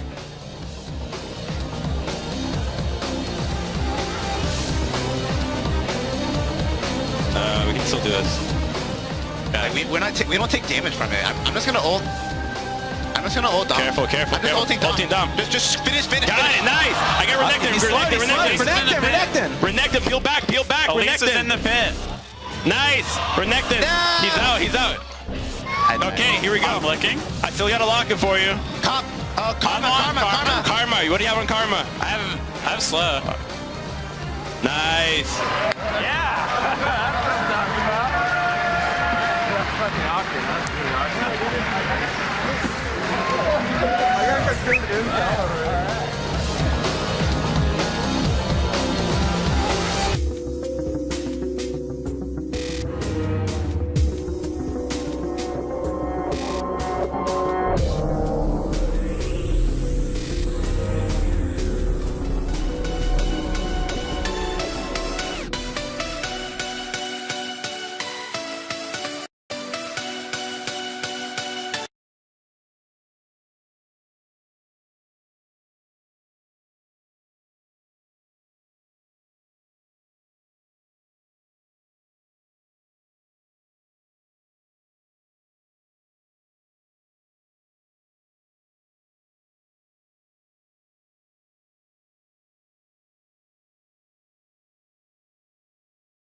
say, that Dyrus Barbie sign is a little bit scary for me, but everyone, welcome back to the show.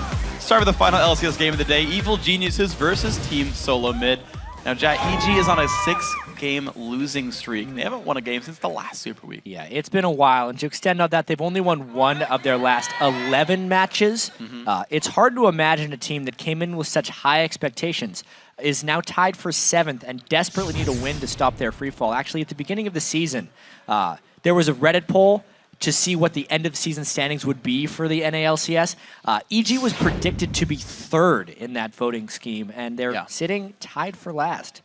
And it's a rough spot for them. We'll see if they can turn it around. They are technically in the playoff run. We'll see if they can make that happen. Of course, meanwhile, we've seen, really for the first time this year, TSM actually struggling. Last week with their loss against CLG, and then a hard-fought comeback against Curse.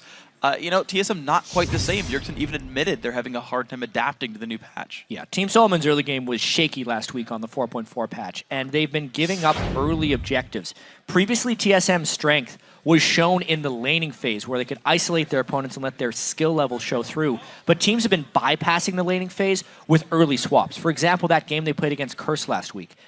TSM gave up 2 turrets without getting any for themselves, and it was actually only through Bjergsen's effort on Nidalee that they were able to win that game. So they really need to adapt better and faster to this patch. Yeah, we'll see if they can do it right here in front of us on the stage. Let's check out the starting lineups. On the blue side is Evil Geniuses with Inox in the top lane, Snoopy in the jungle, Pobelter in mid, Yellow Pete on AD carry, and Krepo at support. And on the red side, it is TSM. Dyrus in the top lane, Oddwin in the jungle, Bjergsen in mid lane, Wild Turtle on AD carry, and X Special on support. So we'll be getting ourselves into the game fairly soon. Of course, the really big thing to look for now is, okay, TSM, right, the first and second place playoff race. Like, they and Cloud9 are in their own little place in the stratosphere up there. Yeah. Cloud9 very at home on that level of the atmosphere. But TSM, they're not behind in losses, right? Neither of these teams have lost any games this week, but C9's already played half their week. They've already won twice, against one of them against Counterlogic Gaming, one of the toughest opponents here. I know. So TSM got to catch up. It's interesting how if you look at the standings now, it's 2 more wins in the column for Cloud9. But TSM, still consistent and relatively strong against the bottom of the standings. They pretty much win all of those ones. They had the 1 upset loss to Coast. Other than that, they have been rock solid against the top of the standings here. It's because of their laning strengths, first and foremost. But I really wonder if EG is going to be able to bypass these here. You have teams really going in opposite directions here. But if EG wins this one, they actually pull themselves ahead of XDG, which is of utmost importance. We saw in the video feature at the very start of the day the importance of EG to finish the year strong despite this ridiculous gauntlet of games they have to play in Super Week. Yeah. But if now's the time, this is the patch that they could potentially do it on. EG has been very good at rotating in their victories, and TSM has been poor in rotating in their last week of games. Yeah, I mean, they're a roster full of heavily experienced players. You look at Snoopy, Yellow Pete, and Krepo. They all went top 4 in the Season 2 World Championship. These guys have been on major stadiums. These guys have been down to the wire against heavy favorite teams and still pulling up wins there. And yeah, strategic game is, I think, EG's best place, right? Get the 2-on-1s, make the rotations happen, play that sort of gameplay here. The other side of it as well is the fact that they're just going to match up in a very different sort of play style. You've got Inox, who's playing carry top laners, Nidalee or Lee Sin, as it was last week, and having really good performances. He's a guy for me to watch out for. I know he's one of our players to watch for the week. But the problem is he's against Dyrus, who is pretty much the epitome of a consistent top laner right now. He's probably the most controlling top laner. If I had to put a tag on it, because Balls is the one who's more likely to carry, but Dyrus is the one who just always demands attention. No matter where he is on the map, he will take pressure off other places. Yeah. That's his best trait, I think. Yeah, and he sort of decided a few weeks ago that he was going to be a different sort of breed of top laner. A little bit more aggressive. Yeah, he was like, I'm going to be Mundo and Shyvana and farm all game. I'll show up in TP to team fights.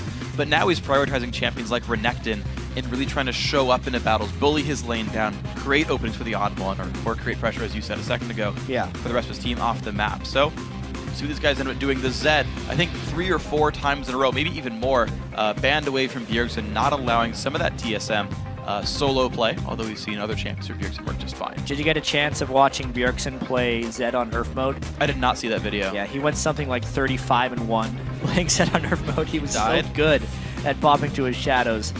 Obviously, this is real League of Legends, not the future of League of Legends is Earth mode. Present League of Legends. But really, It's a smart ban with how strong he's been on that champion. So if you haven't seen the video, please look it up. Please go and watch it. It's good. Basically, what Bjergsen Earth said on YouTube, and you'll pretty much find it. Probably. Probably? Yeah. That's our guess here. Check it out if you're here on your smartphones, or just open up the second monitor. Watch it when you get the chance, maybe after this game. I feel like Smile versus Solitude right there. Just the two opposites of AD carries there. Yellowbeard almost never smiles, whereas Turtle almost never has a non-expressive face. And then the supports are actually reversed. Xpecial is serious mode almost all the time. Yeah, but Crepo smiles. And Crepo just makes amazing jokes like I do. Crepo probably has the best sense of humor in all of League of Legends, second to me. Okay. I'll just let you have that one. Shox gets third. Anyone who makes puns is an okay person in my book. Well, the bans come through. The Renekton removed away from Dyrus LeBlanc, making it 2 mid lane bans aimed at Pobelter. And it's going to be the Kha'Zix. Well, you said EG needs to adapt and evolve. There you go. Nice one. Thanks. Yeah. This Kha'Zix can evolve. I wonder, though, if this... No, TSM had hovered over Lee Sin. They were just messing with this. They're still hovering over Lee Sin. They locked in Lee Sin. Okay. Now I'm surprised. Yeah. Neither Dyrus nor Oddone really a big Lee Sin player. No. They're bringing it out in their first game of Super Week. First off, the champions that Dyrus plays are generally not mechanically complex champions. Yeah. Even though Dyrus has amazing lane control and game knowledge, he's never won for the really mechanically complex champions. Whereas Oddone had never played Lee Sin really throughout his competitive career. But I would say, because of his recent infatuation with the Lee, all the way back to 2013 season, his mechanics have improved substantially. And I guess this is a test to see whether they've reached the Lee Sin level to break it out in pro play. He is not the type of player you would expect to play Lee Sin. Yeah. But he has been working on mechanics for quite a long time now. Well, it's going to be a bit of an odd pick for him, but I think he's the one to do it. Needley's going to come through for locked in by Snoopy, though we'll see if it's a Velter or an Inox champion. Most likely Inox, though, we'll see. And I got to say, to kind of piggyback your Lee Sin point, it is a steal. They counted on picking that in their first rotation to not let Inox play a champ he's been individually successful with. There's always the outside chance we see the return of mid-lane Lee Sin. That's true. Fairly unlikely. But that would be a Bjergsen-type champion. That would be a Bjergsen-type champion. Flashy, mechanical, awesome. Yeah. Still a lot of discussion here. It's always interesting playing against DG with their unconventional top lane champion pools. Are they? Because they could still theoretically break out the Nidalee Gragas composition that they've had so much success with. So TSM has to be careful not to get surprised by that one. They got to make sure to bring enough hard initiation right now. Thresh and Lee Sin is a nice start. Ooh. Okay. Okay, so Lucian comes through for Wild Turtle. Pantheon gets grabbed. So, I mean, at this point, we're either seeing Dyrus play Lee Sin or Bjergsen play Lee Sin. Mid-Pantheon. Mid-Pantheon, that's going to be it. So we actually did see Mid-Pantheon at the end of the summer split for NALCS. Dignitas, I believe, picked it up against, I want to say, CLG. It actually did quite well with it. Skara played that. We'll see if that actually rings true here. Evil Geniuses to make their last few choices. Crepa hovering right now on the Morgana. Not an unlikely choice for himself. Does get locked in. No, Yellowbeard has to pick for his last teammate here. Wait a while. To be fair, Dyrus has 7 ranked games on Lee Sin this season on his main account, and recently has played it in his top 10. It was a victory. All right. Yeah. One in solo queue. Here. Confidence is here. And he also does play on other accounts. He could be practicing a lot incognito, and we just wouldn't know about it. True. It's going to be the last few seconds now for Evil Geniuses to grab Pobelter's champion. That's going to be Ahri here, blind picked for the mid lane. So Kha'Zix jungle, Nidalee top, Ahri mid, and the Morgana Caitlyn bottom lane here. EG have their combo. What is TSM doing here? Mid-Raka? I mean, it would be Mid-Raka, but it's just, it's so against the norm of what TSM normally plays. Soraka is a very straightforward champion, which would actually lend more towards Dyrus playing it in the top lane, and then you would actually see the mid lane Lee Sin. I don't want to believe it. I think it'd be hilarious. All right. All right. Makes more sense. Syndra comes through. Bjergsen going to go for the Syndra pickup here in the mid lane, facing off against Ahri. That'll be an explosive matchup. Hard CC on both those guys. Tons of burst on both of them as well. That's going to be all kinds of interesting. Geez, this TSM composition is not something you would expect to see just based on their solo laners. Mainly just mainly just the Lee Sin. Bjergsen got a pentakill with Syndra in the European LCS last year. Very proficient champion on him. It adds more to their initiation. The stun from her Scatter the Weak and Orb combo is very long range. And could potentially break through the Black Shield if it's not ranked up on Crepo, the damage-wise. Yeah. Very important for that. So I like this TSM composition from an initiation standpoint. I just don't know if they're going to be comfortable on the champions. Well, we'll see. I mean, you got to figure solo queue can only paint part of the story. You play it enough to know the champ, and then the rest of your practice comes out in scrims. Yeah. You can't always say solo queue is the way to win the champion. It's true, and it's crazy with Dyrus too, because as great as he is, he takes a very long time to refine his champion pools. He's the type of guy who intentionally keeps his champion pool small so he can remain practiced on everything. Yeah, and it works out for him. We'll see if he does it this time with Lee Sin. Now the game's about to get underway. Let's see who you guys are predicting to win. With 89% of the vote, TSM leads Evil Geniuses here in the online vote. Yeah, and one other thing to add to this Dyrus Lee Sin conundrum is there was a best Lee Sin NA tournament a while back. Dyrus actually took 3rd in that. See? Yeah, Xmithy and Zion Spartan, I believe, were 1 and 2. Yeah, I'm thinking of thinking of Best Riven where Mega Zero You're won thinking that. of Best Yeah, Riven. I This is the forgot best Best Lee Sin. 3rd place. Yeah. By Dyrus, so maybe he is.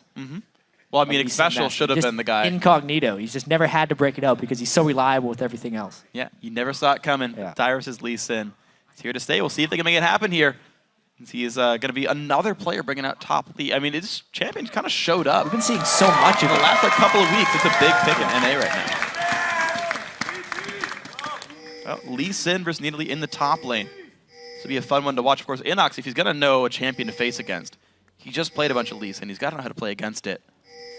Doran's ring opener, so less auto attack focused for Inox up there.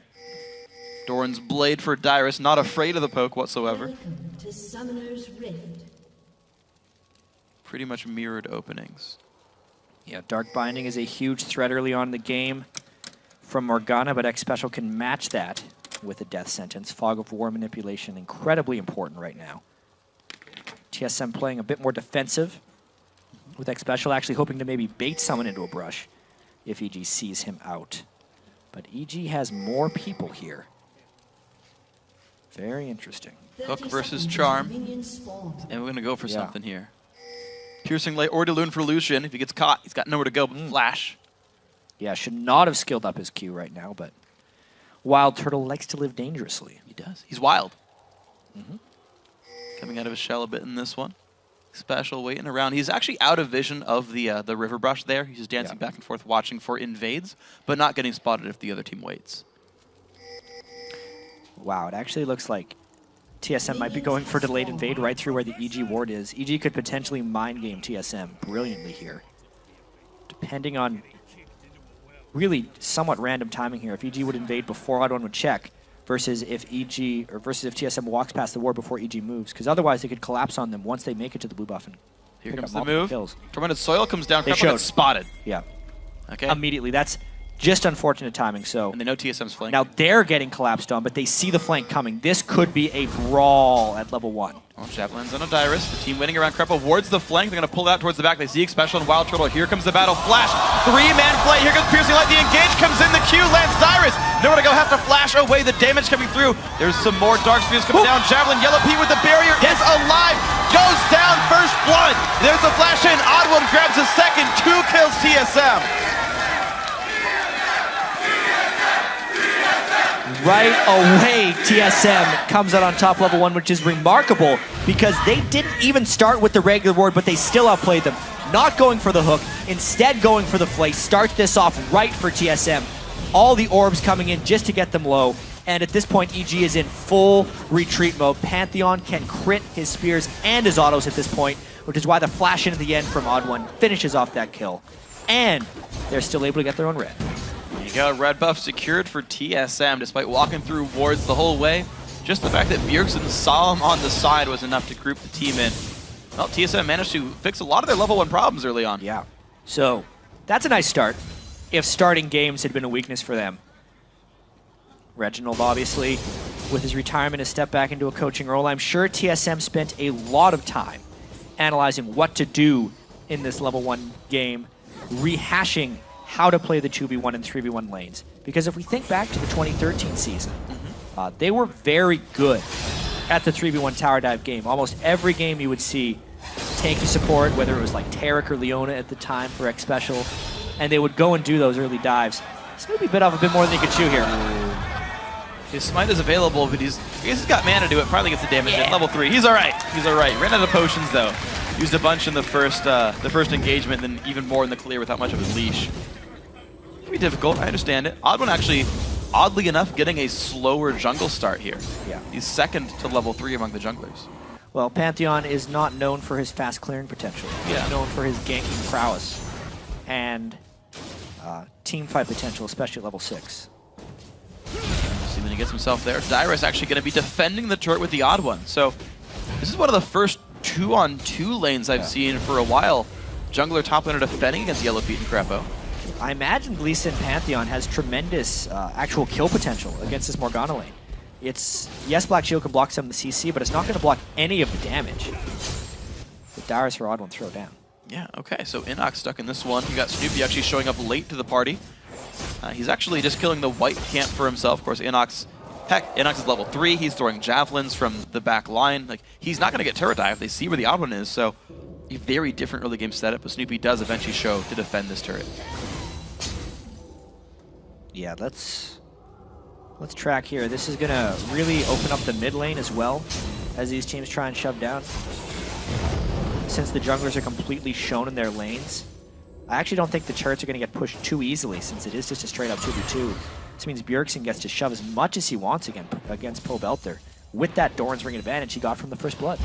Absolutely. So, see what pans out here for these guys. Pobelter chilling still in the mid lane. 6 minion deficit though, plus the kill and assist that Bjergsen got. That's a bit of a lead here. Looks like Dyrus is alone now to defend this turret. At level 4, they decide, you know what? You're strong enough to defend against Yellow Pete and Crepo. Attack speed goes off onto Caitlyn, and I mean, Dyrus is taking some decent damage. Gets a Dark Bind into the face. The trap does actually hit the Ignite there as well. He does not have Flash, keep in mind. The shield comes out. Dyrus lives. Wow. He has 2 ranks in his W here for defensive capabilities, and it ends up saving his life on Lee Sin. Oh man, that EG's going to want that one back. And he teleports back. It doesn't even wait till he heals to full. It's close enough. Yeah, he's Lee Sin. He's got health potions. It's going to be fine. Level 4 on everyone here in the bottom lane. Right here, Odd1 still on defensive duties. Wards over the brush. As you back off, Dyrus going to get some free farm here. 23 to 14 minions among these separated top laners here. Dyrus having the better start of this one. Double Doran's Blade for himself versus the double Doran's Ring of NACS. There's a lot of doubles in this game. Yeah. Look at all the double Dorans, double Longsword, double Doran. Double buffs have fallen off at least. Yeah. So there you go. How's that going for him? Yep. Crepo. Oh, Javelin. Spear toss. He's okay. Level 5 though for Dyrus and the Odd One now though. They do have the lead here. EG force play defensively. Flash up in about 30 seconds for Dyrus. The same for the Odd One. What a weird laning phase we've seen here. Just straight up 2v2s in the top and the bottom lane. And this is the kind of turrets alive. Yeah, it's the kind of situation where your instincts in the game pay off more than normal. You don't practice this type of situation that much. Exactly, especially TSM. Yeah. Since they were so focused on the laning phase early. This last week, though, they must have done more preparation here. Because really, even though it's this weird laning phase, TSM's coming out on top in every single one of them. Yeah, they're doing a great job. Every single one down the line. Snoopy again trying to defend this one with Inox. So this turret going to be losing health fairly rapidly. Crepo. He doesn't want to get baited. Crepo could always flash back and then hit him with the binding before he escapes, but he is playing a very risky game. They're taking a bit of damage, but just sustaining. He's now got 3 points in Safeguard. Iron Will lands another Q. He's keeping his eyes on Crepo. Yep. Even though he can't see. Yeah, it's fine. Sonar working out well for him. Pobelter hits level 6. Pops the ulti. You'd already used one of them. Yeah. So Bjergsen really bullying Pobelter, and there's no jungle help coming for him because Snoopy's been trapped up in that top lane with Wild Turtleneck Special. They draw first turret. Great start by TSM across the board. Yeah, down goes top lane turret 8 minutes in, and just the standard, well, non-standard 2v2, I should say. Dyrus hits level 6. Yellow Pete is now without his support as Crepo goes back to buy. Gonna grab an early sight stone here on Morgana, likely the similar situation here for Special. As he recalls back, and Dyrus a further and further lead here, 49 to 27 minions between the two top laners. Yeah, I mean, the level 1 engagement was very important for TSM. But at the same time, when they exited out of that,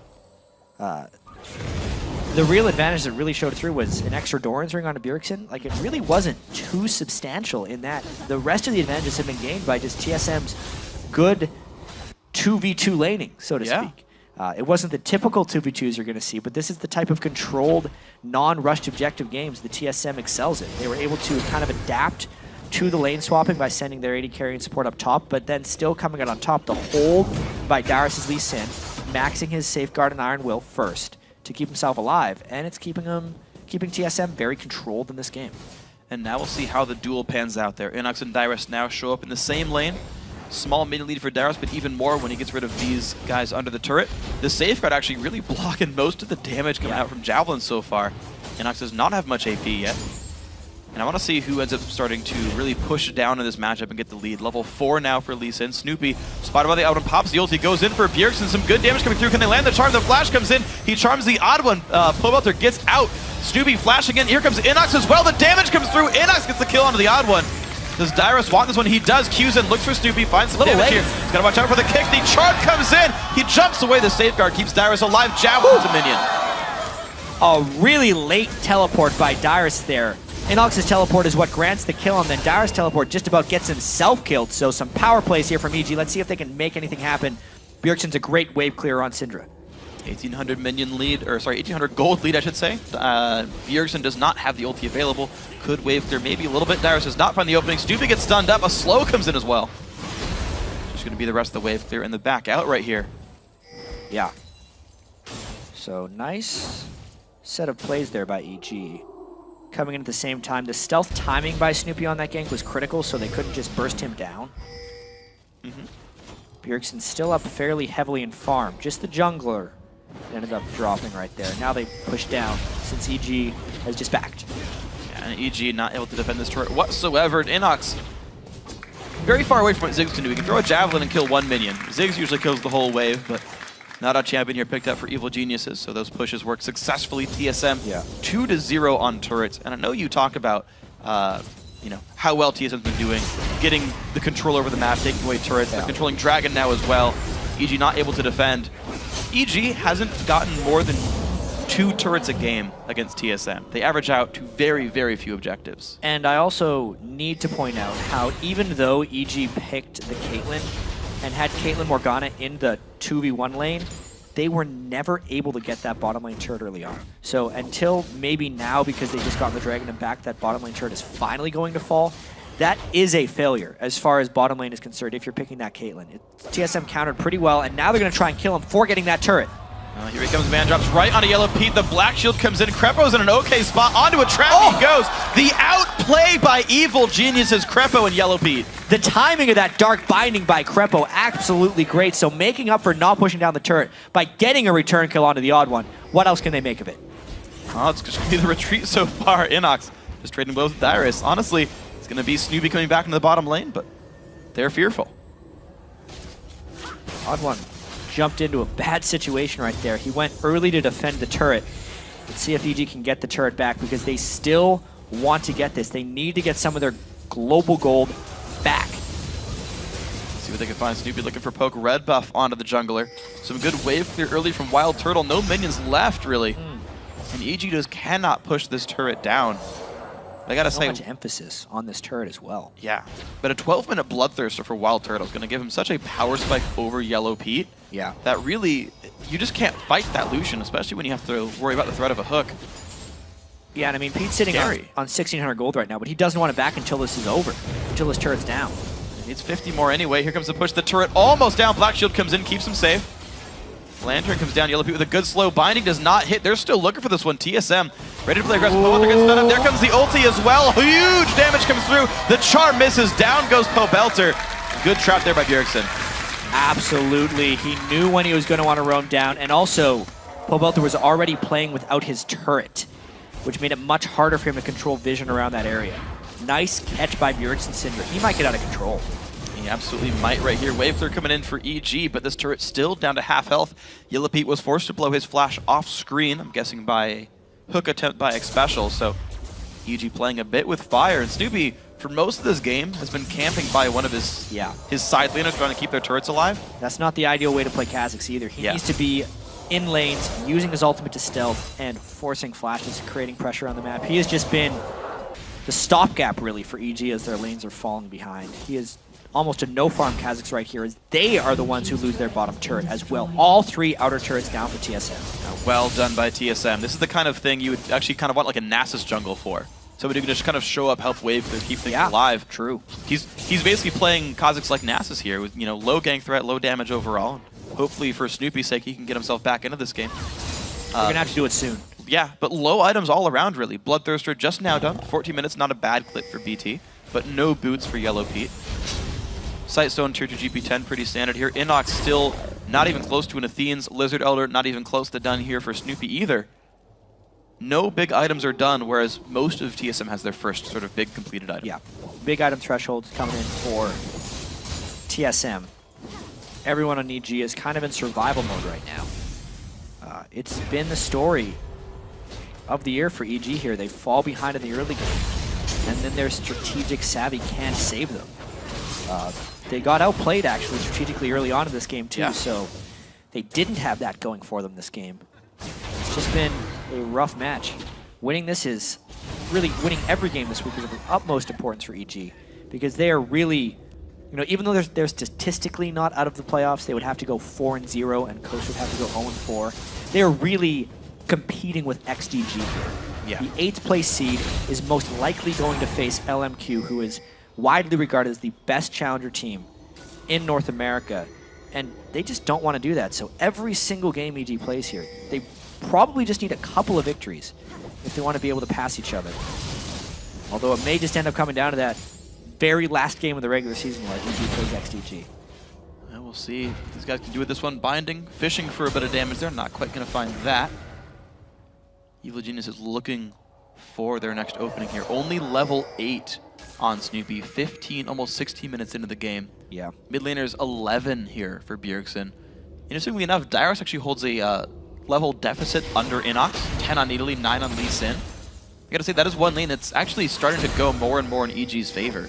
Minion lead used to be gigantic in Dyrus' favor. Inox is doing well in the 1v1. Inox has proven time and again that he's very good at the squishy top laners. The level advantage has evened out here, but EG is trying to take advantage of the one thing that is at least even for them in this game. If Snoopy and Inox can pull off a successful gank on a Dyrus here, they might be able to swing some momentum in the top lane. Well, Dyrus has his Tiamat done. He's got plenty of points in the safeguard shield, but he's in a wave clear. Snoopy lying in wait. One of the nice things about Lee Sin too with the Tiamat, because he has the lifesteal and spell vamp on his Iron Will, he can actually heal up doing the double columns, which relieves a lot of pressure for him. He's seeing 29 health per attack. Yeah. Even more when Safeguard's on. Yep. Well, here we go. This could be the attempted turret push. Snoopy waiting around the entire time for this one. Dyrus, he'll go in for the wave clear. This is going to extend him. I don't think they have the burst to realistically take him down. They're going to try something, though. Where's the Kha'Zix? Forces the Q coming in. There we go. The damage in from Snoopy. Dyrus does have flash, does have kick. Finds it onto Snoopy. The flash away. Inox flashing forward. The Safeguard shield is on. Inox, one turret hit from dead. Finds the Javelin. Snoopy flash Q takes him down. EG working for that kill. Yeah. See if they can get the turret. It was a really intelligent bait, though, by EG there, because they would not have been able to get that unless Dyrus was tricked into thinking he could get a kill. They kept him interested. They get the kill and the turret, but TSM pushing the other side of the map. Looks like there's not much wave clear right now for Evil Geniuses. The puddle, the dark binding, maybe doing something for this one. The binding only going to hit a minion right here. The hook. Ooh, nearly hits Yellow Pete there. Kind of scratched his nose with that one. Yeah, Dragon is up as well. Oh. Nobody saw. The camera was elsewhere. Yep. Don't worry about it. More like mild turtle. Play like that. Taking away the double golem. Swirly green awesomeness. The hook landing comes in. Otto going to help take the dragon down. TSM still playing the objectives quite nicely. Even in kills, I got to say 3-3 in champion kills. But you're seeing a massive goal lead for TSM. They're playing the map better. They're farming minions better. Playing League of Legends better. Yellow Pete not in the best spot. Culling is going to dodge part of it here. He'll be okay. Well, at least he pushed him out of lane the instant he got back, so Wild Turtle can continue to try and pull ahead of Yellow Pete. And that whole series of events, that just happened. Even though Dyrus did die in the top lane, TSM got more out of the overall exchange. They got the turret and the dragon, and that makes up for Dyrus' death. We'll see if EG can capitalize on the fact that NACS is doing well for himself. The rest of the lane's unfortunately a little bit behind. Phantom Dance are going to be coming soon-ish for Yellow Pete. He started on that build. Looks like Last Whisper going to be the pickup for Wild Turtle in the near future. Ravenous Hydra done for Dyrus. Still pretty squishy overall. His skill order, by the way, I know we said he was maxing W first. Imagine he would have went for E second. Yep. 5 points W, 3 points E. Tempest / Cripple. Yes. Lee Sin having to have 2 names for all of his abilities. They're 2 spells. Difficult. It's true. His ulti and passive only have 1 name. Also true. Yep. Poking holes in your arguments, chat. Outsmarted. I'm just... Yeah. I mean, I'm the guy who makes the spotlights. How would I not know the ability names? Yeah, it's true. Yeah. Quick, tell me Poppy's passive. Nope. I would have been really impressed if you had that one. Really annoying. Yeah. I think everyone can agree with that one. I feel like I used to know it. I'm sure. I think all of us know it at one point. She's the Iron Ambassador. Yeah. Oh, actually, you know what? I do know it. Valiant Fighter. Nice. Yep. I have no way of knowing if someone told you that or not. The world will never know. Yeah. Crepo, Snoopy, chillin'. In their own jungle, binding. Ooh, almost hits Bjergsen in the back of the head. He's going to be okay with this one. Pelpelter, level 12. Still no death by our grasp. 20 minutes in.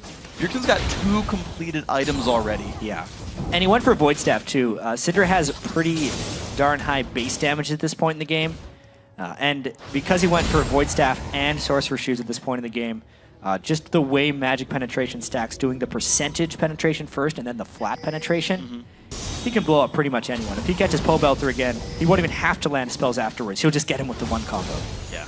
Something to be afraid of here, Pobelter. Can he play around the stun? Can he dodge the skill shots? Everything but the ultimate. See what they can do with this one. EG grouping towards the mid lane. All 5 are actually around here. Wild Turtle is not there, nor is Dyrus. They're going to push in with just 1 minion there. Not exactly backdooring it, but their champions are taking the damage there. They take it down. A little bit of gold back to EG's pockets. Yeah, so they're able to get 1 turret back, as you say, pretty important. Double null magic onto Snoopy, just trying to make up for being far behind in this game. Really going to have to rely on the catch potential of his solo laners. But Inox is pretty distracted by Dyrus. He can't keep up with the shove of this Ravenous Hydra Lee Sin. And because of the Spectre's Cowl with the Ravenous Hydra, there's no way Inox pushes Dyrus out of the lane. Good outplay by Dyrus. Yep. Saw another one coming in. I'm glad NX didn't let Cougar Form jump the wall and try to take it, because that would just be ridiculously aggressive. It's one thing I've noticed. I'm like, why aren't I as good as LCS players? And it's like, they don't try really hard to do really dumb things. They won't jump over the wall to kill a white, because it's just not worth it. Yeah. But it's so tempting. I know. I would have done it and died to Dyrus. Yeah. I am worse than Inox at this game. Well, Zhonya's Hourglass, the next pickup for Inox here. Says, you know, Oddbone and Dyrus are going to threaten me a little bit. Finding will.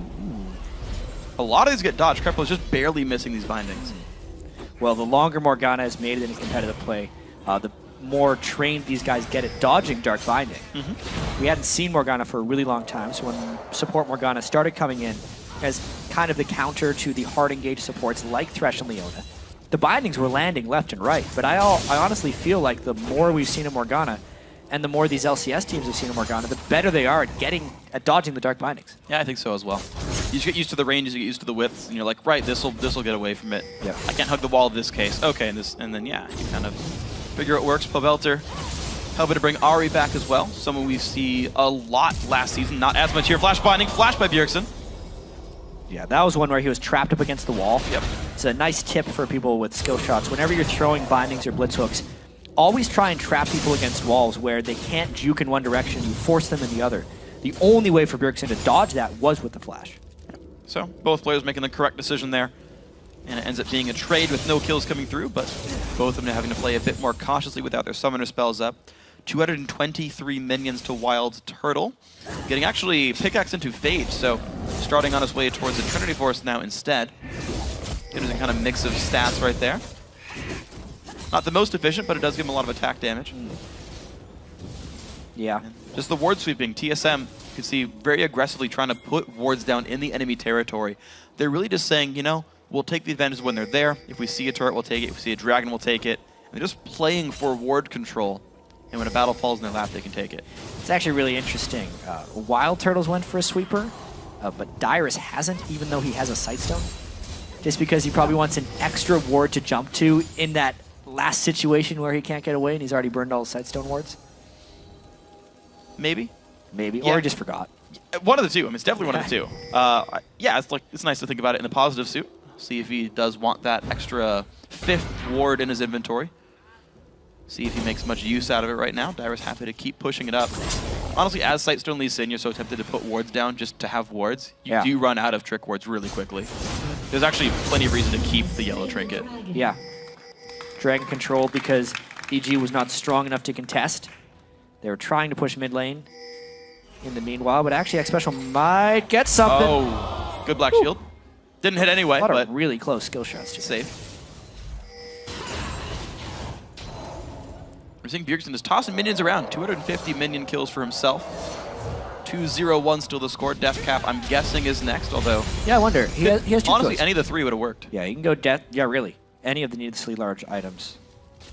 DFG is sometimes the choice on Syndra when people really want to just one-shot people, which Bjergsen is quite good at. Yeah. In general cases. But if they want more of an AoE team fighting composition, he wants to land the group stuns. Whee! Says the tweet. Whee! Yeah, mine's not as good. Yeah. This is way more fun. But to finish the Bjergsen point, if he goes Death Cap, it's more about the group team fighting stats, which might be what he wants to go for. I think it makes sense. I feel like when you're this far ahead, you already one-shot people. Doing twice their health Pretty bar close. is not any more effective than doing 1 times their health bar. I think Zhonya's or Rabadon's would be the smartest choice for Bjergsen right now. Absolutely. See when he gets himself there. So far, by the way, for those who are wondering on Syndra's skill builds, you can see in the bottom left, max Q, then max E. It's because when you E stun the ball through things, the ball damage when it's stunning is calculated by the E. Here comes initiation from TSM though. And they're looking for the fight. They disengage from Evil Geniuses. Net's going to land. He flashes in for the stun. Anyway, the Charm's going to land. Odd One, not in the best spot. He goes down for the first one. Dyrus in the back lines, but maybe bit off more than he could chew. Whee! Goes away with the Lantern. EG just getting the kill. Man, right there, TSM just trying to force into an initiation that wasn't necessarily there. Flashing forward ahead of the team and just the stun from Syndra, nothing was in sync. So nice disengage there by EG. I think if TSM wants to fight EG, they should more force the objectives onto spots and force them to come at them that way, because brute forcing onto that black shield is rather difficult. Taking one more look at this one. It looked like Odd One just really wanted to get Crepo down, but the charm by Pobelter was just too much. If the rest of TSM was right behind Odd One, it would have worked great, but they just were not. Yeah. The bind on X Special I really liked, though. It helped kind of keep some of the follow-up from coming through. Yeah. I don't know how much TSM was relying on X Special there, but it certainly didn't hurt to land that, so nice move by Crepo. And yeah, TSM, they're trying some of the sieges, not getting a lot of progress. They're still growing in gold. But 5 sweepers now for TSM. Wow. 2 Sightstones, I mean, I feel like that works out pretty nicely. Yeah. They You're can gonna just see put these it a down lot. whenever they want, yeah. Every 12 seconds, the ward can get swept. Upgraded sweeper on X Special as well. It's a lot of potential vision denial. Ooh, Crepo loses the black shield in 1 combo from Bjergsen and takes some damage in the back of it. Yeah, normally when a team buys so many sweepers, you're worried about them losing ward control, but because of the 2 Sightstones, they get away with it. Snoopy, no hook, but he's got to have to stealth and jump over the wall. But just burning regular skills for an ulti is good trade for TSM. Dyrus looking forward. Ulti comes in. See if they can find much. The net comes out, slowing the Odd One. No charm's going to land. A bit late there from Pobelter. Yeah, EG still playing the game of cat and mouse. They're slowly losing vision control, and now they're almost forced to push through the mid lane because they have no ward control in that Baron area. No one's like bottom outer turret finally went down. Evil Geniuses don't want to go for mid tier 2. They do want to stop the Baron attempt right here. No vision just yet. Enoch's going to sweep away, puts the trap over the wall. Is going to spot this out. Javelin onto X Special. Snoopy going to get jumped on. The jump in from Dyrus. Not going to go much of anywhere, but down goes Morgana. It's Crepo hitting the death chamber here. 5 versus 4. Now no black shield either if there could be a forced initiation from TSM. There's no flash on the Pantheon, and that Baron is getting lower and lower. No ult on Snoopy either, so he could go down. Down about half health, they find Snoopy there. Dyrus putting out some very good damage. Hook's going to go in, lands onto Snoopy. More damage coming through. It's still the Lee Sin on the top side. Walter forced away. Kill comes in from the Javelin, but still the smite Coming in, they're it's so gonna be low. gone. Bjergsen gets the damage onto Pobelter. It's going to be the pickup there for Wild Turtle. And a double kill though for Inox. They're still trying the odd one. One hit from Dead. It's going to be the trade for Bjergsen, triple kill. Yellow Pete looks for the damage. The net, not quite enough damage. Pobelter does not land it. Flashed away after the kill. Looks like 3 versus 3 in kills. 4 versus 3 in kills. Crepo died too. Wow, flashes exchanged after EG lost the Baron. They tried as desperately as they could to get those Baron buffs off of TSM. So a crazy amount of action. I mean, that was a really dangerous call by TSM. I think it's because they couldn't find clean initiations elsewhere. Darius actually kicks away instead of towards, so it was a 4v5 as this happens, but the Baron just gets them so low. And they split focus a little bit once again. Everyone kind of hopping over onto Snoopy, and Turtle and Bjergsen taking spears. That's the biggest thing in the back here. Inox really playing this fight to the best of his ability. And then the fact that Turtle got nearly blown up by Pobelter's Ahri as well just equalized this fight. Inox isn't even a spear thrower at this point. He's just hopping all over the place in cat form. And that Baron was up in the air. Like, that was not the smite secure Baron you're so used to seeing. Really close fight. And then Pobelter actually accidentally flashes in, I believe. He's going for a kill. I think Bjergsen gets him with a Q as he flashes in. Yeah, he's going for the flash charm. Gets hit with it. Good escape, good kill overall. And Deathcap's done now. Huge damage for Bjergsen going now for more cooldown reduction as well. That's a Fiendish Codex, so maybe DFG's next. Might just be DFG wanting even more damage. 5-0-1 for the Syndra of Bjergsen. 4-1-1 for Inox's Needly. Gotta say, he's still playing very well for the team, and I feel like late in the season he's really picked it up. Like, I actually had high hopes as a player I'd followed in the Challenger scene for a while. Inox was on a couple of teams with some of my old friends.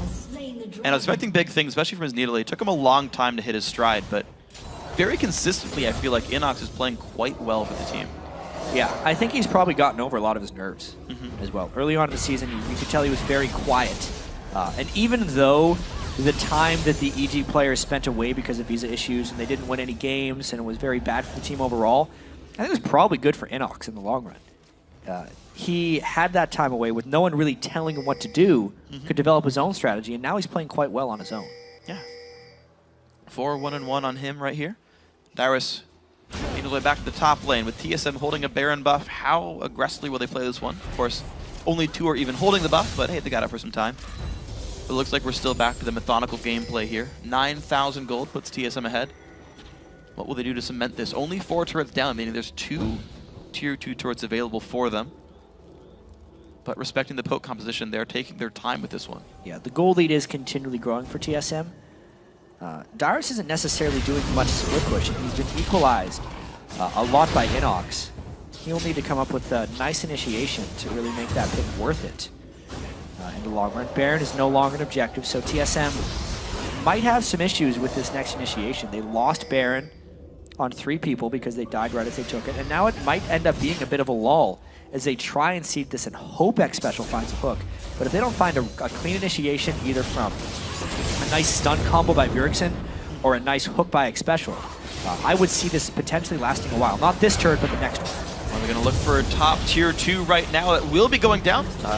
Seeded by Evil Geniuses. There's a giant minion wave in the bottom lane right now, pushing from TSM's minions into EG's base. Javelin onto Bjergsen brings him down to half. TSM might say, you know what?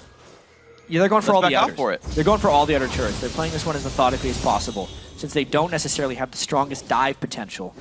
No great tanks on their team quite yet. Yeah. Dyrus, not much armor. Odd One, starting to build towards the Randuins, but they might just die because Ahri was away. They look for it. No one's in the range for the stun just yet. Snoopy's going to stealth out as well. Here comes really the push for the turret. Down very low into the back lines goes Snoopy, taking a bit of punishment. There's the upgraded sweeper though. Snoopy forced to flash away from this one. Crepo, very low on health force back. Oh. Wow. Yeah, great move by the upgraded sweeper there by X Special. And they got a lot of the turret down. That was a very smart call by TSM to go as hard as they did right there. I think their initial plan was to actually rotate for the outer turret in the mid lane, but once they saw Pobelter was doing an extra shove in the bottom lane, they knew he wouldn't be there. And they went for the quick push. Pobelter getting rid of the Banshee's Veil onto Dyrus. That's going to come back in 25 seconds though. So no major difficulties. Remember the days where Banshee's Veil just had a cooldown and it would just come up randomly in the middle of a fight? Yeah. And you're like, oh, I'm going to kill him. And then like Banshees just shows up and you're like, well, Guess I didn't ult him right that time. That sucks. Yeah, that was really unfortunate. So now, if you don't take damage from champions for 25 seconds, then it'll come back up. So it won't come back in the middle of the fight.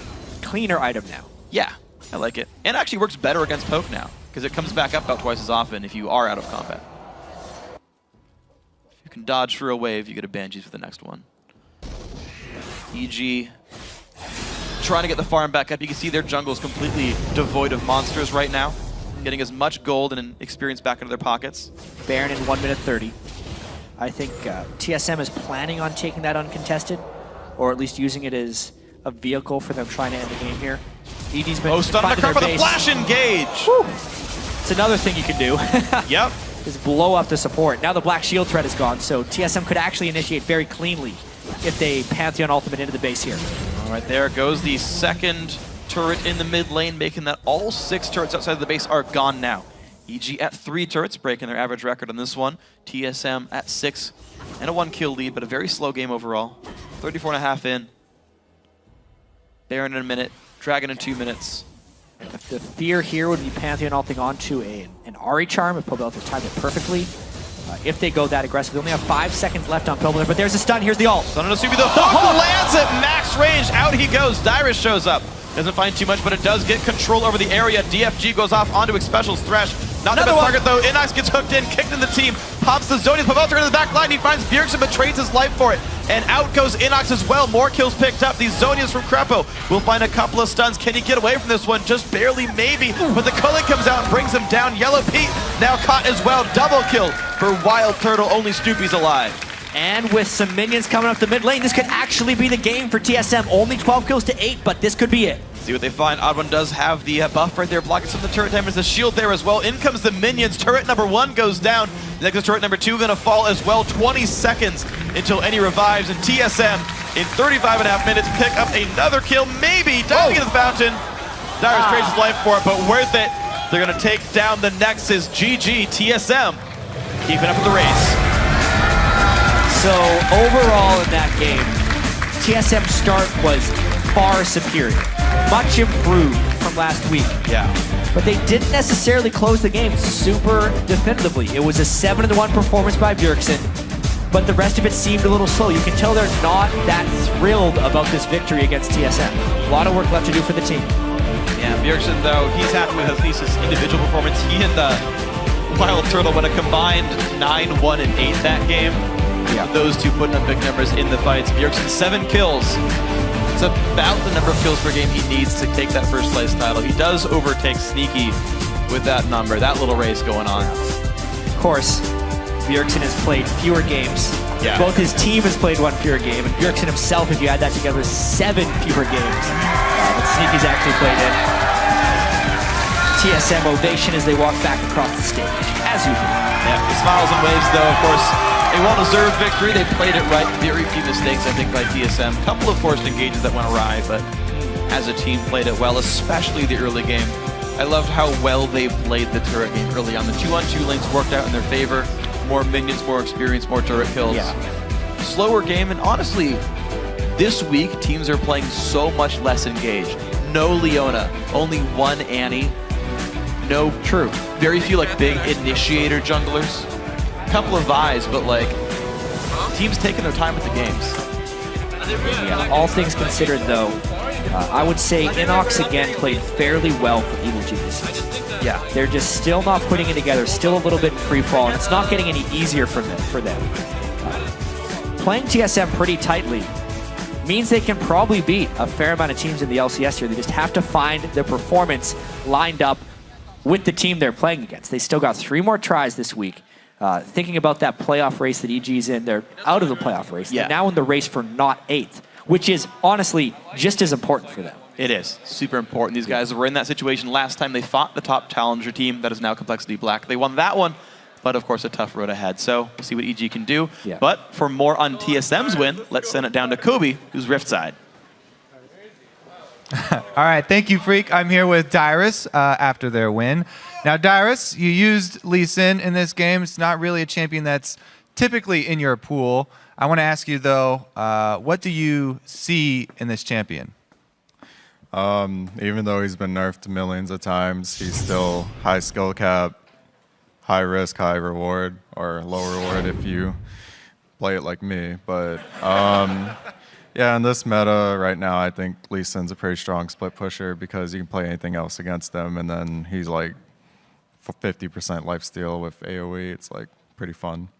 Now, bringing Lee Sin into this game, were you expecting to go into a 2-versus-1 lane starting it out? I expected to go against either or because I never really know which lane I'm going to end up against. The level 1s, you can't really predict from that if you don't buy a certain amount of wards, and we didn't have that, so we just kind of went in with our, we just had a plan, we went in with it, and we just executed. All right, so talking about plans, looking forward to tomorrow, you're going to face Cloud9. You guys are battling with them for first place. Do you have any specific planning that's going into that, or is it just business as usual? Business as usual. We're looking to try and beat them, but right now we've been shaky lately, so we just got to step it up for tomorrow. All right, well, good luck tomorrow then, Darius. Thanks for the interview, and we will send it back to the guys at the desk. Thank you very much, Kobe. Now, guys, we are 5 matches down so far in Super Week. Of course, many more to go, but here's where things stand so far in the North American LCS. Brought to you by the new season of Game of Thrones.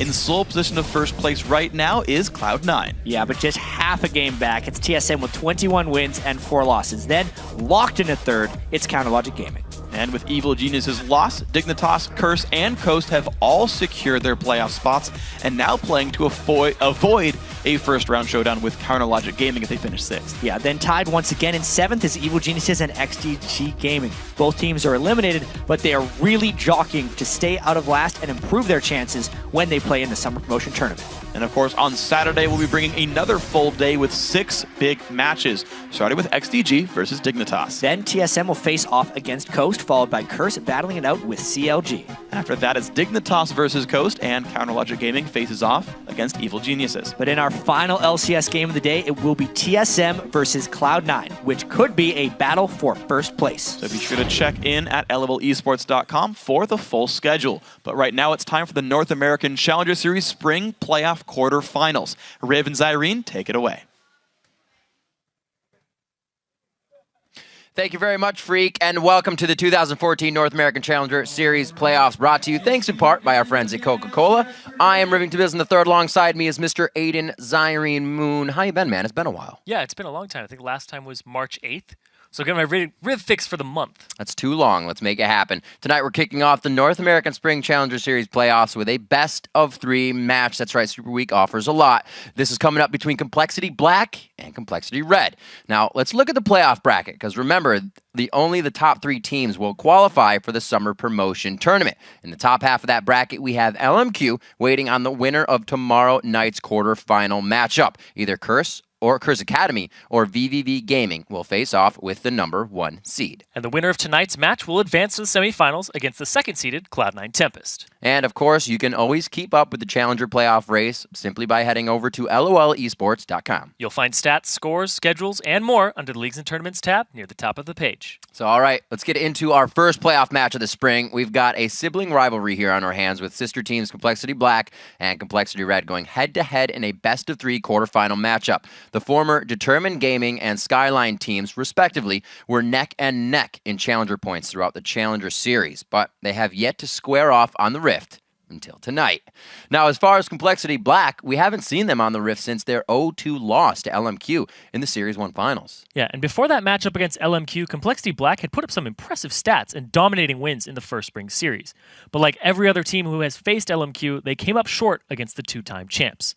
But the good news for Complexity Black is that because they finished second in that first Spring Series, they not only received an automatic berth into the second Spring Series, they received 9 Challenger Series points, which was enough to land them here in these playoffs. All the points. Speaking of those pre-LMQ stats, their superstars, mid laner Prolly and AD carry Robert X. Lee just plain killed it in the first Challenger Series. Yeah, heading into the showdown with LMQ, Robert X. Lee was having a great spring. He had a KDA of 9.6 in Black's first 4 games. But for how good Robert X. Lee was, Prolly was even better, at least statistically. He had a KDA of 38 in his first 4 Challenger Series games. That's just incredible. He was at the top of those going into that LMQ match. And Complexity Black, they'll need to have their carries put up these kinds of numbers tonight if they want to advance to semifinals and secure a spot in that playoffs. But but standing in their way and spawning on the red side of the rift is Complexity Red. I love the sister matchup in this. And while they blew away expectations, finishing third in the first spring series, Complexity Red is coming off a disappointing second series where they got beat in the quarterfinals by Curse Academy. Yeah, they really struggled in that series, getting swept by Curse's Challenger squad and only managing a KDA of about 2. But just like their sister squad, Complexity Black, the Challenger points Complexity Red were able to stack up in their first spring series performance were enough to get them here into the playoffs. And tonight, Complexity Red will look to regain their first series form with a new starter in the mid lane. It's Fragnatic, who is replacing former mid Golden Glue, who got a quadra kill on the LCS stage today as a member of Dignitas. Oh yeah, and Fragnatic will have some big shoes to fill trying to replace Golden Glue, because Golden Glue just through and through, he was always a great assassin mid laner, and now he's showing the LCS that he can play that standard. He's got that Orianna, big quadra kill today you were talking about. So big shoes, and that being said, Fragnatic, he could be the wild card in this matchup. He's been around the challenger scene for quite some time and is bringing lots of experience to the table. He did play on Velocity for a couple weeks there, swapping between, I think it was ADC and mid for a bit. But while he has lots of individual experience, he will have to see if he's had enough time to mesh with his new team, which is just more important than being a great player. You have to bring those strats. You have to bring the cohesion, the Golden Glue. Yeah. The Dignitas saw they that coming. still have it. We saw what Golden Glue can provide. When I asked him what, he wanted to provide for the team, and it was that I wanted to provide more. It's not that Skara wasn't providing, but he wanted to push himself to do more. So hopefully Fragnatic also can come and fill that position for the team, because they're losing a key point in that. For Complexity. And whenever somebody talked about Skyline, it was always the first person in my head was Golden Glue. And Complexity Red was like, oh, Golden Glue. But they do have a lot of members from Velocity here. They have support daddy Evaniscus in the bottom lane, and they also have NK Inc. in the jungle. We're going to see if they can come up big here for their teammates. They have played with Fragnatic before, so we'll have to see if that cohesion is still there and if you could bring that back to the table. That's another matchup I'll be looking at tonight, and it's going to be a fun one. It's in the jungle. NK Inc. and Broken Shard, both very innovative junglers. NK Inc., we remember back bringing out the Ezreal in the jungle, things like that. May not see it here tonight, but that's the kind of mindset these guys have. Broken Shard, everybody shies away from Jarvan. He'll keep bringing it back to the table. He's not afraid of what other people are pulling out or stopping what they play. He'll just keep going with it, and he usually has pretty good results. Yeah, and I think the jungle is going to dictate a lot of the pace of this match in the early game. Broken Shard has been focusing on his early game aggression, and he's been playing things like Kha'Zix. His Lee Sin is constantly banned against him, but NK Inc. is also a really good Lee Sin player. He's drawn bans for himself on that, and we're going to have to see how that matches up. And we didn't talk about Broken Shard at all. He had phenomenal games all throughout those first 4, and then even against his LMQ in those finals, he set it up in the beginning very, very well. The first spring series, that was amazing. He was going toe-to-toe. He's actually out jungling No Name a lot of the time, invading, causing a lot of map pressure for his team. And I remember talking to him afterwards, and he's like, I was actually disappointed with how those games went, but he's really happy with his early game aggression, because that's what he wanted to focus on, was out jungling them. And then once they got to that point, he's like, all right, goal was accomplished, but didn't set a new goal for himself mid-game. It's always interesting to really get the inside thoughts of what the players are thinking. Kind of like coming out of a TSM game that they won but was hard, and they're like, we're actually not very happy with that. But it's pretty interesting to know that the players, we may have saw them get 4 kills in the early game, but I made a lot of mistakes. I love that part. Always staying humble. Nidalee Zig's going to be the first ones out here. Saw enough of them in the LCS today, and the challenger teams are saying, no thank you. No spears. Yeah. No spears here. Pretty sure Lulu's going to be banned as well. Kha'Zix is most likely going to be taken off the table. You don't say. Oh, yeah. Basically, just throwing the obvious ones out there. But, they could always pull one of those things where it's like, we're not going to ban either of those and leave them both on the table. So you only get one of them, and then it's we'll the pressure pick. Something else. Exactly. I like it. Lulu does find herself on the ban list. Kha'Zix probably falling in quite soon. Very outside-the-box players that we can get from these teams. West Rice has kind of shortened up his champion pool, but still has the ability to go out. We know Prolly was big when he was in the LCS, coming in for Complexity. He was actually pulled in the mid, and they really got a lot out of his versatility. He's always another player that a team can get behind. Yeah, and he loves those wave clear champions more than anything. He's been playing the Ziggs forever, even before it was very mainstream and very popular. Not today, though. Complexity Red steals that one away, and yeah, they're forced to ban the Kha'Zix as their last ban. Who do you see, let's just go with this first, who do you see grabbing first game based on, what you see these teams do? And then we'll look at champion select and see where they go. Well, here's the thing is I don't know how Fragnatic's going to mesh with the team, but I've seen Complexity Black's performance, and the only reason they were out of that second spring tournament was because of the forfeit that they had. Right. Those 2 games. That's true. They weren't able to make it to. So I haven't seen either of these teams since the quarterfinals, and I would actually give a little bit of the edge to Complexity Black based on individual player skill. But I said it earlier that it's about cohesion. You can have the greatest players in the world, but if they don't work together and are on the same page, then it's not going to work out. Absolutely. Well, we see them right now giving themselves a strong mid laner and a safe mid laner at that. So probably he'll be able to do for himself. That kind of gives the single to him. He doesn't have too much pressure on him. We'll see if the pick is actually going to be the hover on Warwick. We have seen Warwick back in week 1 of the LCS, but not since. It's a very strong top laner. I don't think it's going to get locked in here. I don't know how much Jess has actually plays that. Everybody's just going to play safety until they can actually blow each other up. Not this time, though. The Thresh and the Ezreal to come in, something we haven't seen too much in the LCS, but impactful feels like he can be just that. As you were speaking about it, Broken Shard finds that Lee Sin. Yeah, Lee Sin was one of his most played champions, if not the most played, until Kha'Zix became the new baby of the jungle, where he's like, this is the best thing there is, I'm going to play that. And his Pantheon, just taking that off the field. So there's 2 high-priority jungle bans here, and he says, you know what, I'm going to go back to my roots, and it's a contested pick, too. So he takes away from NK Inc. and leaves him with something like Wukong or Evelynn, one of those types of junglers. Or Vi still on the table.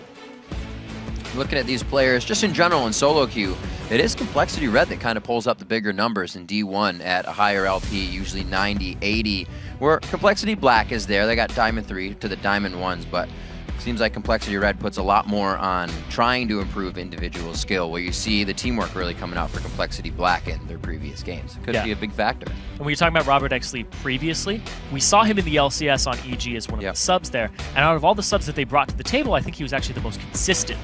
He actually wasn't giving up a lot of deaths, actually getting kills, and played Caitlyn multiple times. On social media, you'd see a lot that said it's unfortunate that Robert didn't get to shine. People knew there was potential there. Yeah, he's a very, very good player, and we're going to see him shine today. He's on that Caitlyn, that safety pick. He knows what he's playing that into. The Ezreal being a high priority here for Impactful, being one of their first picks, just locking that bottom lane. And I gotta love the pick up here from Fragnatic. Kind of paying tribute. We just had Golden Glue on Orianna in the LCS, so he's gonna say, all right, get this rolling. Not only is it a big shoe to fill, he just takes the same shoe and says, that's the one. I'm going to try to fill that Orianna shoe. Go for Pentakill. Bonds in there, and there's some room to expand. If he can get a Pentakill this game, then we can be like, all right, Fragnatic's a great pickup over Golden Glue. That's true, because Golden did get a Quadra. He's got some work. He's got some work this game. Jax and Morgana being locked in from what turned out to be a quick assassination team also gets a we can fight forever team coming in. Very nice for Complexity Black. They rounded out quite easily. And I like that pickup from Westrise because he's typically known to play the Garen, which you saw him bring out. Yes, and he did. Also things like Shyvana and Renekton. But he's really known for those aggressive laners. His Akali was something he always played back in He used to be all over Rango Knife Cat too. Oh yeah, he loves those trade-heavy champions in the top lane, not the passive farmers. He likes those scalers, he likes those people who are going to be in the late game and be like, you have to answer me in a skirmish. That's where Westrise shines the most.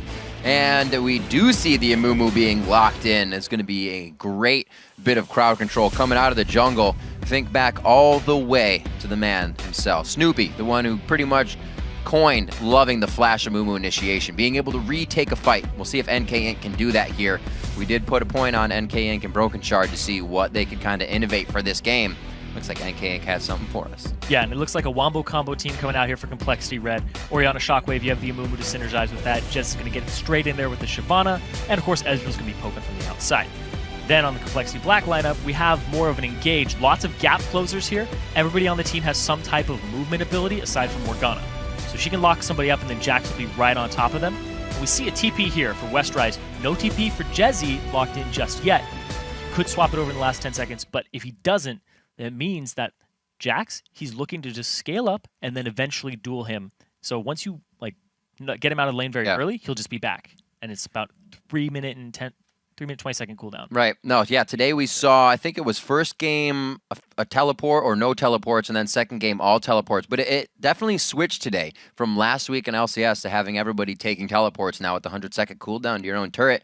It was a little different today. But the games stayed around the same time, which means the teams, when you don't have to worry about it, they're still going for the wins just as fast. But with the TP on only one side, it's a huge consideration when you start the fights. Yeah, it's very, very big. You don't know when they're going to come in, where they're going to come in from. You have to sweep the area very effectively and make it so that TP cannot be used in a prime spot. And that being said, I love the teleport changes because it means we're seeing more diversity in the top lane. Not everybody's taking it. Some people are taking Ignite for that lane pressure. And I was looking at 4.5 and I was like, oh, heal removes the debuff. Mundo's going to take that, right? Just heal yourself, get rid of the healing debuff of an Ignite, and then just heal yourself up with your sadism. It'd be awesome. Oh, man. But of course, he'll Don't give him any ideas just yet. Complexity Black versus Complexity Red coming up here. The playoffs are about to go down. It's about time. We have gotten to it. These teams have tried as hard as they can to put themselves in these positions, and it has been a long road. That's what I meant by it's been a long time for these teams. A lot of trials and tribulations. Like we said, things such as, just dequalified from playing in the game because Complexity Black couldn't approach the last one with all 5 members. Things like that. But they're still in it because of their hard-fought play before. These teams know what they need to do, and they're going to keep their mindset on that track until they get it. All right, I like this start from Complexity Black. We do see a ward in Bubba Dub's inventory right now. And EG, last game had a Morgana. Started with the Tormented Soul as opposed to the Dark Binding. Yeah. Hasn't locked anything in here just yet, but if it is Dark Binding for Bubba Dub, then it means that, they're going for the aggression and that early ward. I like that. I like that because not enough supports start with a ward in their inventory, and since you don't get your trinket up until 2 minutes, that early vision is crucial. We saw it all throughout Season 3. Everybody's just like, let's just all start wards because of how much information you get out of it. This will be very interesting. If NK can't get to his blue buff, this could be bad. And look where the rest of the team is going now. They're going to 5-man through. With leaving those 2 in the bottom lanes, Irene, they may be able to give a little bit of trouble over here to NK Inc. And here's the thing, too, is if you put a ward there, you're going to see who helps him leash. Yeah. And if you see the AD carry and support there, you know there's a lane swap. Well, a lot of information is going to come from this. Pings are only on their own sides right now for both red and black as we come into this matchup. So neither, I don't think, or I should say Complexity Red is not privy to that top ward, but they do believe somebody is in there. Yeah, and being sister teams, you have to imagine that they scrim each other all of the time. Yeah. In a closed environment. So they look at these level 1s, just so much rotation. A lot of going ring around on. the rosy. Exactly. And to that avail, that ward isn't even used in Complexity Black, putting in that in the red bush up top. And they're just going to change blue buffs here. Pretty much textbook. Yep. A really great move, and Complexity Black reaffirms that this is happening without vision on red, with vision on red, I should say, but without seeing any of Complexity Red. So Ink keeps himself safe. Figured he would. Like we said, these guys are innovators, and he's going to keep himself safe. See what he can do after this to keep himself on top of the game, because we know how affecting a Mumu early can really change the pace. And here's the thing, too, is West Rice is going along and farming the jungle alongside Broken Shard. Broken Shard didn't hit level 2 off of that buff, so he's going to get an extra bit of help here. They're both going to hit 2 at about the same time. And they're initiating, or are counter-initiating a lane swap here. And they know how it's going to go down.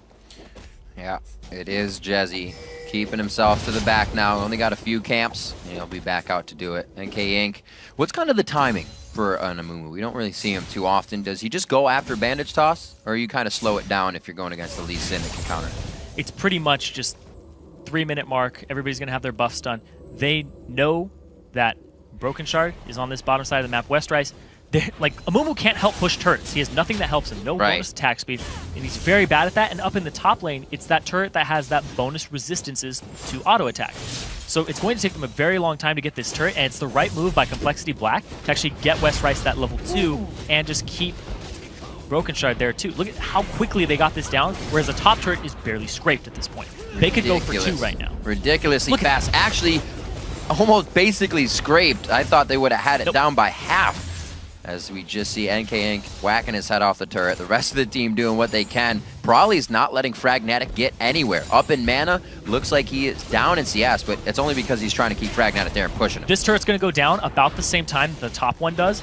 Jax gets bonus attack speed just from hitting things. Yeah. Lee Sin's passive, exactly the same thing, where he just used an ability. They actually get it before. Look at that, 2 turrets to 0, about to be won. They're exploiting that Amumu jungle, and look at that, they don't even get it. Complexity Black. Look, they're going to go for the inhibitor. Quickly playing the early fundamentals of the game. Armor on the top turret means you have to back. They still don't have it, and they're trying to pressure it. No wave is really even there for the top lane right now. And in the inhibitor turret, before 5 minutes is about to go down, This is crazy. The shield keeps it on. The flay all the way in. Broken Shard may not be able to make it out, but he puts the safeguard on to save himself from the ignite, and they get a kill out of it. This is absurd. There's already 2,200 gold in favor of Complexity Black. They're chasing them down, but this is the problem. Complexity Red, they just barely got that top turret. They delayed that back, and now it's 4 minutes in. It's sub 5. That is huge. Just the amount of pressure that Complexity Black has made wide open for the remainder of the game. Open inhibitor already. Some of the fastest play to the inhibitor turret that I think I've ever seen in League of Legends, and taken by storm. Complexity Black comes out of this one with a fire under their feet, and they are running for the victory right away. 3-1 in turrets. The global gold for, or I should say global, but the gold for all of those champions in the lane is huge. They were getting those turrets. So Complexity Red. Everybody's getting a lot out of this. Got read like a book. Yeah, they did. Their composition, he's like, Amumu can't push turrets. He has no single ability, not even auto attack reset that'll help him there. The fact that it's Ezreal as well. Yeah. Not that great at pushing turrets. I mean, you can speed up your teammates, but just a little bit. With what damage right now? Yeah. And the fact that it was the top turret, they had no plan going into this. I don't know why they lane swapped it. I'm actually really curious. It was probably just because Thresh doesn't do well against Morgana, and Ezreal against Kate isn't the best matchup in the world, but it's not something you need to lane swap. Right. Maybe putting too much priority towards the red buff on the top side so they could hover down to the blue, when in reality, they, like you said, they took the aggression off of the bottom, so their blue was easy to take. I don't know. Yeah. Picking the Amumu is something you kind of can just say, we need to counter him, right? Yeah. And they decide not to counter jungle him. They decide to just go for turrets, and that's how they counter him. And oh, man. Fragnatic's actually going to get locked up by the trap, take a lot of damage. Oh, one after the other, and it kind of just cascades. You think they're done, but it just keeps following up. Fragnatic finds that out, now down to 400 HP, and it's about to be a level 6 here for Probably in the mid lane. I don't know how much now that everybody's soaking up his experience, but it should be soon. And we see that Jezzy's off on the side. He doesn't have teleport. He's going to be defending this inhibitor for a very long time, trying to freeze the wave, pushed all the way up here. And up in the top, Westrice, they're going to go rotate and get these turrets. And if Jezzy ever does decide to pull off, they will have teleport for Westrice on a Jax, who's going to start crushing down turrets. Already formulating the attack speed of the Blade of the Rune King with the damage he needs to go in any 1v1s and be a menace. And with a 2,000 gold lead, the team is sitting pretty and ready to shift into the next gear. And you can see Robert X. Lee, he bought the Berserker's Greaves straight up, which means he's going for those auto attacks. He's going to try and knock down those turrets very early and very quickly. And if they get this turret, they still open themselves up for a dragon that has not been taken. And still, 2k gold lead here. And I love how both teams are trying to respond and who gets the farm. We're 7:20 in, and nobody's even at 50 CS in the game just yet. It's mid-game It's been already. so chaotic. Yeah, it is mid-game. They've broken the laning phase so early that both teams are really in trial and error right now. Here's the thing. They took the blue away, and they saw NK Inc invading here, so Westrice is going to give him a little bit of a beating. Oh, this could be bad. The Empower shot goes off first. He does get the blue out. Counter-strike. Waiting to stun him up. Hits it off good. He's actually holding all of his skills. Yeah, trying to pull him to the one side. And he could go for a minion wave on this one, but it's not going to be there for him. Gets taken out. Blue buff goes over. They deny it to Probably, but they're so far ahead, it's not like he's going to lose much out of that. I like that NK Inc didn't flash there. It was kind of like the instinct where, oh, just flash. But, of course, he saw that Probably was coming in. Oh, only gets bubba up. That was close. Right on the edge of that one. Look at those traps. That would have been bad. You see what they were trying to do there. His own. He's trying to just make it so that nobody can actually come up ready past to that counter turret. your counter. Yeah. 8 minutes, 30 seconds in. Broken Shard. Doing what he does best. Trying to get in the jungle. Oh, very nice. Stacking on the damage. And at this point, you got to realize how much of a nuke that Ezreal ultimate is if you don't have the armor. And you see Broken Shard going down very quickly, but they trade it for a mid turret. Complexity Red used their entire team to get that red back. Yep. And because of that, they're able to get that mid turret for Complexity Black, just more map pressure. They were owning the jungle there. Broken Shard a little too ambitious, but Complexity Red had the right response. They give up a turret for it, but down bottom, they don't lose theirs. And we haven't even seen much dragon pressure as well. I feel like Complexity Black is fearing that that would just be a chance for Complexity Red right now if they really wanted to try and get back into the game. But with 3,000 gold, it's quite a demanding lead, and I see the pressure and control for a dragon fight going to black. For now, though, they stay in somewhat of the lanes that are left here in our 9-minute mid game. Yeah, so the next move here for Complexity Black, since it's the mid game, it's time to go for Dragon. You need to ward up that blue area on Complexity Red's side, and you see that Complexity Red's already in position to do it, and they may start it up. Westride's teleport is down. They know that. They saw the TP get canceled, and now they're going to start getting in position for it. This is that aspect I was talking about that Snoopy loves Amumu so much for. The fact that you can have that zoning effect in fights just like this. Starting off the Dragon, and K-Ink pretty good towards his Golem Spirit, but not finished yet. So he's got a bit of the HP on his side. Looks like they should have this cleanly. Dark Binding goes out, does not get taken. Complexity Red makes a very nice and necessary move to keep in this. Yeah, 2.4 thousand gold. And nobody's farming top lane. It's 10 minutes in. Nobody's farming top lane. This is usually the point where you'll see somebody back and be like, all right, I got BF Sword. That's great. It's like, no, we're taking Dragon. There's 5 turrets down in this game overall, just largely accelerated, and we may see that point where everybody just kind of takes a step back and calms down for 10 minutes. Yeah. But I hope it doesn't happen. I like this. When you leave a lane up top like this and they fight each other forever, I think the minions should like get a star if they've killed like 5 minions of their own, and they become like a commander minion. When you go all back, that disappears though. It would really help. I like it. Yeah, I like that idea. Minion mini game. He's leading his brethren, most likely to their death. Yeah, this is true. They're just worth a lot of gold. 11 minutes into this one, and the wards are going to start being cleared out here. Broken Shard giving himself some attack speed. Yeah. And speaking of wards being cleared out, there are 4 sweepers already on the side of Complexity Red, trying to get that vision back in their favor. 3 pinks, 2 greens in their inventories here all across the board. They are desperate for this vision because that'll create picks for them and allow them to set up the correct team fight at this stage in the game. Because, like I said, it is mid-game. It is the time to brawl each other, not go off and farm. So now the picks are going to come out and the vision game.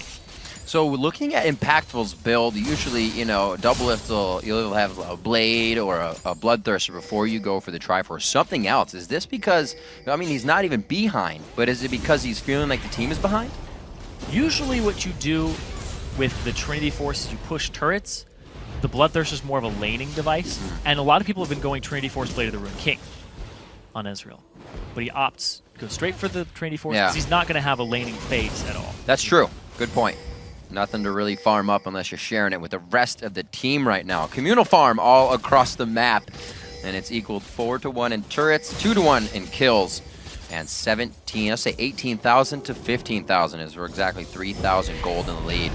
Complexity Black has all that to work with, what they wanted! Oh, the Shockwave didn't just hit. Great flashes and disengage from Black on the spot.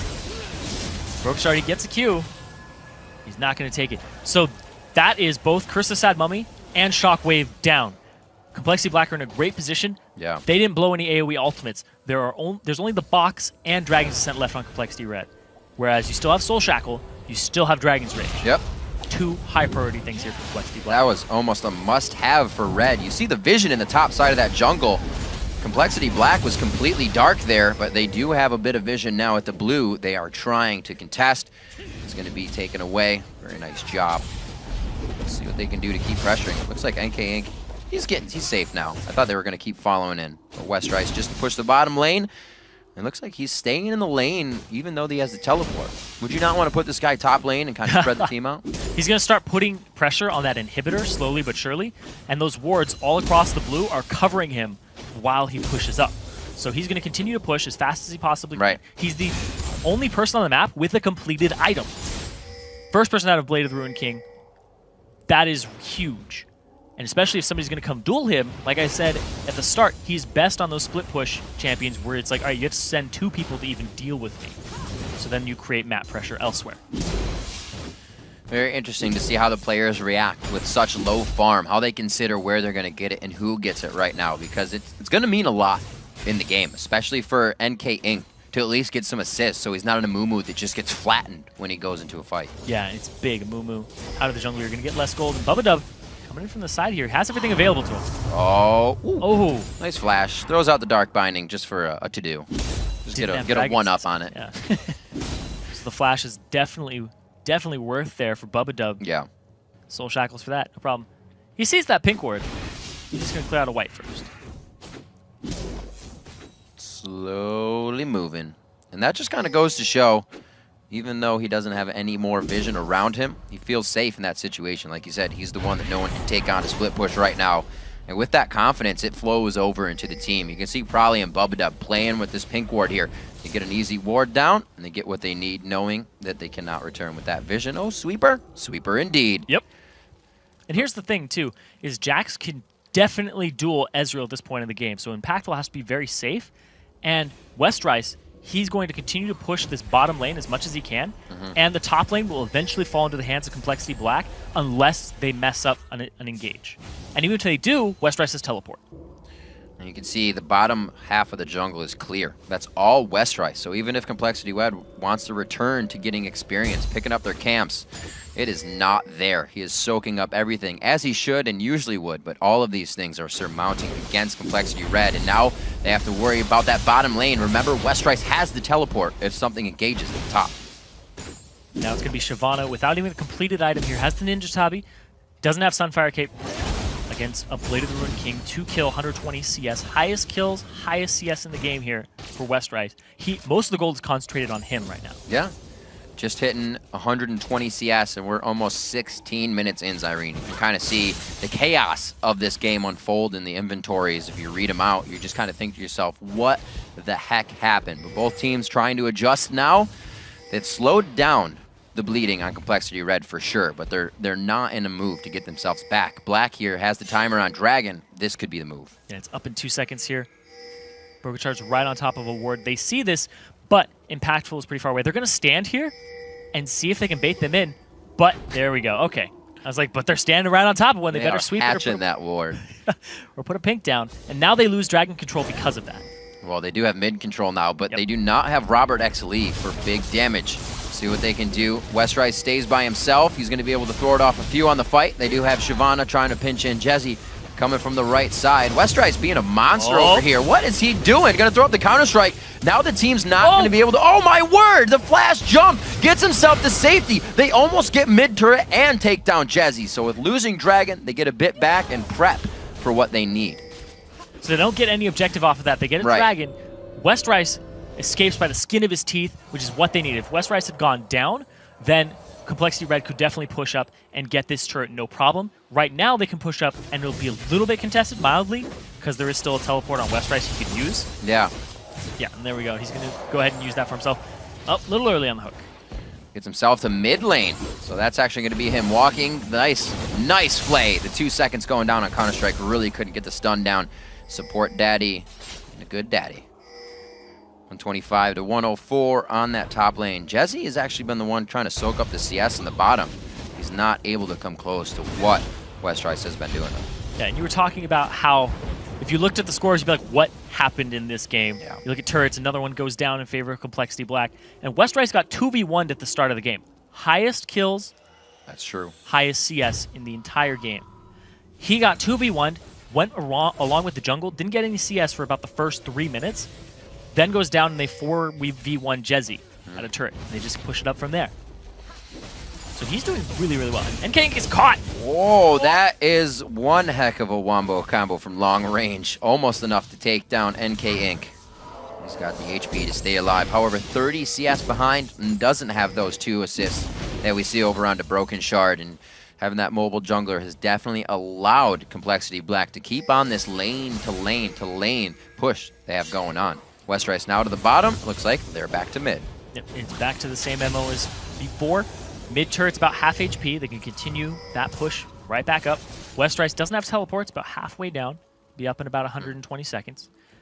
2 minutes, and he's going to continue to push the bottom lane. He can still duel Shyvana very, very well. Once you get that first item on Jax, then you end up getting like Trinity Force.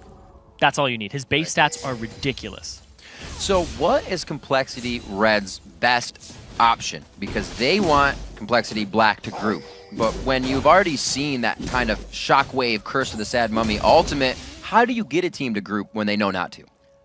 It's very, very difficult. You have to go pick off that person who's split pushing, go to the source of the teleport, like always. Okay. But at the same time, Complexity Black is wise enough to try and contest a different objective. Be like, oh, you're going to go 2v1 him? If he kills one of them, it's a 1-for-1 trade, and then that other person has to run all the way to Baron. So it's very, very difficult because they didn't bring the teleport. So you need to move quickly and decisively on those 4 members who are 4v1 split pushing. You have many options here, but a lot of them look appealing, and they aren't the right one. Like right now, Westrice can duel Shyvana. What do you do about this? Do you send a person to him? If you do, it's a gamble. But then do you engage on those 4 members in the mid lane? Teleport's still there. So basically, Complexity Black has all of the cards, and and Complexity Red has to wait for them to make an opening. It's very, very difficult in this situation. Very difficult indeed. As I was checking the inventories, look at just the pockets that both Support Daddy and Bubba Dub have. Coming out with just the second piece of the coin right now. He was on mobility boots and a sightstone. Support Daddy far and away behind the game right now, but he's still one of the guys that needs to make initiations. We'll have to see if they can get him in. He's had some flash plays that have come in pretty big, but I don't know if it's going to be enough. A tanky or a squishy Thresh isn't exactly the one you want throwing the box down to try and initiate. Things are only getting harder for Complexity Red. Oh yeah, and another thing to point out here is that Bubba Dub no longer has the Spell Thieves. That's right. So he actually sold that. Is most likely going to go ahead and get himself a Face the Mountain eventually. Or Talisman of Ascension. Talisman of Ascension actually would probably be better in this team composition. Put himself right into the fight. Broken charge. Just giving a little bit of harass as the mid turret goes down. We still have 2 minutes on Dragon, and Probably is working away on the top turret with auto attacks. Oh man, can he take down Jesse? Westrice goes for the stomp. Counter-Strike is down from just a bit before, and he should get this to himself. The whole team is being chased back by 2 in the mid lane. So Home Guard spot up by Jesse right now. He's going to try to get Westrice. Westrice will at least get this inhibitor, and it'd definitely be worth. Inhibitor for the death. He could jump out here to the minion. It's going to be the Ignite. Oh! Caster minions coming in with the siege. OP. Nice job and well played. Wards are quite far out for Complexity Red. Everything's being brought to the front door here. A good hit by Robert X. Lee. Didn't put himself in the greatest spot with that net, but he gets out safely. He is playing with fire right now with NK Inc. just on his heels. Oh my god. They're getting everything. Oh, he threads the needle. Wraith's coming up with some damage. Broken Shard trying to find her around. It would have been sweet if he could have cricked Probably on that one, but they find Support Daddy as Complexity Red kind of jumbles themselves up in the chase. And here's bad spot. Here's the thing too. Super minions are going to start spawning in that bottom lane.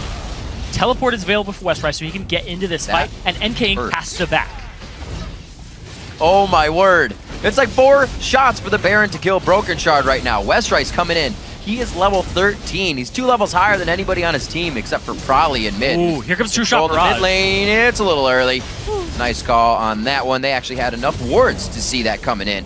That's taken down by Westrice. I think that was an empowered smite, if you will. And all they get out of that from that True Shot Barrage is knowledge that the Baron is going down. And now, 8k gold up for Complexity Black. They've just been playing this game perfectly from the start. More turrets than actual kills just on Complexity Black's side. 7-2-2. It's ridiculous. Now they're going to go after the Dragon as the next objective. Just take that off the map, have those temporary combat stats for themselves. And now Westrice is a beast. He is so close to completing that Trinity Force and having the point with Jax where nobody can fight you. No. They have to 1v3 you at that point. And he's basically been the only one. He's still 20 CS off what he needs to be, I'd say, at 22 minutes, because they'd have that. But he is doing amazing for the team, and now the fight to initiate it. Dragon, that going over to Impactful right before the fight started. The Dragon's Descent trying to knock Robert X. Lee out. So much damage going on to Complexity Black in the start. Westrice teleporting into the fight, gets himself in a great spot. It looks like he is going to be able to deal some damage in the bottom half, but everybody gets out nicely here. Having the Ori and Impactful on Ezreal, they just kind of dissonance out. So they try the Wombo combo there, the Curse of the Sad Mummy into the Shockwave. Doesn't work as well as they would hope. You just want it to disintegrate people. Right. Still left a little bit of leftovers there that they had to clean up. It was surprising damage, but then it kind of stopped. Yes. You're like, whoa! Oh, that's only front end And damage. then here comes Jax with the sustained damage. Look at that turret just getting shredded. All of the levels are in favor of Complexity Black right now across the board. Probably he's 2 up on Fragnatic, and we'll see in the top lane this is 1 up, Jungle 1 up, AD carry 1 up. This is all across the board here. So not even just spells, but gold. A lot of temporary combat stats too that they're able to push in that team fight. Whereas basically, Complexity Black saying, we have to fight you right now. We want to fight you, and you're all grouped up. That's fine with us. I wonder how the next game will even start. Because you have to consider Complexity Red is facing something that they've probably done a 2v1 swap and pushed the turrets, but the chaos of this game is probably not something they've even seen before. So next game could be a totally different story. This game's still going, obviously. 8,000 gold lead pretty much seals the deal with one inhibitor and inhibitor turret left, but Complexity Black could easily make the wrong move here. Yeah, and they have so much map pressure and control with the fact that West Rice is doing so well on that Jackson farm and in kills. Just got going off to a really good start because of the rotation and shot calling with Complexity Black, that they've been in the driver's seat since minute 3 and getting that inhibitor turret at minute 4.5. Right. Just a hugely accelerated game, and Complexity Black slowed it down a bit, but they've been picking up kills and objectives still at a constant pace. They average about a turret every 3 minutes, which is extremely impressive. Yeah, they have. Good thing we're at 24 minutes. Easy math. Yeah. Get that one in my head. Hell yeah. 203 Deathfire Grasp onto Prolly. We knew he would be trying to make an impact in this game, but really he's following in the heels or in the footsteps of West Rice and all the damage he's been able to knock out. Baron Buff has about a minute left, just under a minute, is he's going to maybe go for broke on this one again. He died for the inhibitor, but he's hitting it a lot faster this time. And now Complexity Black, since they're ahead, they bought resistances instead of damage. You see Prolly and Brogatrov both have a Spectre's Cowl to deal with the Curse of the Sad Mummy Shockwave, because that's the only thing that would shut them down at this point, is that Wombo combo. So LeBlanc, second item after DFG, going for a defensive. I like that pick. I feel like the pick for NK Inc on Amumu. He's usually the carry guy, but when you're Amumu, you kind of leave the carrying up to everybody that is able to follow up on Curse of the Sad Mummy. I don't think he can do everything that NK Inc can do on Amumu. I feel like he's more of a carry guy, but this time the team goes for a lot of crowd control, leaving it up to the lanes to do damage, and that's where we said Complexity Black would overall have the advantage in those lanes. Yeah, and the funny thing too is Pragmatic's the new guy, but it's not his fault. He's 0-0-2. He was just dueling Prolly the entire time in mid lane, which is what you should do. Right. If Prolly leaves, then you go follow him, right? But it's not your job to go ahead and roam around. Next turret being taken down. Smacking that thing really hard. Pragmatic getting it taken down for the ace in the hole. And this turret's going to go down. Oh, nice black shield. NK Inc also wanted a piece of that. They don't want the Soul Shackle to break up the fight. West Rice, he is still looking for that Nexus turret right now. He's grouping up on it, just trying to get something. Those two inhibitors are down. He's going to free up the super minions, have them group. When you get two super minions next to each other, they just create this huge force and buff each other. But there's the engage. That's what they were looking for. Oh, they get the 3-man. He actually pulls himself in. Are they going to get the rest of the fight that they want, though? Impactful's getting hit up by West Rice. The AD carry can't do anything. One member left standing, and they have surgically removed Complexity Red from the map in a fight that Complexity Red initiated. And that is going to be game here. We see West Rice, he was so strong, just getting people down. And it was amazing, just going straight after them. And they're going to close this out 4-4-0 in that last fight. 11-3 in the overall, 11-2 in turrets. Matching kills with turrets. Every time they got a kill, they at least had a turret too. Just great game, very slow and methodical from Complexity Black after the 8-minute mark. That 4-minute mark, just hyper aggression, and we talked about it earlier today. I heard Freak talking about it, where it's these are the type of contingencies when you 2v1. That was not one of them that Complexity Red should have whipped out. It was very questionable in terms of what they did in their rotation, and they got one turret in the time that it took them to get 3. Well, the beginning of the game, I don't think anybody was ready for. It's something that kind of shook the brains, I think, of even the viewers. I'm sure social media exploded with what was happening, because you have to figure you're pushing, like you said, with an Amumu in the top lane against an armored turret with a Lee Sin and a Jax in the bottom lane, both getting attack speed off of what they're doing. That's a little crazy to be going against and not immediately adapt to it. Yeah, and especially with an Amumu who doesn't have anything that helps you take down turrets, is very, very difficult. And I don't know if we'll see the Amumu pick again. They're going to swap sides, and of course, first pick, you get a little more priority on what you want. But I think in general, Complexity Red's going to play this next one just slower. They're going to try to feel out more, maybe some more early wards. Obviously, you can't get too many, but the one is more enough. The one will help. They had cover on their red which knew, or Complexity Red had cover on it from Complexity Black. So they knew as soon as Amumu went for blue, they'd be able to do it again on the next one. And we saw that Westrice took that into his own hands and said, yeah, they're at blue. Let's come back and grab this. Yeah, and I love the rotation in the route there, too. Took their blue, went to their red, got level 2 for Lee Sin and Jax, then went straight to that bottom and pushed it straight up. In a great position there, even just buff-wise, because you're on that side of the map. Well, we got more to go. We need to take a quick commercial break right now, but when we come back, it's game 2 between Complexity Red and Complexity Black, so stick around. There's more Challenger action right after this.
Welcome back to the 2014 North American Challenger Series playoffs. We're just about set for Game 2 between Complexity Red and Complexity Black. Before we get into the game, make sure your safety harness is securely fastened, because if this game is anything like the first one, we're going to be in for a fast and furious ride, Irene. Yeah, that was one of the craziest games that we've seen in the Challenger Series. Yeah. A 4-minute and 22-second inhibitor turret, a 22-minute Baron. It was a dominant performance by Complexity Black from start to finish. And remember, they dominated every challenger team they played besides LMQ in the first challenger series, and then in the second one, they had to forfeit. So we haven't seen much from them lately. And this last game, it looked like they had something to prove. And I have to say, I think they proved it. It makes sense. If Complexity Black can prove it one more time, they'll advance to the semifinals and move within one series of the Summer Promotion Tournament. Big stuff. Oh, yeah. And this is a must-win for Complexity Red. If they lose, they are out of the playoffs, and they have to wait for the Challenger Summer Series for another shot at the promo tournament. That's a long way away. It is a long way away. Not many teams really like to stick together through that. But when you see that they have Cloud9, yes, big things can happen. Oh, yeah. Good things come to those who wait. And when I say it's a long way, it's not a long way to play in that tournament, but it's a long way to get into the LCS because we take a break after the summer. The break of the post. We'll see what everybody can do, get themselves ready for the next one. Coming into these games, however, we are in the playoff match here for the Challenger Series. Complexity Red, I don't even know if they had a chance to falter in the first game. Complexity Black was just on point. They played a very good game, and Complexity Red was trying to adapt the whole time. I think the way the game happened, the Amumu pick hurt them in that sense. I'm sure NK Inc. has a great Amumu, but the way the game played out, it was not a game for Amumu. Oh, yeah. It was a sad mummy. Even sadder than normal. Even sadder than usual. Just Some devastated. soggy rags. Devastated mummy. So that game, Complexity Black saw the pick, and they said, all right, this is our game to dictate the pace of. And they were like, all right, this is going to be a turret pushing game. Amumu can't win that. Yeah. He just flat out cannot.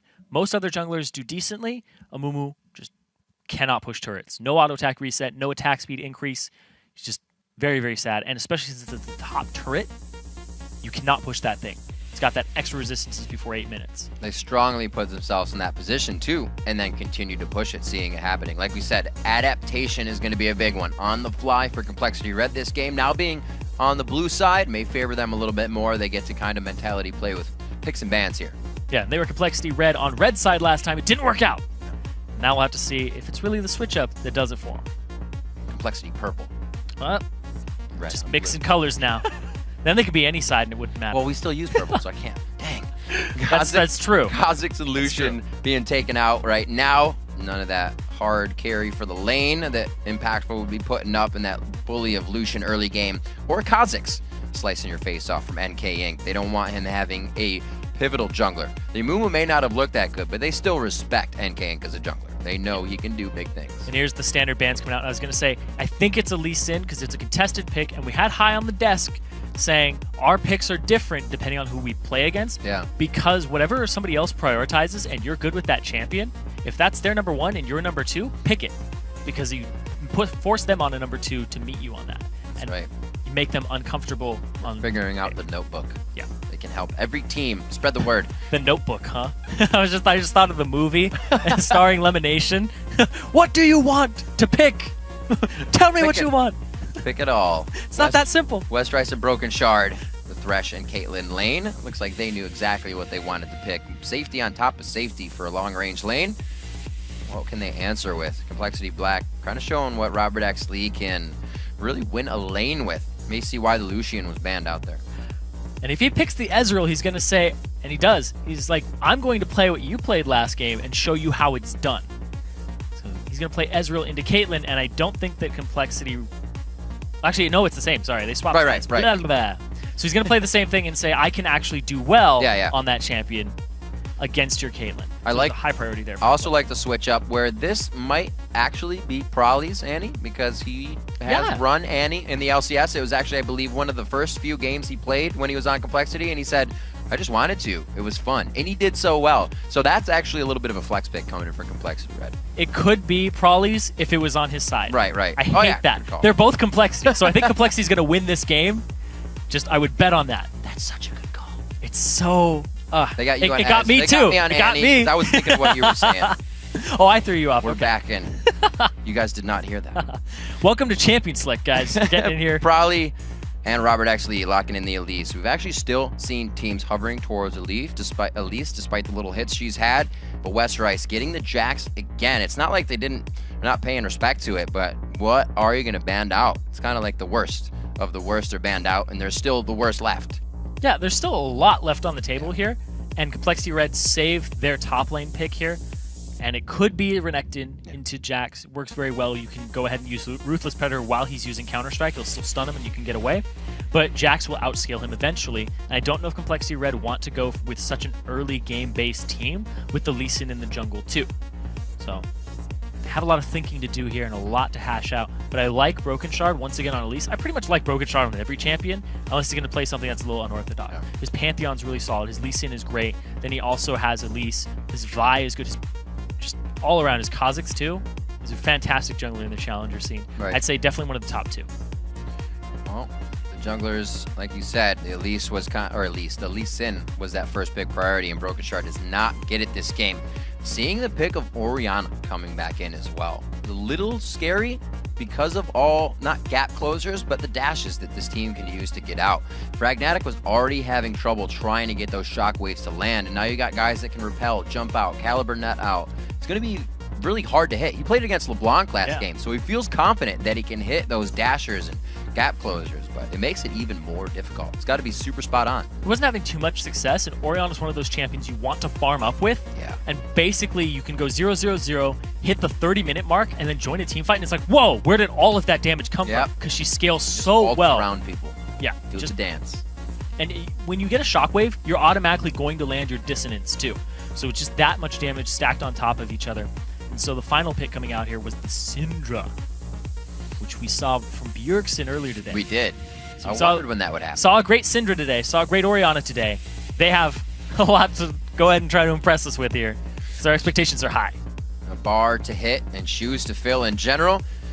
So Broken Shard goes with the Elise, something that he can get in the face of NK Inc. with. But this, I believe, gives NK Inc. Like I said last time, he's playing the Moo. You don't really outplay somebody with a Moo. He tried to one time and kind of bandage toss after he stole the blue to get away or flash out, but he didn't. Now on Lee Sin, those impact plays can actually happen for him. And I think the team gets a little more confidence from that too, knowing that they're not going to have to follow a Moo in just because he bandage tossed. They can get Lee Sin there, safe, get a kick out, get the engagement for themselves this time and not against themselves. Yeah, and the ball delivery system is probably going to be Lee Sin or Renekton. That's really your only options. Yeah, they have to use that this time. I think it'd be good. But they have an Annie too. So Annie can go ahead and line up the engagement with a flash Tibbers. Gives you enough time if you're reacting right on point and you are on the same page to go ahead and throw your ball in there and get a shockwave. You don't necessarily need a ball carry system, but I like team composition here a little more for Complexity Red. I think that lane swapping is not in their favor at all.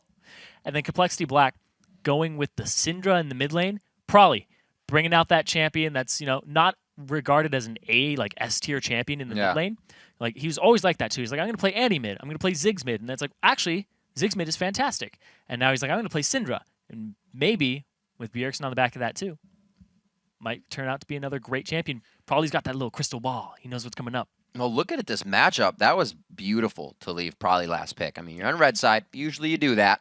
Leave your mid lane up to counter the entire team or somebody else that's going to make the impact plays. But looking at the matchup between Syndra and Ori, I just feel like that's such a counter for her because you walk up to move your ball, which takes time, and boom, there's a ball on you.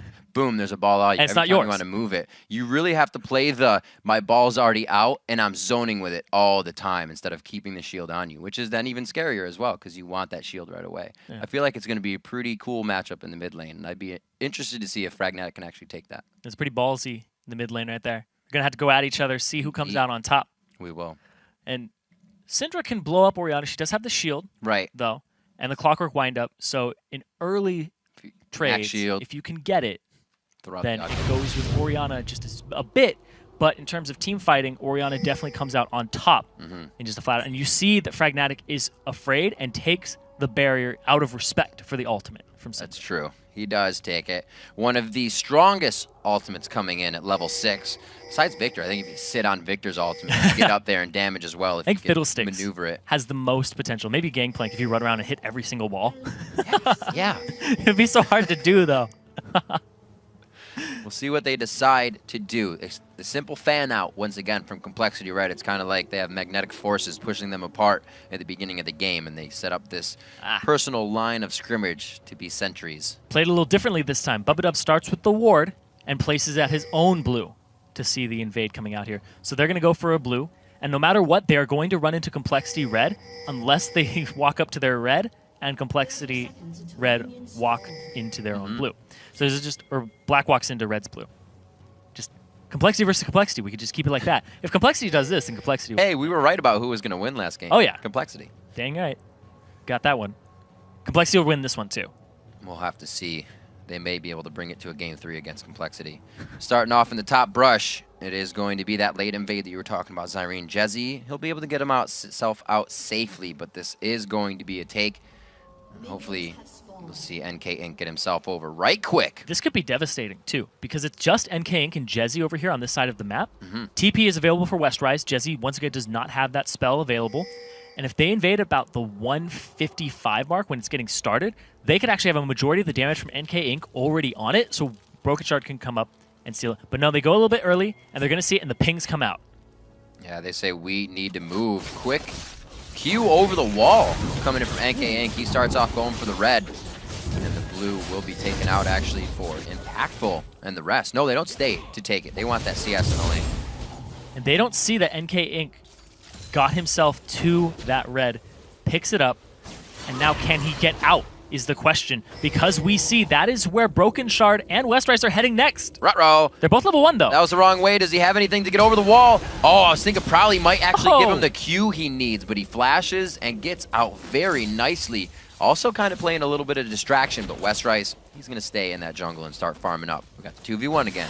Yep, so he's going to go for the blue of Complexity Black. And that is actually still warded. So they're going to see this. And they could collapse on him, but there's nobody on that side of the map. 2v1 works out in their favor this time so far. They're on the better side for the swap indeed, and Complexity Black has played into it. They go for the swap to the top.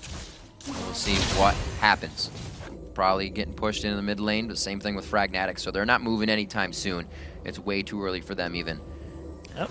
As everybody starts to sort out, it does look like we get 3 to the top, and NK Inc. won't join the bottom. It's 4 to the top. Yeah, wow.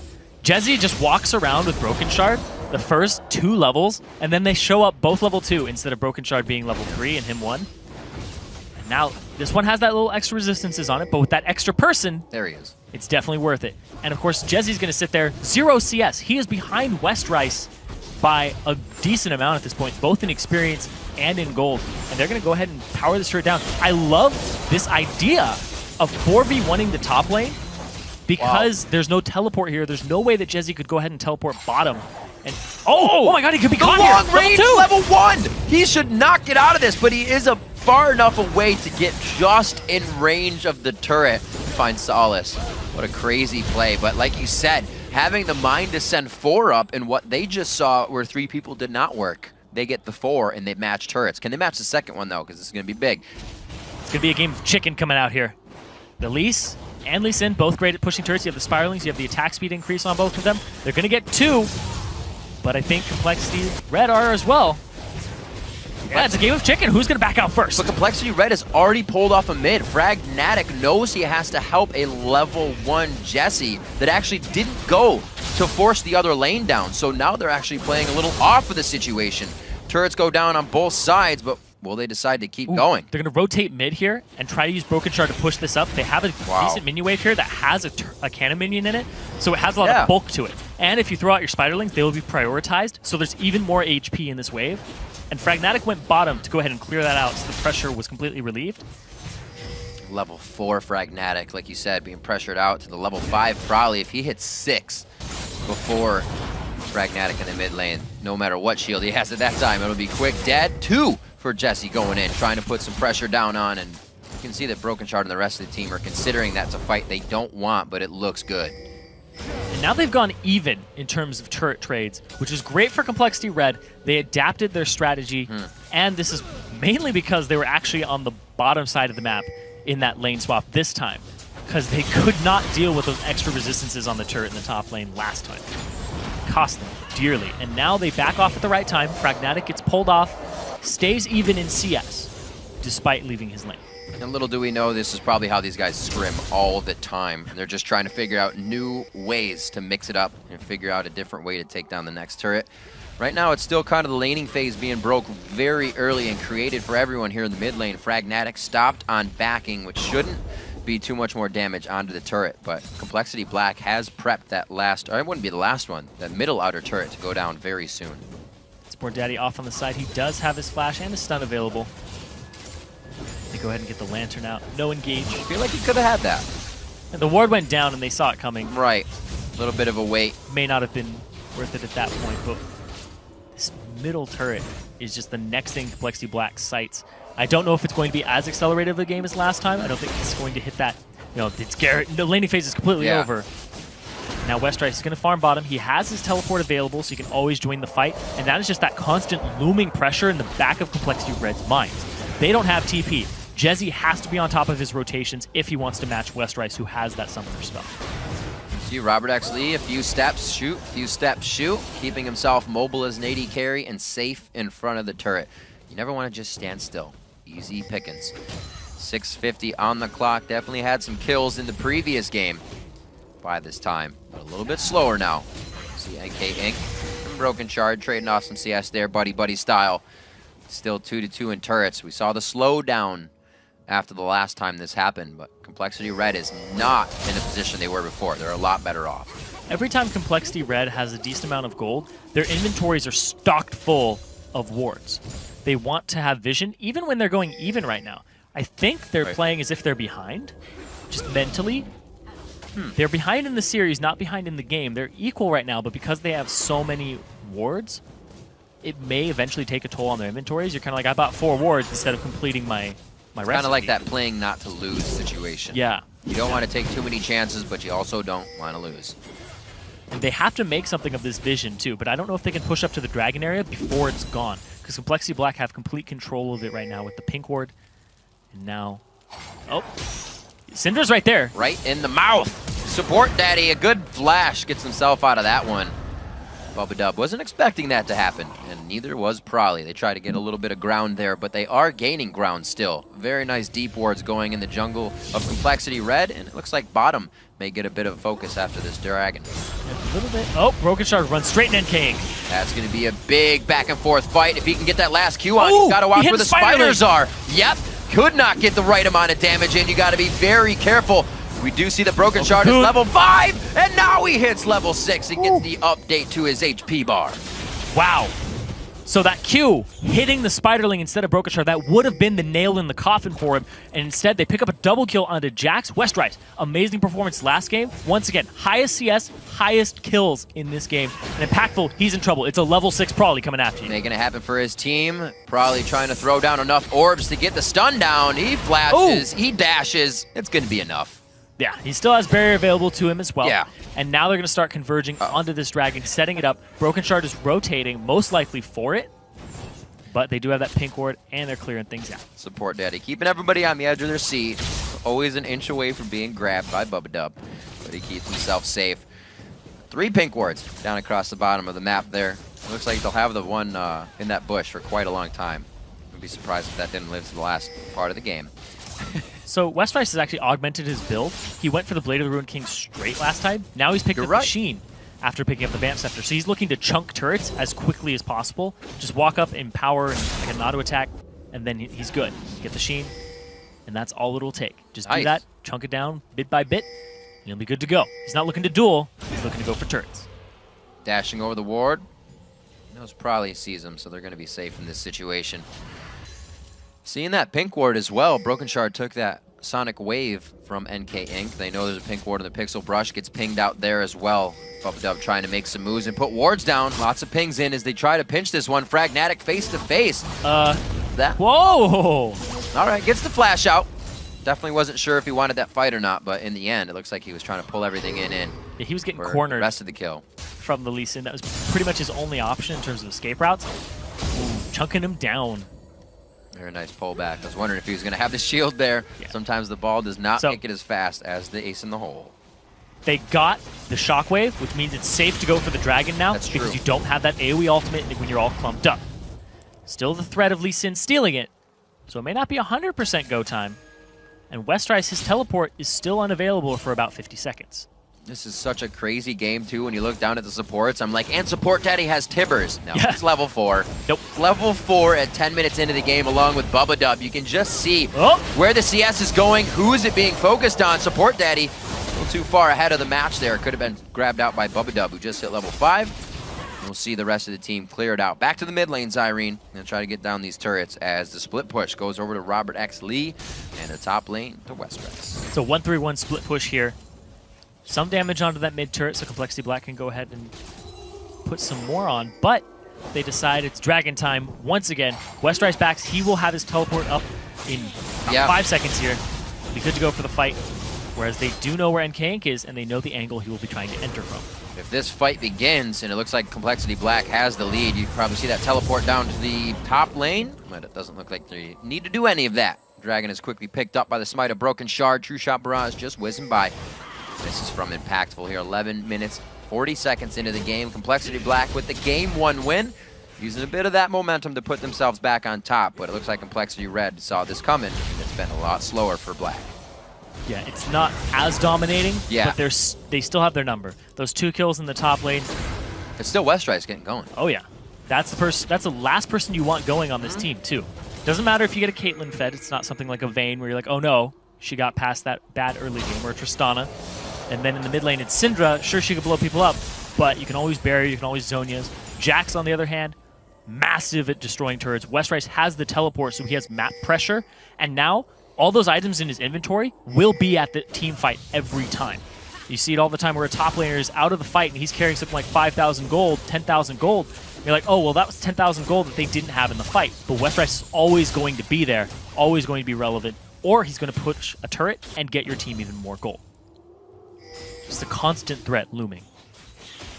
Always have to think about those threats which play on your mind. That threat also comes in with teleport as well if it's Westrice from the top lane. With 2,000 gold, he's really the one that we see with the item to be created now. Robert actually has been able to start charging up that Bloodthirster, which we didn't see last game because of such a short laning phase, but going for it this time. Went for the Zerk Greaves. So he's going for a different build here. He's going for the split push farm. Go ahead and get that. Farm it up for himself, get more damage. And then Westrice, on the other hand, he's also going for another turret pushing strategy here. So Complexity Black between games, keeping the same strategy, but with minor tweaks. Because of the early game they got off to here, once again, 2K gold lead here. Able to execute it again. And now it's on their shoulders to mess up or make a bad rotation, but their shot calling has been on point. Tibbers now up for Support Daddy, just taking stock since this game is so slow. Now we see the alts coming in for the supports. Robert X. Lee up to level 8 with the rest of the team. Level 9 over on Jezzy, but Westrice, again, level 10 in the game, trying to wreak havoc everywhere. Goes back, finishes up that Triforce for himself, so they got 2 core finished items. And again, Bubba Dub going for the mobility boots in his build very fast. We saw Support Daddy doing that last time. Yeah, that's true. And you were talking about how it's a slow game. I always say this, when there's a 2v1 lane, it's either an extremely accelerated game or extremely decelerated game. If that point where the turrets are down and are people going to keep pushing them, then it's like, oh, it's bloodbath. We're all going to get these just structures down. Or it's one of those games where we got the turrets, now everybody has to play safe. We're missing a 2 top lane, we're missing 2 bottom lane. We cannot overextend in these areas, let's freeze them, and we'll be okay and content with farming. And if you look at it, Westrice, once again, oh, he can duel Jezzy right here. Jezzy throws on the Dominus right away. Gets the Empower from Westrice. He does not like this fight with Dominus on, but that one hit shows him it's going to go in his favor. He's playing whack-a-mole. Jezzy tries to get out of this one. Support Daddy was there to do just that, and they waste out a pink ward. I say waste. They get it on their own side, so it's good, secure coverage. But right now, they are trying to keep themselves safe. Support Daddy, I don't think he was going to get all the way hooked on there, but they definitely wanted to harass him a little bit. So Jezzy's kill potential is very low now, especially up against somebody like Westrice. He blew his Ignite, blew his Dominus, so Westrice is free to push with no answer. And he's 2 levels up, too. Let's see what they can produce here in the mid lane. Again, the split push coming in. The pink ward was cleared out in the bottom lane, but I think it was just replaced. Canceled. This is one of those moments on voice comm where it's like, go top, and it's like, well, I can't go top by myself. He's going to kill me. Yeah, that's when it gets hard. Voice comms start to get quiet is a dangerous thing, especially if that's your shot caller, because They don't want to make the wrong call. They don't want to make anybody else on the team feel like it's going wrong. Westrice now into the top lane, and Jezzy still has to take that into control for himself. Not doing too bad, is able to push off Westrice. And we'll see if the team converges on that teleport position. Like we were saying last time, if the fight goes somewhere else, they're going to get surprised by Westrice again. So Broken Shard's coming around the side here. Impactful is about less than half HP, and this turret is ripe for the taking. Broken Shard can go ahead and clear this wave. The NK Inc. to try and defend, it's the only person here. This turret is going to take some damage. It's pretty much inevitable that's going to go down. Oh. No. I was going to say, if you don't do it when the turret's up, you're not going to do it when the turret's down. If you do... The whole team is there. We've seen some decisions that make you scratch your head, and then sometimes they blow your mind. Oh! Mind blown. It's a choice. It is a choice. It's a choice. Everybody has it. 16:30 in here. Complexity Red trying to get a bit back. NK Inc. trying to get himself a kill, but Broken Shard almost 2v1ing a level 10 and a level 8 by himself at his own lonesome Ocho. Pragmatic flashes the box damage. Very nice, but Westrice gets himself in and he's kicked out of the fight. They say, no way, Jose. Get yourself out of here. The turret's finally going to go down in mid. Maybe. They prepped enough damage, but they actually can't get past Jezzy. That big wall there. Westrice 2 levels up. The AD carries both 10 above the junglers who are 8 on either side. Now, just so close. 4 turrets to 2 now. 4K gold lead for Complexity Black. Dragon is up in 15 seconds. Yep. They'll be able to rotate down there, but they have to back because those low HP bars. Does Red have the timer on it? And this is where it becomes awesome when you have just that lane ward up at the turret once they take the turret down or near the turret, because you would have seen the entire team backing. Just a thing to point out. Little tips and tricks. See a lot of people doing that, just throwing down the lane wards. Jezzy trying to clear out what's happening here in the top lane. Doesn't have too much pressure, but he needs to get more for himself. 30 CS behind, still looking to finish out a core item. He's been forced into home guard ninja tabis to stave off aggression on that turret. Yeah, he has to. Westrice is going to continue to push it. He has the teleport, so he can always show up to the fight. And right there, we saw Impactful use his True Shot Barrage, his ultimate, to try and see where the dragon was. And then they're like, all right, we have to set up wards now. So there's one in the pit, one over there with the pink to try and clear others out. So now... Oh, very close. He can't get out. Oh, maybe he can, but he's still stuck when he does. Oh, there's the Q-Secute. Oh, here comes the TP for Westrice. It is going to be towards that top side. Everybody has already started to disengage. Well, actually, they're chasing, and Westrice is trying to re-engage. Get into the fight, gets the counter-strike up, gets Support Daddy on that one after they already take down one. Ace in the hole is flashed. This probably cannot get a follow-up stun, but Westrice gets the flash and leap and strike and double kill. And he's a monster. And is a monster right now. 6-0, 19 minutes into the game, Zyrene. Complexity Black really making some moves. Like we said, it's going to be a good fight, but you got to worry about the teleport. They're going to go for another Baron at 18 minutes here. We see him go, he barely misses it, and then he just gets hooked up, locked up, CC'd, and they take him out the kick to try and disengage, but Broken Shard is already there, and Westrice is coming with the teleport into the back line. So they start disengaging. The slow here from Robert X. Lee with the 90 caliber net to slow Fragnatic makes him the perfect target to jump on from Broken Shard with the Cocoon afterwards, and Westrice in the follow-up. They just clean up the fight from there.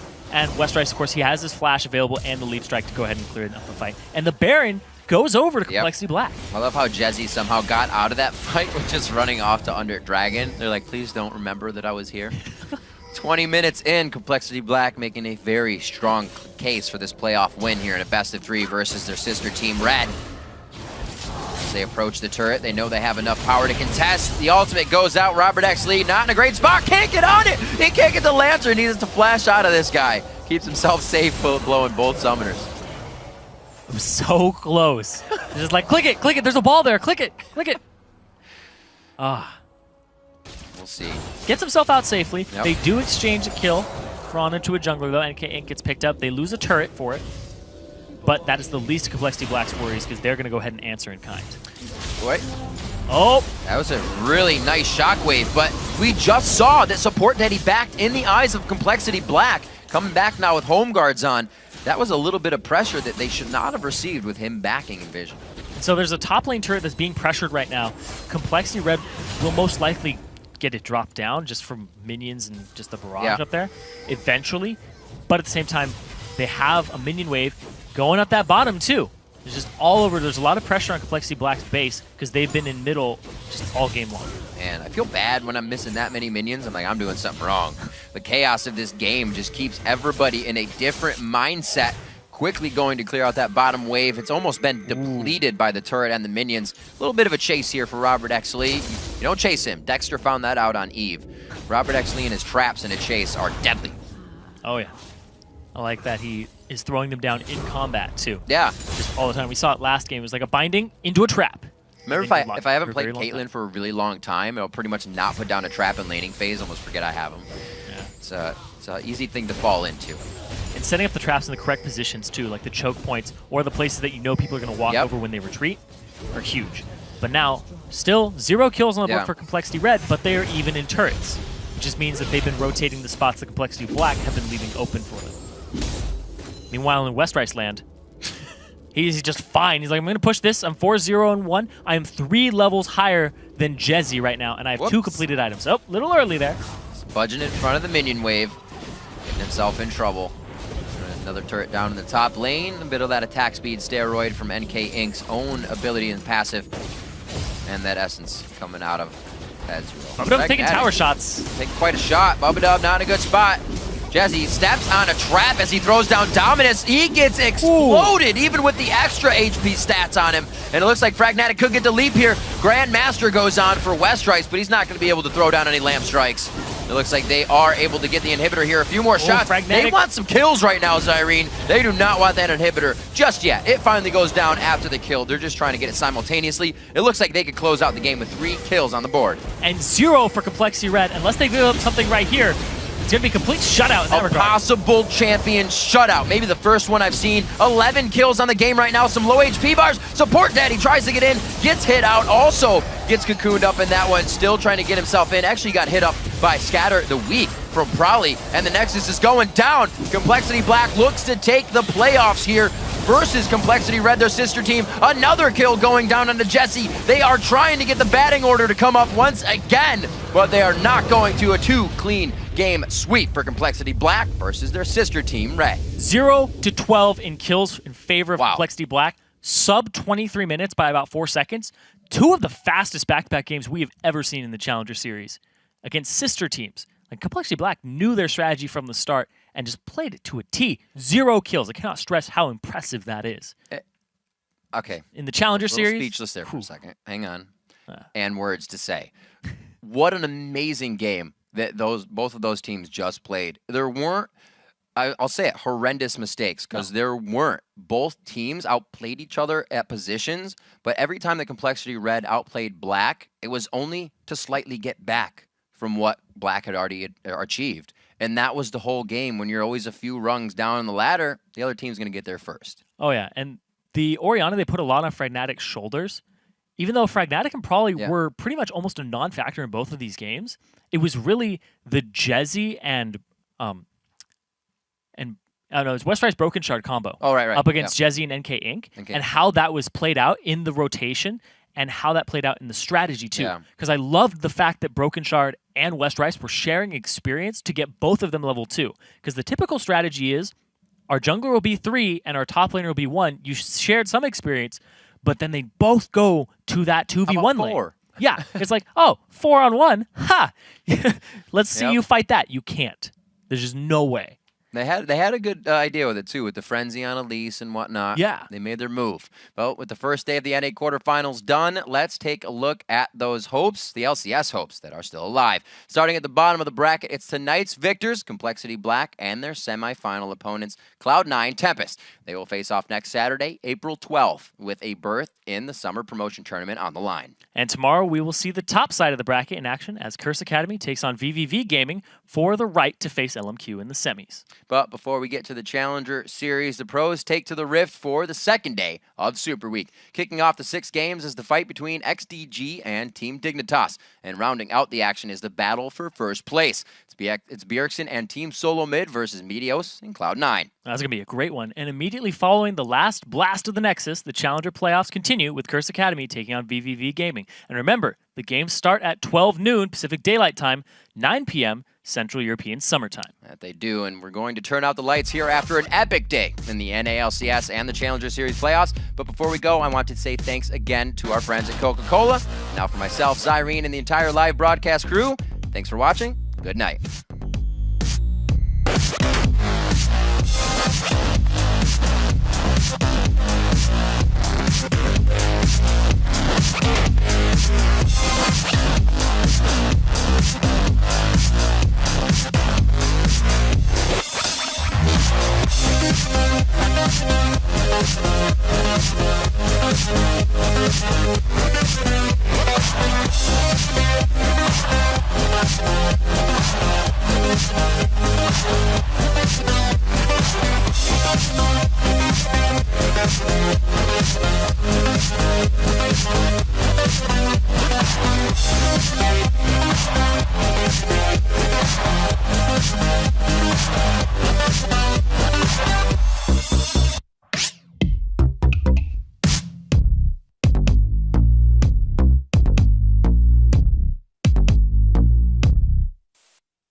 Yo, man, look at me, man. I got all the jewels. Look at my shoes, man. I'm sharp. Man, I look good. I look good. I look exactly the way you wish you could. I look good. I look good. Come on. I'm in love with a girl that I call old school. Sipping on my brandy, I'm feeling brand new. Got the feather in my hat because I'm just that cool. You peeping at my alligators bent kinda slow. They peeping at me pimping cause I got all the game. And even if the day changed, it's all the same. You rolling up the block, but you in the wrong lane. You hating on a brother, man, you must be insane. I look good. I look good. I look exactly the way you wish you could. I look good. I look good. Come on. I look good. I look good. I look exactly the way you wish you could. I look good. I look good. Come on. Joe said that I'm the best in the West. I got the girl singing, damn, look at how he dressed. No need to guess, just bless my finesse. I keep him in a mess, all up in this caress. Jeans, fitted, shirt, knitted. Man, she need to quit it, she already did it. She gotta be Latina cause she look mixed with it. She all up on me, so I guess she gonna get it. I look good, I look good. I look exactly the way you wish you could. I look good, I look good. Come on. I look good, I look good. I look exactly the way you wish you could. I look good, I look good. Come on. Right. Right.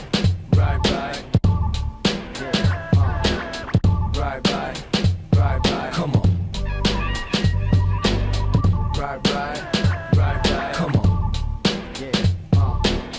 Right.